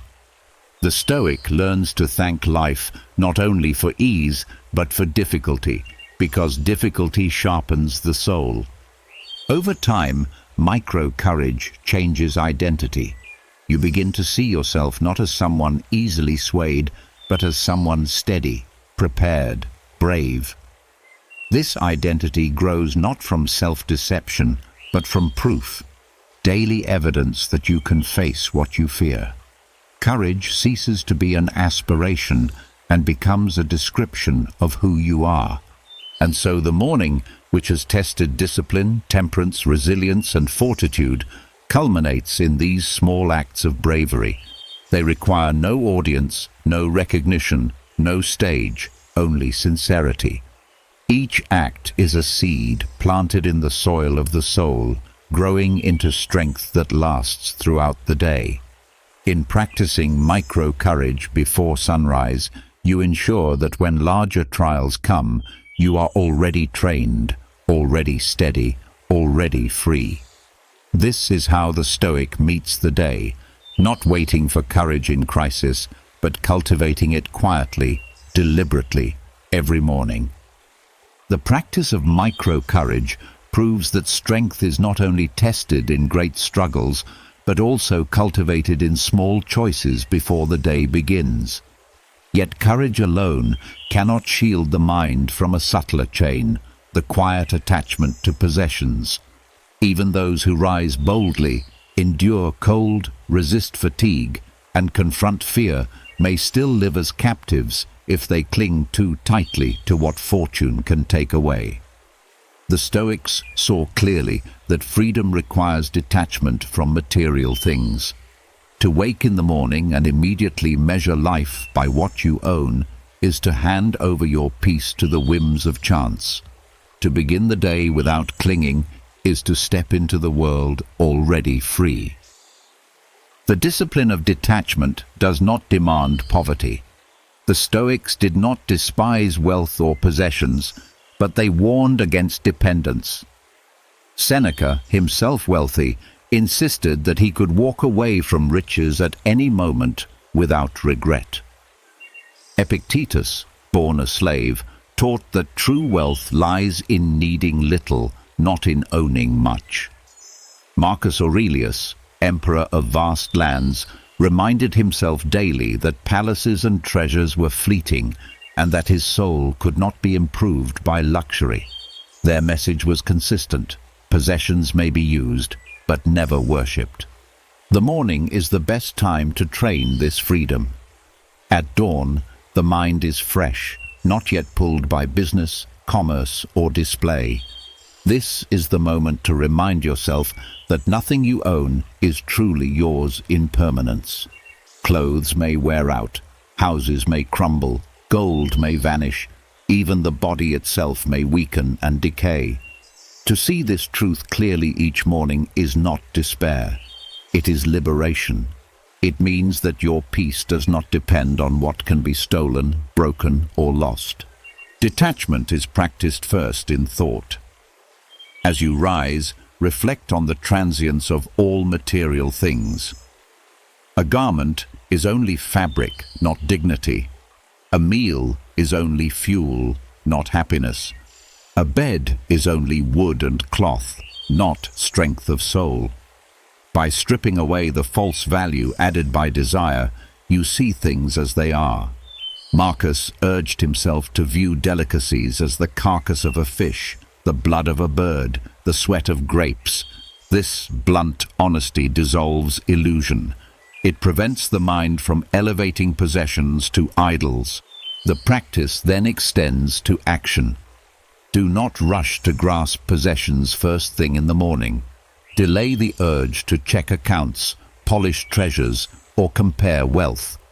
Begin instead with reflection, breath, or simple labor. By postponing indulgence, you weaken dependence. You teach the mind that survival and dignity come not from possessions, but from reason. Over time, this habit erodes the craving that chains so many to fortune's wheel. Another exercise is voluntary simplicity. Choose at times to start the day with less. Wear simpler clothes, take plainer food, rest on harder surfaces. Seneca urged his students to practice such days regularly, not because poverty was desirable, but because freedom was. By tasting simplicity, you discover that fear of loss was exaggerated. You realize that much of what you thought essential is unnecessary. This knowledge makes you stronger than fortune. Detachment also deepens gratitude. When you release clinging, possessions become gifts, not entitlements. A cup of water becomes precious. Bread becomes feast. Shelter becomes grace. Gratitude arises naturally when you recognize that nothing is owed. The Stoic does not despise possessions, but values them rightly, useful while present, untroubling when absent. To start the day with this perspective is to walk lighter, to carry possessions without being carried by them. There is humility in this practice. Possessions tempt the ego to pride, to display, to arrogance. But when you reflect each morning that wealth fades and objects decay, pride loses ground. You remember that kings and beggars alike end in dust, that riches cannot buy virtue, that fame cannot buy peace. Humility born from detachment protects you from vanity and grounds you in reality. Modern psychology confirms what the Stoics taught. Research shows that materialism correlates with anxiety and dissatisfaction, while detachment correlates with resilience and peace. The brain, when less preoccupied with possessions, frees attention for relationships, creativity, and virtue. By practicing detachment each morning, you rewire focus away from craving and toward meaning. Detachment is not denial of responsibility. The Stoics never taught neglect of property or duty. They taught care without clinging. To maintain what you own with diligence is just. To worship it is slavery. Begin the morning by reminding yourself, I will care for what is entrusted to me, but I will not confuse it with my identity. This balance allows stewardship without bondage. This training also reshapes relationships. Much conflict arises from possessions, disputes over wealth, envy of status, fear of loss. By detaching, you weaken these poisons. You treat others with fairness, not competition. You value people over objects, virtue over wealth. The morning reflection on detachment prepares you to meet others not as rivals for possessions, but as partners in reason. Over time, morning detachment builds fortitude. Loss may still sting, but it does not destroy. Theft may anger, but it does not shatter. Poverty may test, but it does not enslave. You remain steady because you practiced letting go before life forced it. The habit of detachment creates a soul that can walk through fortune's changes untouched. And so, after courage is trained in small acts, the next step is freedom from clinging. Each morning, remind yourself, possessions are tools, not treasures. They serve me today. They may leave tomorrow, but they are never the measure of my worth. Begin the day lighter, freer, unchained. This is the Stoic discipline of detachment, the art of waking not as a slave to things, but as a sovereign of the soul. Detachment from possessions clears the ground of false security, but freedom from clinging is not enough on its own. The Stoics taught that life is never lived in isolation. We are threads in a vast fabric, bound to one another by reason and duty. To rise in the morning without turning the heart outward is to miss half of philosophy's purpose.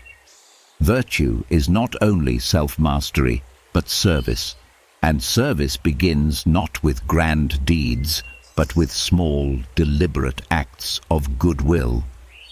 The first gesture of kindness at dawn is more than courtesy.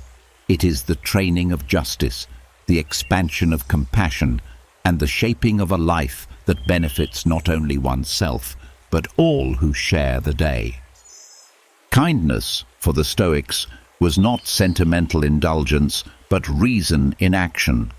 Marcus Aurelius reminded himself that he was born to work with others, not against them. Seneca wrote that no one can live happily who turns only inward because nature designed us for cooperation. Epictetus declared that our role is to fulfill what is appropriate to a rational, social being, and that means extending care to others. The first gesture of kindness in the morning aligns you immediately with this truth. It sets the direction outward, ensuring that the day is not consumed only by self-interest. This gesture can take many forms, and its power lies in sincerity, not scale. A word of patience toward a family member, a silent blessing for someone still asleep in the house, a message of encouragement sent before distractions begin, even a simple inward wish for another's well-being. These acts carry weight because they direct the soul toward justice and compassion. By beginning the day this way, you anchor yourself in the recognition that others matter and that your life is intertwined with theirs. The discipline of kindness requires reflection before action. It is easy to fall into habit, to perform gestures without awareness. But the Stoics emphasized intention, to perform kindness consciously, deliberately, and without expectation is to strengthen the soul. When you offer goodwill without needing return, you practice the highest form of justice, giving each their due because it is right, not because it benefits you. There is humility in this practice. Acts of kindness remind you that you are not superior, not self-sufficient. Even emperors, Marcus noted, depended on countless others for food, shelter, and safety. Recognizing this dependence softens pride. Extending kindness acknowledges the shared struggle of existence. Each morning you can remind yourself, the person before me carries burdens unseen, just as I do. This perspective transforms interactions into opportunities for compassion rather than judgment. Modern science echoes the Stoics. Studies show that acts of kindness release chemicals that increase well-being for both giver and receiver. Yet the Stoic valued kindness not for mood, but for virtue. The biochemical reward is incidental, the moral alignment is the true gain. To start the day with kindness is to strengthen justice, the virtue that ensures harmony in human community. This practice also strengthens resilience. A mind that begins with kindness is less shaken by insult or ingratitude. You do not offer goodwill to control others, but to fulfill your role. When kindness is grounded in principle, it cannot be stolen by another's reaction. A harsh word may sting, but it does not cancel the virtue of your own gesture. This resilience is armor against bitterness, preparing you to meet the day's conflicts with calm.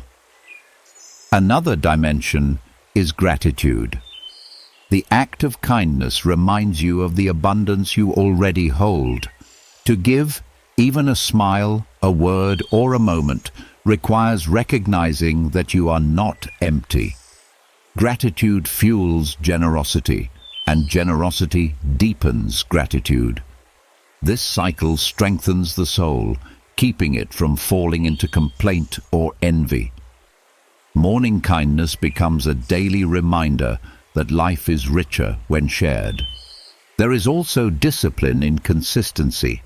To perform one act of kindness on occasion is easy. To practice it each morning requires commitment. The repetition ingrains the habit until it shapes identity.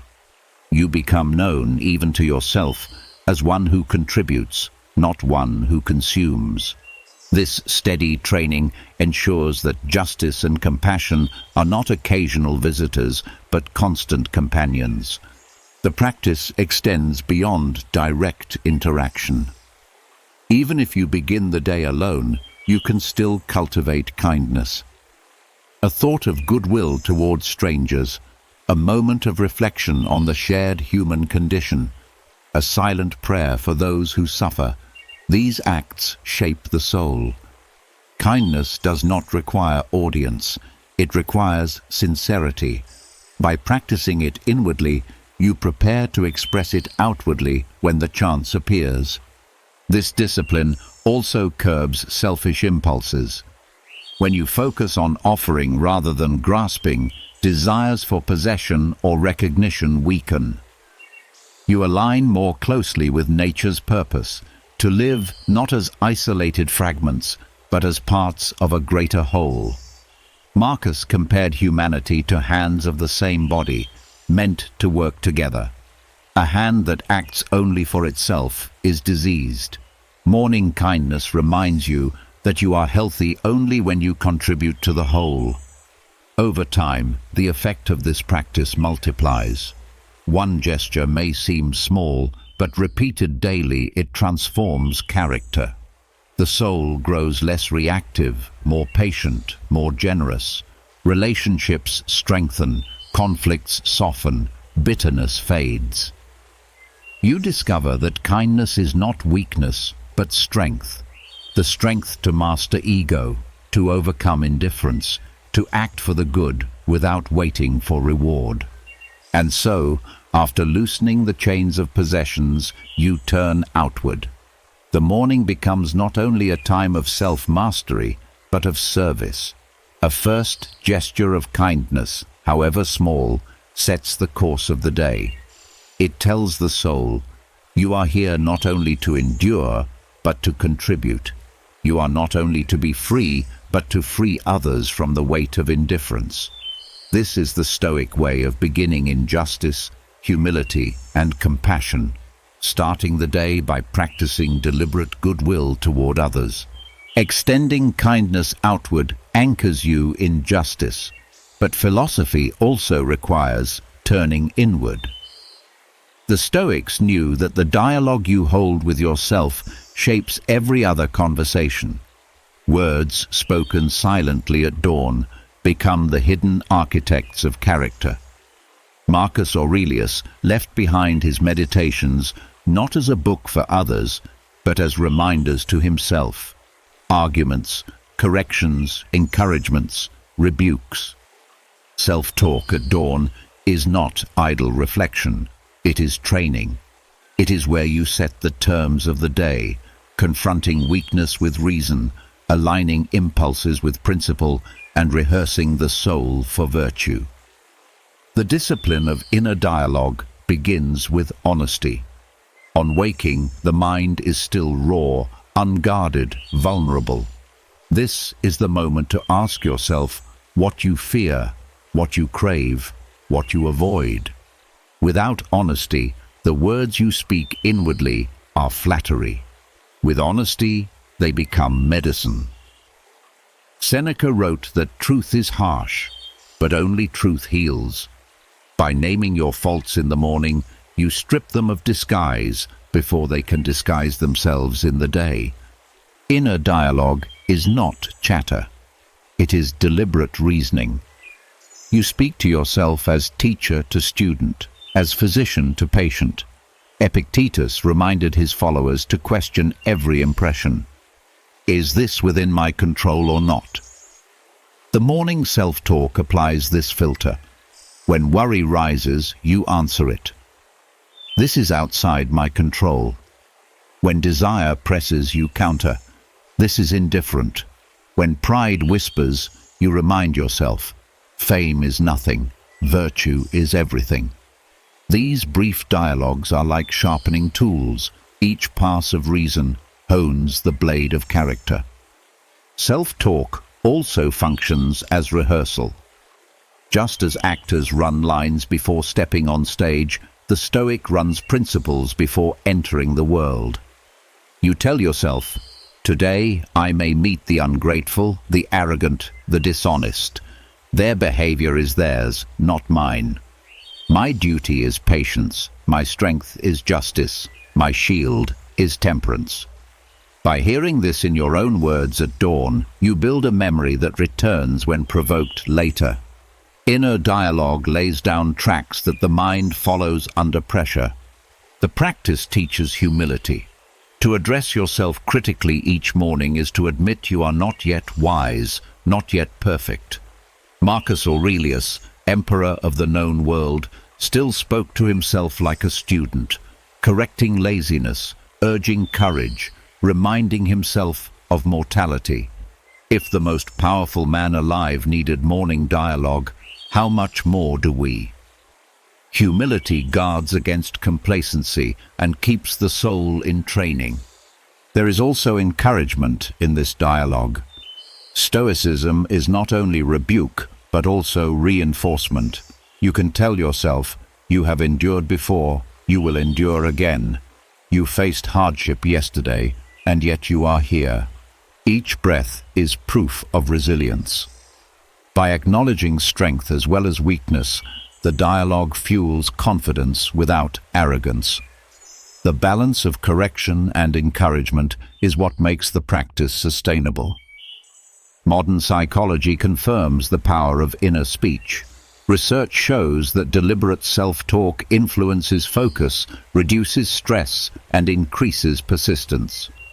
Athletes use it to sharpen performance. Therapists use it to restructure thought patterns. The Stoics anticipated this science by centuries, treating self-talk not as superstition, but as discipline. The words you feed your mind shape how it acts. Morning is the most potent time because the mind is malleable. Neural pathways are fresh. Attention is not yet scattered. What you say to yourself then imprints deeply. A single phrase repeated daily, such as, "I control my mind, not events," can anchor behavior for hours. Without this discipline, the first words in your head are often reactive, shaped by fatigue or distraction. By choosing words deliberately, you reclaim sovereignty. The practice can be structured. Begin with acknowledgement. Here are my weaknesses. Then correction. Here is what reason demands instead. Then rehearsal. Here are the trials I will face. Then encouragement. Here is the strength I already hold. Finally, commitment. Here is how I will act today. This sequence covers the soul like armor, leaving fewer gaps for passion to exploit. Inner dialogue also deepens gratitude. You remind yourself, I did not earn this dawn, yet it is given. I may not receive another, so let me live this one well. Gratitude grounds you, preventing entitlement. It turns complaint into awareness of gift. This tone, set privately, colors how you treat others publicly. There is justice hidden in this practice. By disciplining your inner words, you prevent injustice in outer ones. Harsh speech often begins as unchecked inner dialogue. By moderating the voice within, you train patience in the voice without. Self-talk becomes the first courtroom, where you try thoughts before they become actions. Over time, this discipline becomes identity. You no longer wait for others to correct you, you correct yourself. You no longer rely on external encouragement. You encourage yourself. The dialogue becomes constant, not only at dawn, but throughout the day. You carry within you a wise companion, always present, always guiding. This is the Stoic aim, not to silence the inner voice, but to educate it until it speaks with reason. And so, after beginning with kindness toward others, you now return to yourself. The morning becomes a tribunal where you both question and answer, rebuke and encourage, commit and prepare. The discipline of inner dialogue is not easy, but it is transformative. It turns dawn into training ground, words into armor, thought into strength. With it, you step into the day not as a passenger of impulse, but as a commander of soul, guided by Stoic principles that have been spoken, heard, and anchored within you before the world begins. You have walked through every step of this journey, from the discipline of negative visualization before sleep to the silence of dawn, from the strength found in voluntary discomfort to the gentleness of deliberate kindness, from detachment from possessions to the armor of inner dialogue. Each lesson has pointed to the same truth. Clarity, strength, and freedom are not gifts of fortune, but products of daily training. The Stoics showed us that peace is forged in practice, not in chance.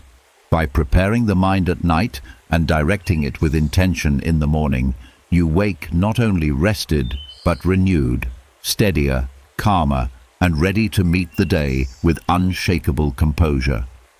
Now, it is your turn. Which of these practices spoke most deeply to you?